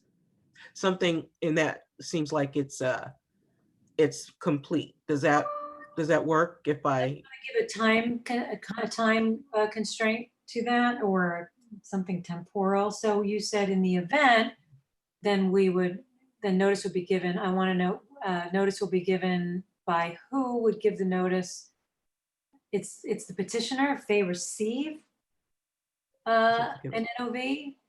let's see, in the event that a rule is issued against the petitioner, oh, yes, in the event that a Rule 402 nuisance NOV is issued against the petitioner shall notify South Coast AQMD by email.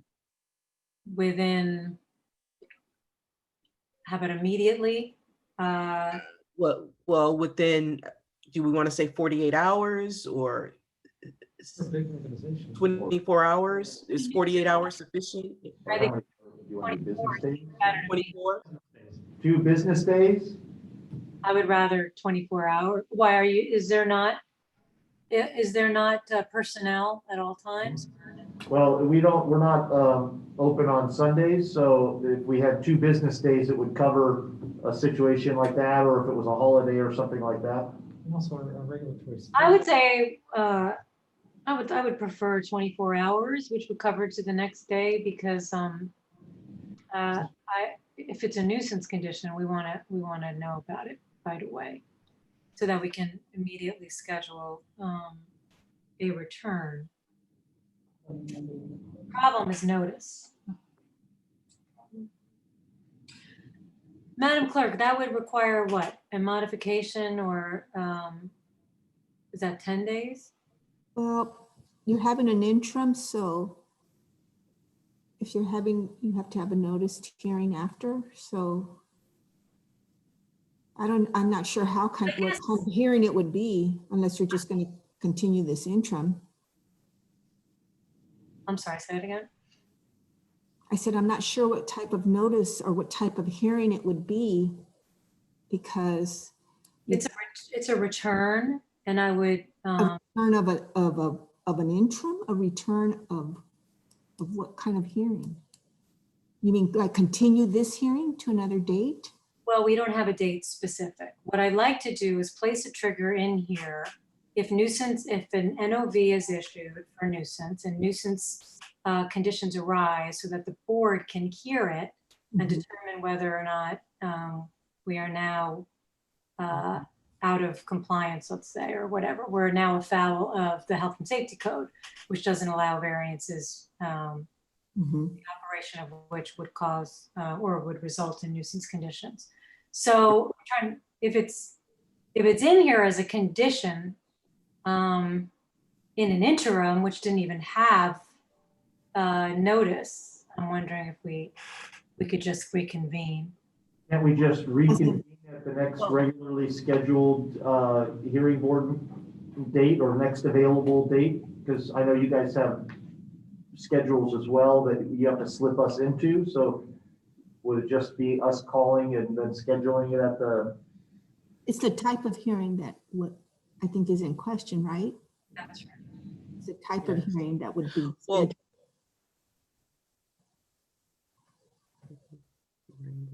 Were you trying to say something, Ms. Pruitt? Because you're. yeah, I'm trying to, I was speaking aloud. I thought it might, trying to put it into perspective and figure out.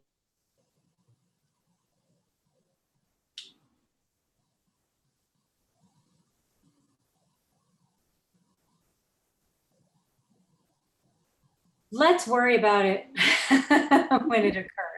What I'd like to do is put in a condition that says, I'm going to need you to reread it again, but that in Okay, I will read you the entirety of it, and then I'll go back slowly. It says that in the event that a Rule 402 nuisance NOV is issued against a petitioner, the petitioner shall notify South Coast AQMD by email to Nicole Idiart and her email address, Christina Gonzalez and her email address, and the clerk of the board at and her email address, and shall reconvene with the hearing board to present updated information regarding the status of the facility and variance, okay. and shall reconvene with the hearing board to present updated information regarding the status of the variance. Okay. So what I'd like to do is put in to that, which maybe at some point we can type up and send. I just, or say it real slow because it's hard to get it all. But okay, that I can do. I can say it slowly now. what I'd like to do though is add that the notice be given within 24 hours. Okay. That the reconvening happen on the earliest possible date available on the hearing board calendar. And that will allow us at that time to determine what kind of notice, if any, needs to be done. But I just want to have that trigger in here. Okay, now with that, let's try to get this, try to get this written. Okay. In the event that a Rule 402 nuisance NOV is issued against the petitioner, the petitioner shall notify South Coast AQMD by email within 24 hours to, well, that doesn't make sense. Nicole Idiart, in open parens, NIDIART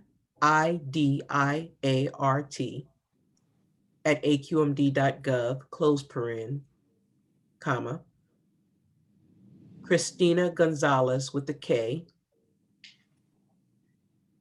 open paren, KGONZALES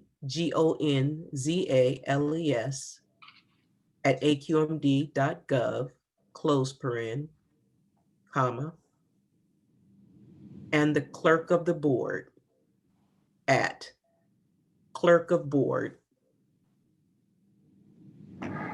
at aqmd.gov,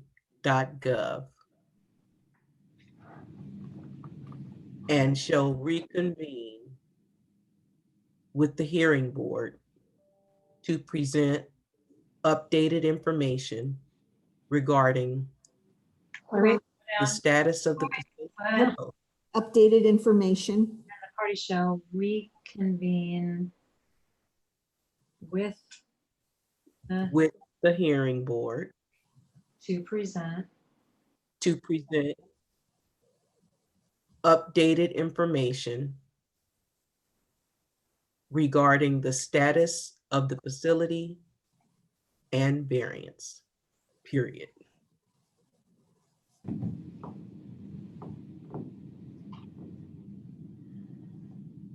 I think we have to change it to from discussing because it would, well, we need to be clear that it's not just a discussion, it would be a status and potential modification, and the modification would be if a nuisance is found, we would have to end the variance. But so it's reconvene. Where is that part? Jeez. We shall reconvene with the hearing board to present updated information. How about reconvene with the hearing board for a status and modification hearing? That's just what it's called. To present updated information regarding the status of the, what was the last words? To present updated information regarding the status Of the facility and variance. and variance. Okay. Okay. I may have trouble reading it. Well, it looks like that, but it sounds good to me. Mr. Albarian, did you get that? And does that sound acceptable to you? I believe that is acceptable to us, and then we have one other comment on a couple of these. It's a minor tweak, so when the opportunity comes, we need to chat about it. Okay, let's first find out, Ms. Pruitt, did you have an opportunity to find out about the 17th of December? Yes, I have a supervisor that can fill in on that date. Great, thank you. Okay, Mr. Albarian, let's move to you and the tweaks that you would like to propose to the proposed conditions. Yeah, and I apologize for not noticing this before. It's really more of a scheduling issue. We've already scheduled a contractor to do, but 10, 11, and 12 of the new conditions say that we shall begin the first round no later than 7 days. What's that? 9 to 13, I'll say 7 days.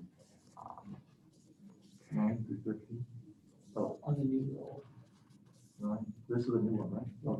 Oh, so 9 through 13 say no later than 7 days, but we actually have scheduled those tests. The soonest we could get them was November 12th, which is, I think, 9 days.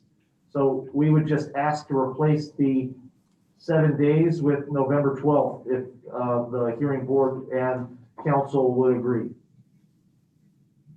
Ms. Pruitt? No objection.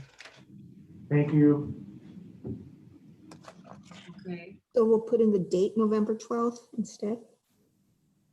Yes, so that's a 9 as well? Oh, right, I've renumbered them. Okay, so we will renumber. It is existing 9. 9 to Yeah, how many? 12 9 through 12, okay. or 13, I guess. So we would take out, which shall begin, instead of no later than 7 days after the date the variance is granted. So we take out no later than 7 days after the date the variance is granted and replace shall begin November 12th, 2020. Yeah, it could be no later than, but it basically we have it scheduled for November 12th. No later than. No later than. So we just take out the word 7 days until the date the variance is granted. Thank you. Okay.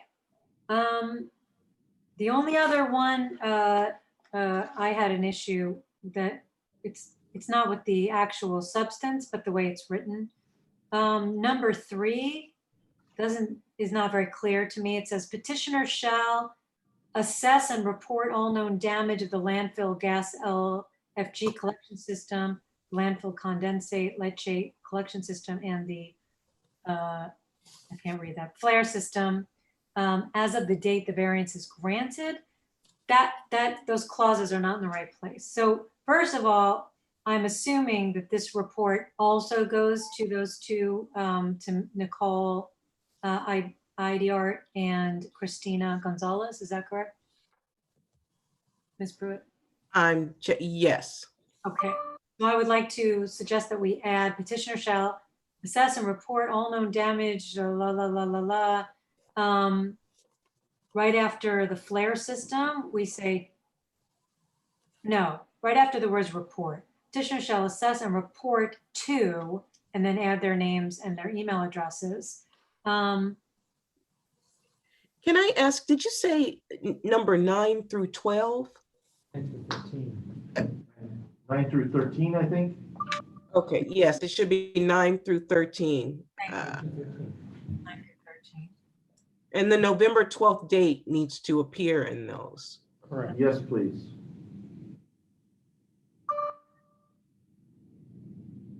Okay, and they're gonna change numbers. 'Cause we're- It's condition number 16A.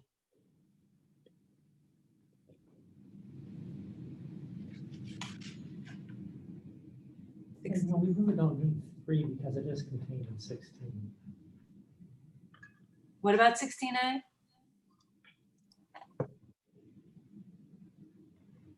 It's indicated in the condition in 16A that, one second, I just closed the screen. Oh, okay, pursuant. So that's gonna go into. Okay, but my understanding of 3 is that, is my understanding of 3 correct? Because that's what the clause is in the wrong place as of the date the variance is granted. Is it that you're going to assess and report all known damage as of this date and then send it at a different time? Or is it that as of today, you're gonna assess and report all the damage?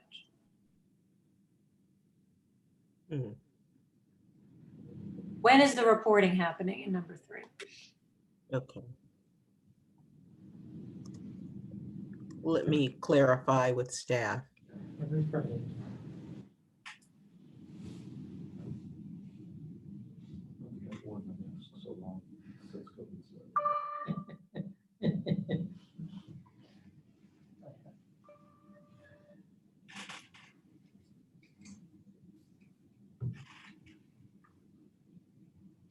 Okay, staff is saying that all damage as of the date of the variance.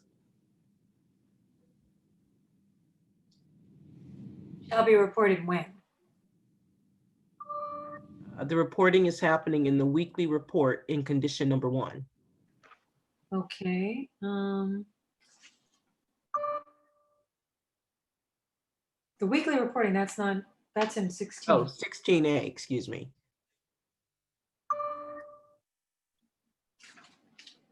Weekly by the close of business on Friday. Okay, so do we need 3?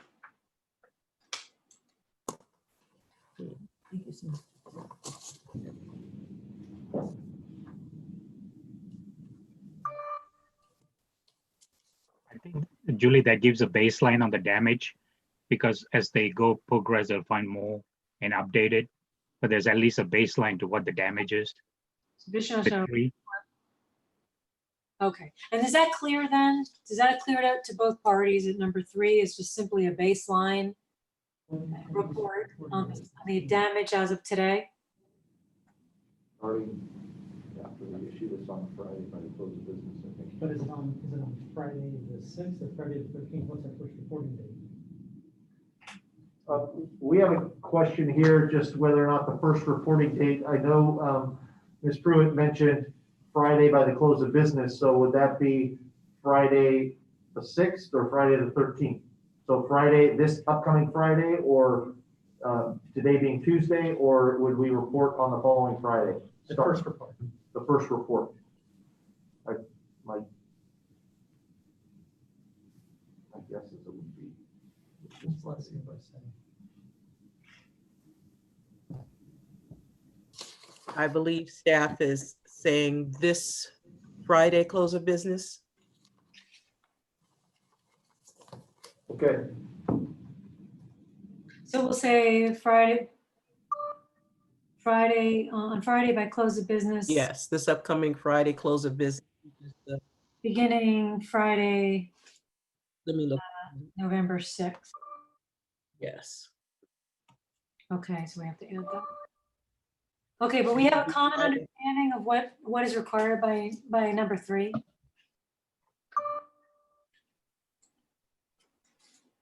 I'm sorry, I did not hear you. I wanted to know if number 3 is superfluous. Is it already required in number 16, or is it something additional? And if it's something additional, do the parties understand what it is? Well, staff is saying the 16 is for the subsequent. Okay, so this number 3 says that today there should be a report. By the close of business Friday? I'm confused because Okay. if it's supposed to be by the close of business on Friday, then it's already captured in number 16. Is 3 necessary? Or do you want to report today as well? Well, if I may have a moment to confer with staff.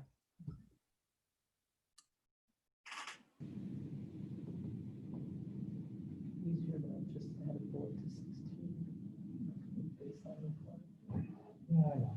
It's just such a quick turnaround for us.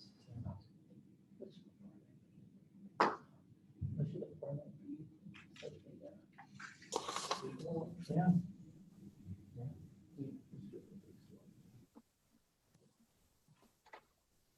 All right. Yeah.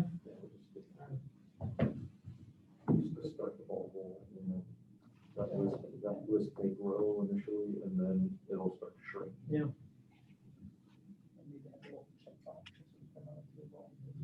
Or data completion, or Madam Chair, Yes, Senator. you still shut down at 4 o'clock? Yes, we'll be done. We're almost there. We're in the home stretch. We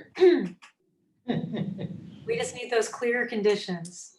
So let me open this back up. I'm sorry, I have to toggle back and forth. It is so If difficult. the board prefers, we can drop number 3. It's just that it's used as the baseline typically, is what I'm told by staff. If it is clear what it means to both parties, it's okay to leave it in. I just want to make sure that all the conditions are clear so that there's no question that they're complied with properly. Is Paul, is council clear that it's just the baseline in number 3? yes, yes. We understand, and we'll have a list of stuff, and then our subsequent reports will show our progress against the list. Okay. Okay, then I won't quibble with it. Okay, any other questions before we close? Any other questions about the conditions as they are now proposed before we take closing statements and then we deliberate?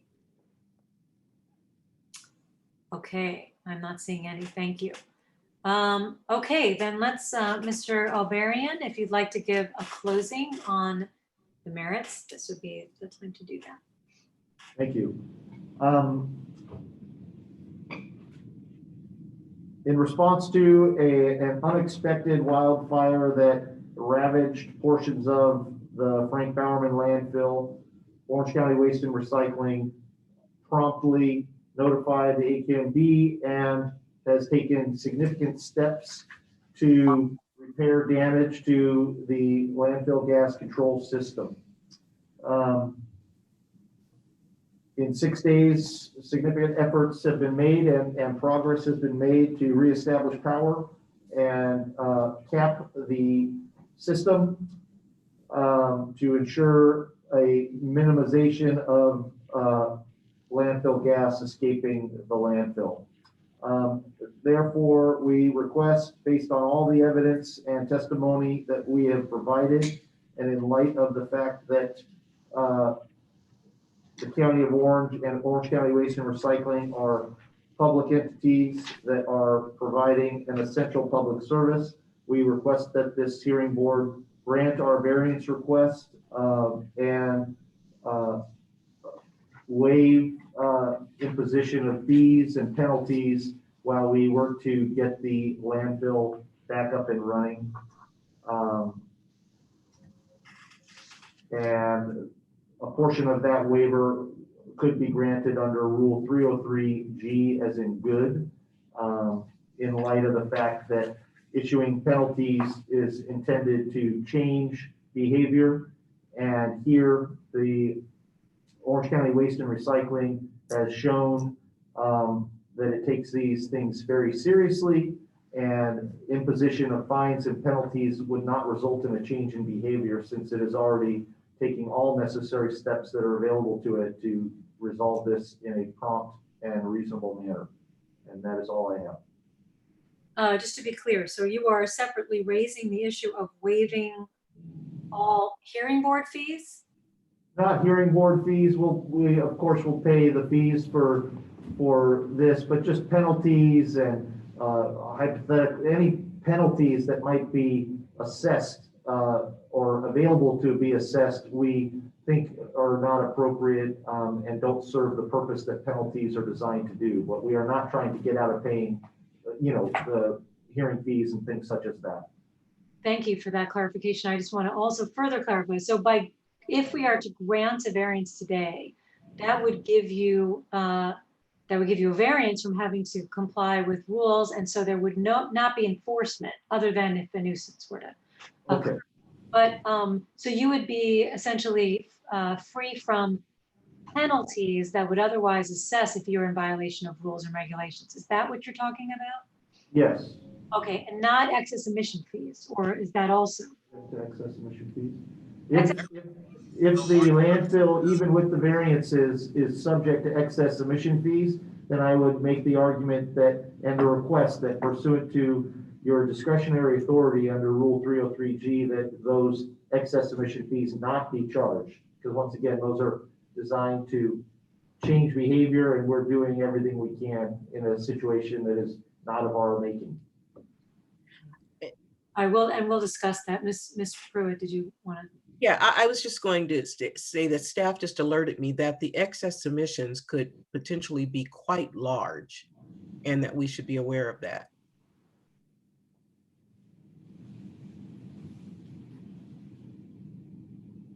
Okay. Okay, do you want to add that then into the position of the district in your closing? First, Mr. Alberian, does that complete your closing? That does. Okay. Ms. Pruitt, let's hear your closing, and if you have any position you wish to take on the emission fees as well. Well, I think this is tougher than I would have thought at 9 o'clock this morning. I think that in this case, the board has a tough job, because I think that, a fire caused this issue, and it was beyond the fault of anyone here. But listening to the testimony and considering the evidence, and I'm sorry, I'm still thinking about it, and it's moving in my head, that I'm sorry, I just received another note. It's fine. We know you're not present at the board, and you're getting your information from many different sources. So I know I'm getting right. I just was told that we need to use monitoring data that we're asking them to gather to determine how large it could be. So, it's indeterminate how large it could be. So it's difficult for me to address potential fines and fees at this point, because we don't have an idea of what potentially quite large could mean. well, let me cut. So it puts. I will withdraw that, and then we can address it at the regular variance stage. Okay. Let me ask this. I heard in the testimony that there was a declaration of a state of emergency. Is that correct? There's what? Yes, there was. And that was by the county? Yes, and a couple local cities, but the one that I referred to was the County of Orange declared an emergency. With regard to this fire? Yes.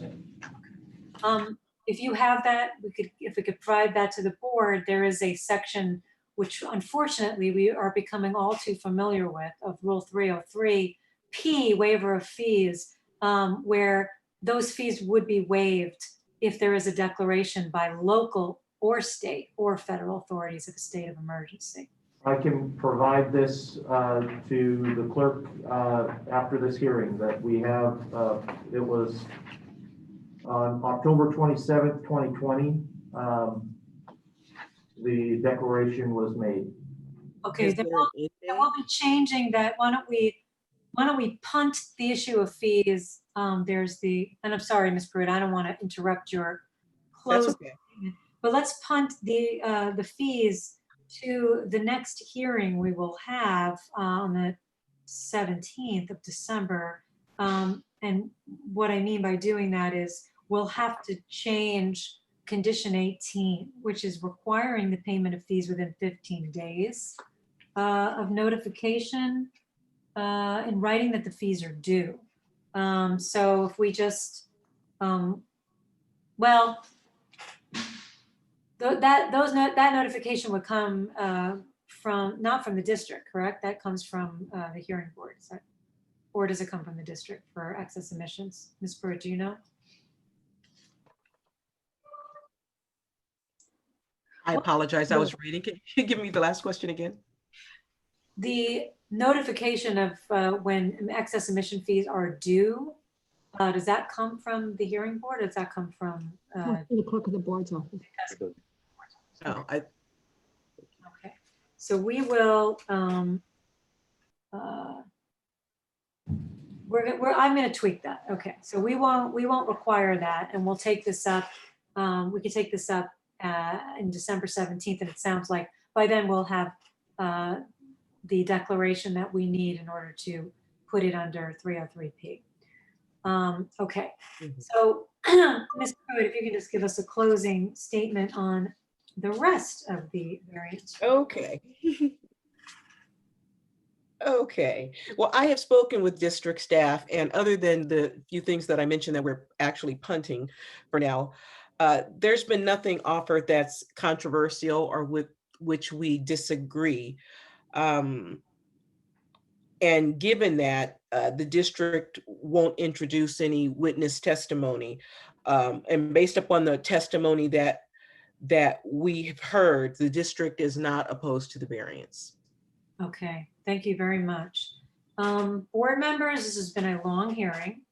But I want to begin with what's very easy. I don't think there's been a question that the 6 findings for a variance can be made. And let's just go through them real quickly.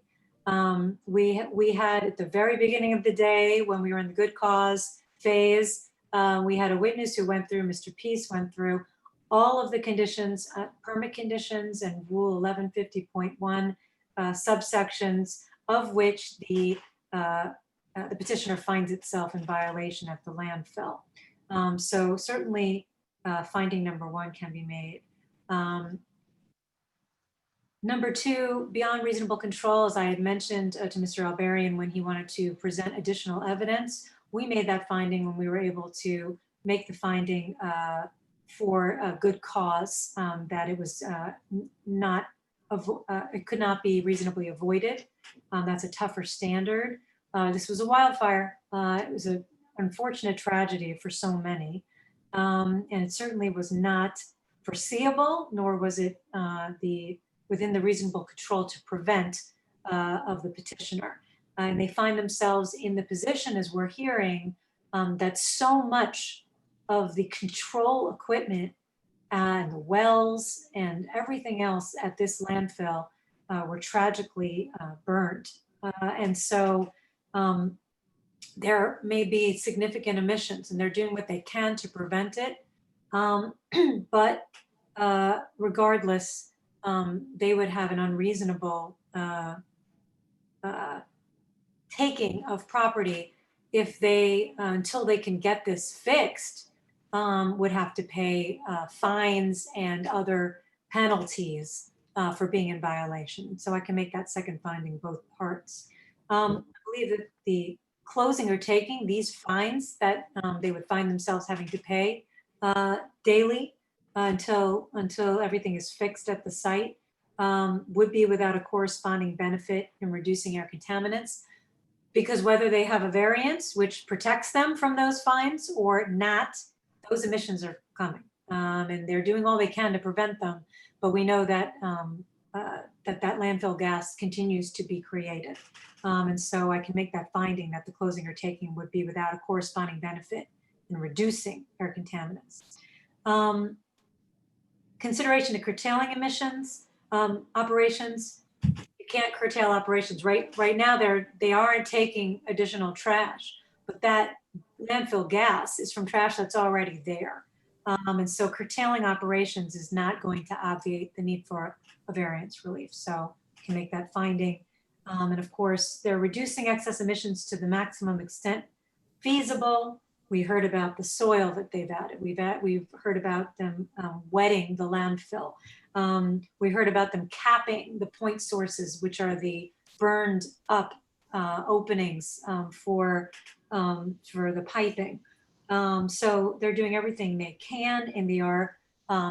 We heard about 3 shifts instead of 1 to try and get these repairs done as quickly as possible. So they're doing everything they possibly can, and of course, monitoring will take place under the proposed conditions of the variance.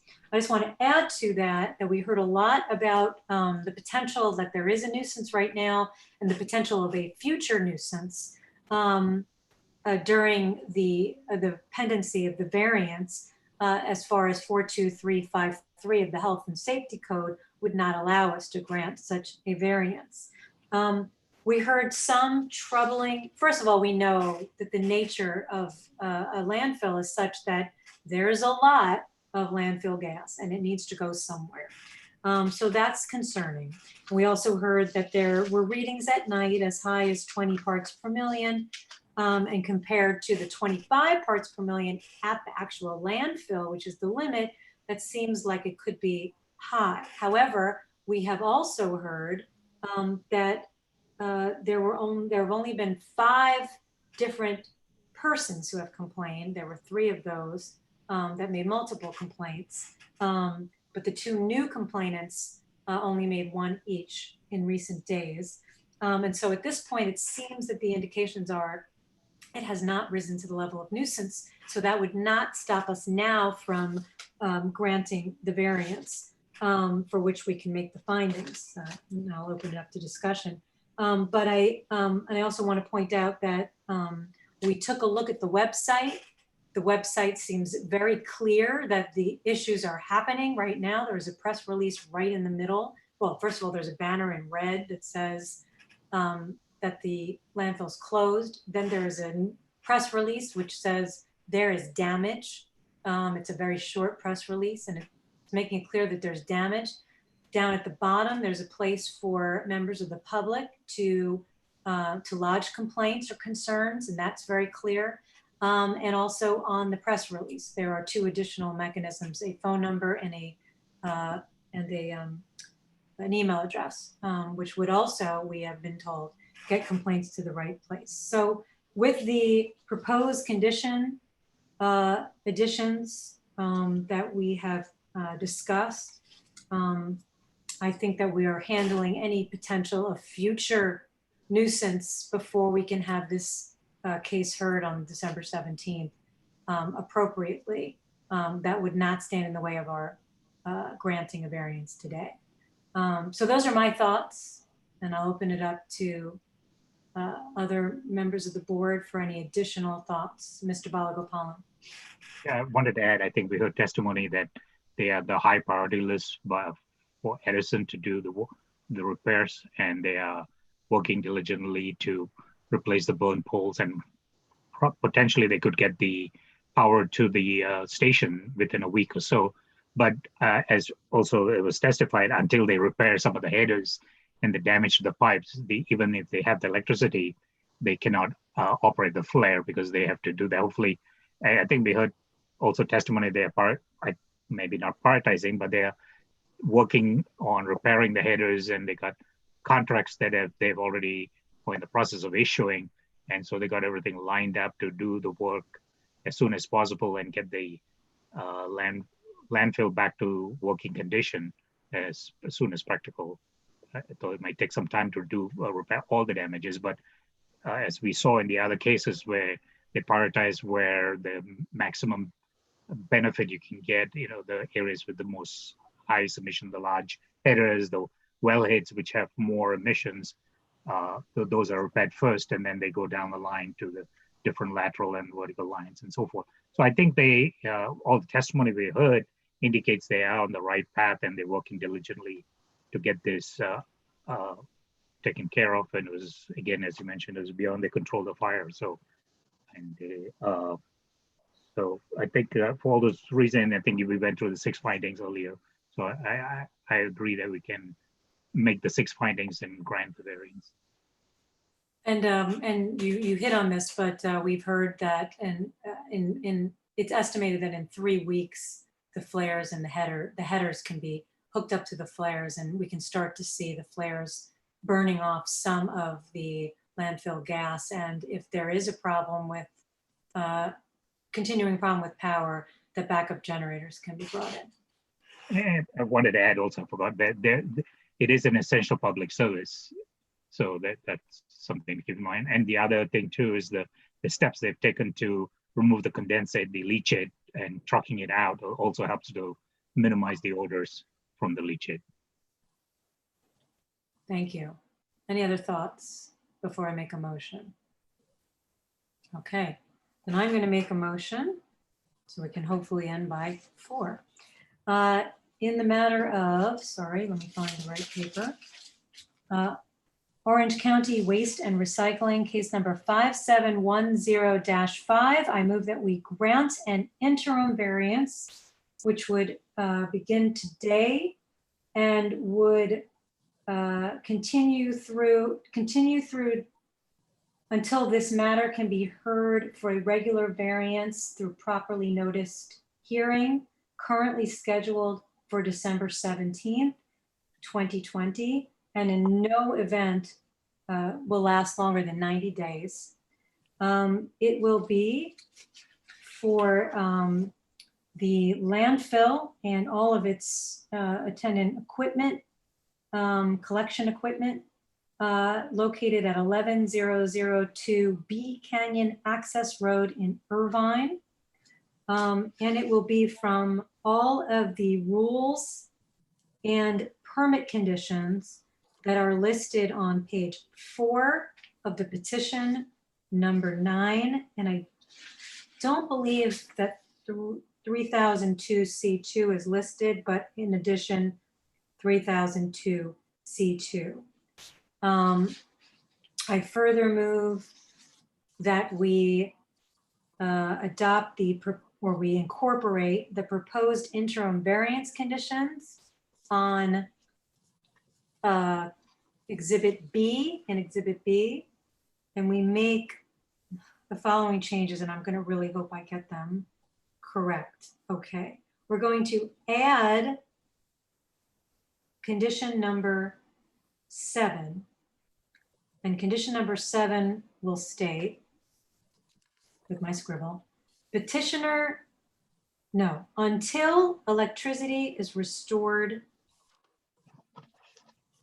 Am I on the right one? That's right. Until electricity is restored and the leachate/condensate collection system repaired, comma, petitioner shall minimize odors from the landfill's leachate/condensate collection system to the maximum extent possible, comma, including continued removal of leachate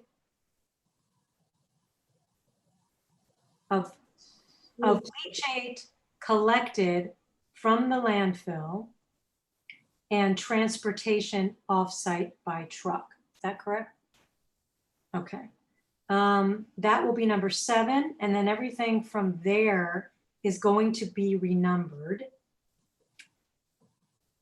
Then I'm going to go with what was. It now is condition 10 and what follows, but it was conditions 9, 10, 11, and 12 and 13, but it'll now be 10 through 14.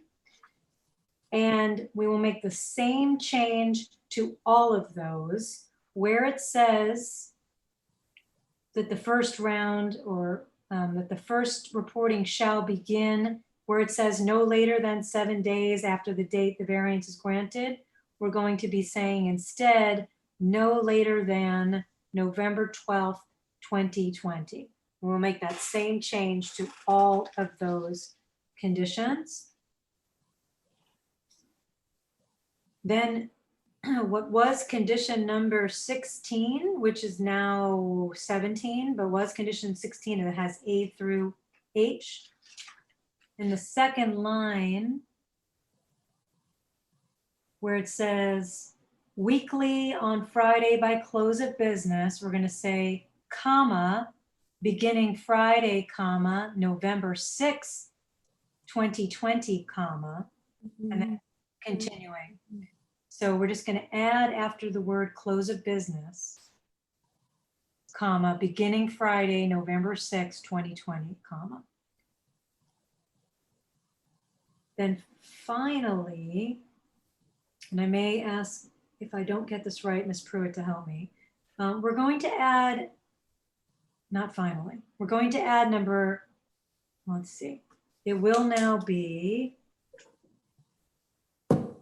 18 because we've renumbered everything so that 16 is now 17. That's 16A through H. So we're going to add before what is existing 17, we're going to add a new 18. And that will say, Sorry, what was that? What was existing? 17 is going to be 18 now? no. Before what is existing 17, we're going to add a new condition 18 because everything's going to be renumbered. Okay. So right there, we're going to add a new 18 and it's going to say, in the event that a Rule 402 nuisance NOV is issued against the petitioner, comma, the petitioner shall, within 24 hours of receipt of the NOV, within 24 hours of receipt of the NOV, notify South Coast Air Quality Management District, the AQMD, and we're going to put in there the same two staff members that are in all the others, Nicole Idiart and her email address, and Christina Gonzalez and her email address, and the clerk of the board at our email address.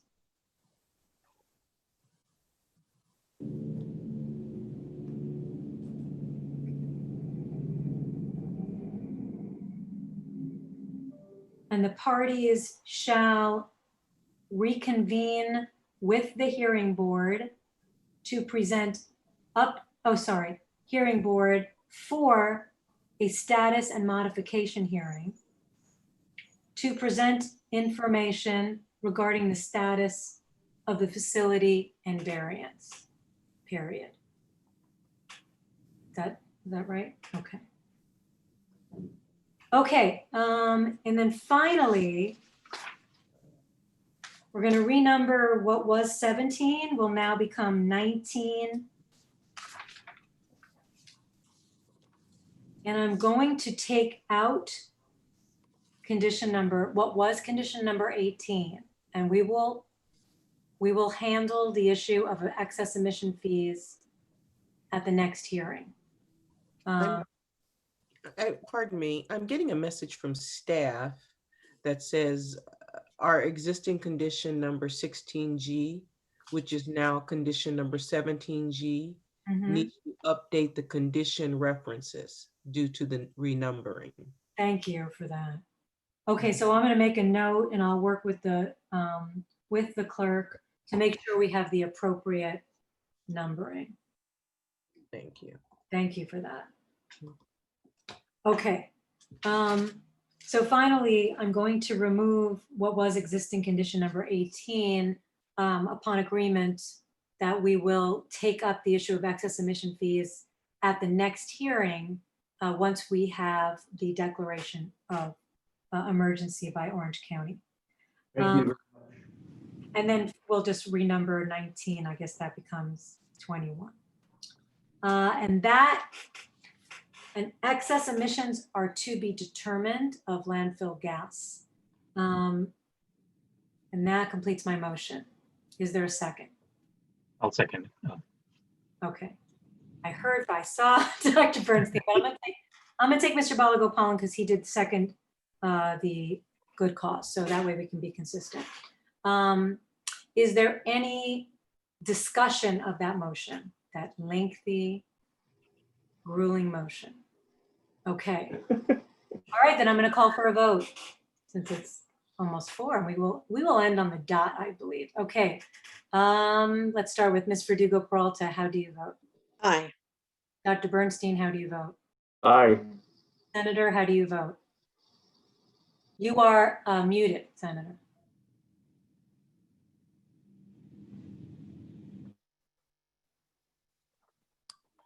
Aye. Thank you. Mr. Balagopalan, how do you vote? Yes. Yes.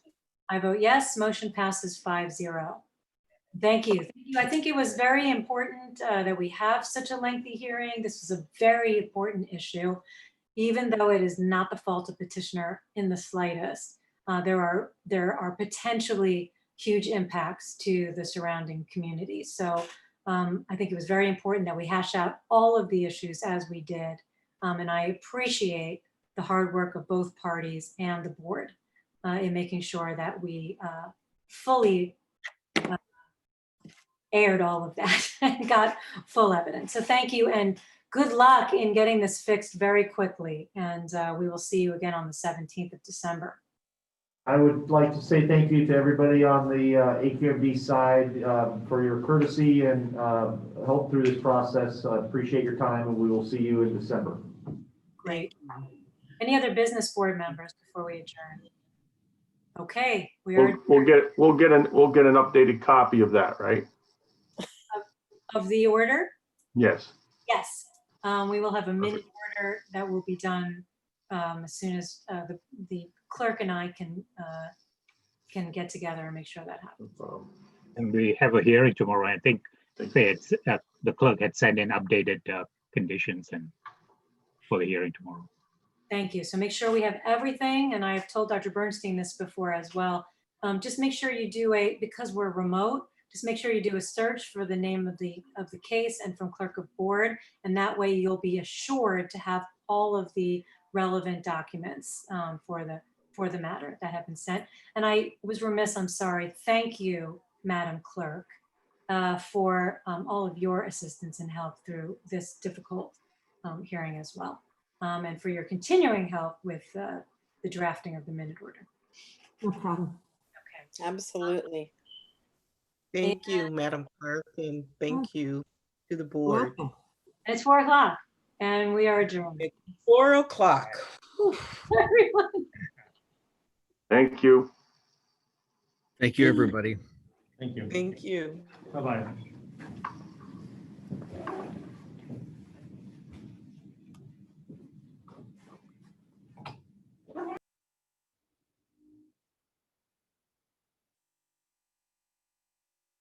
Hello, Senator. I didn't get to speak to you today.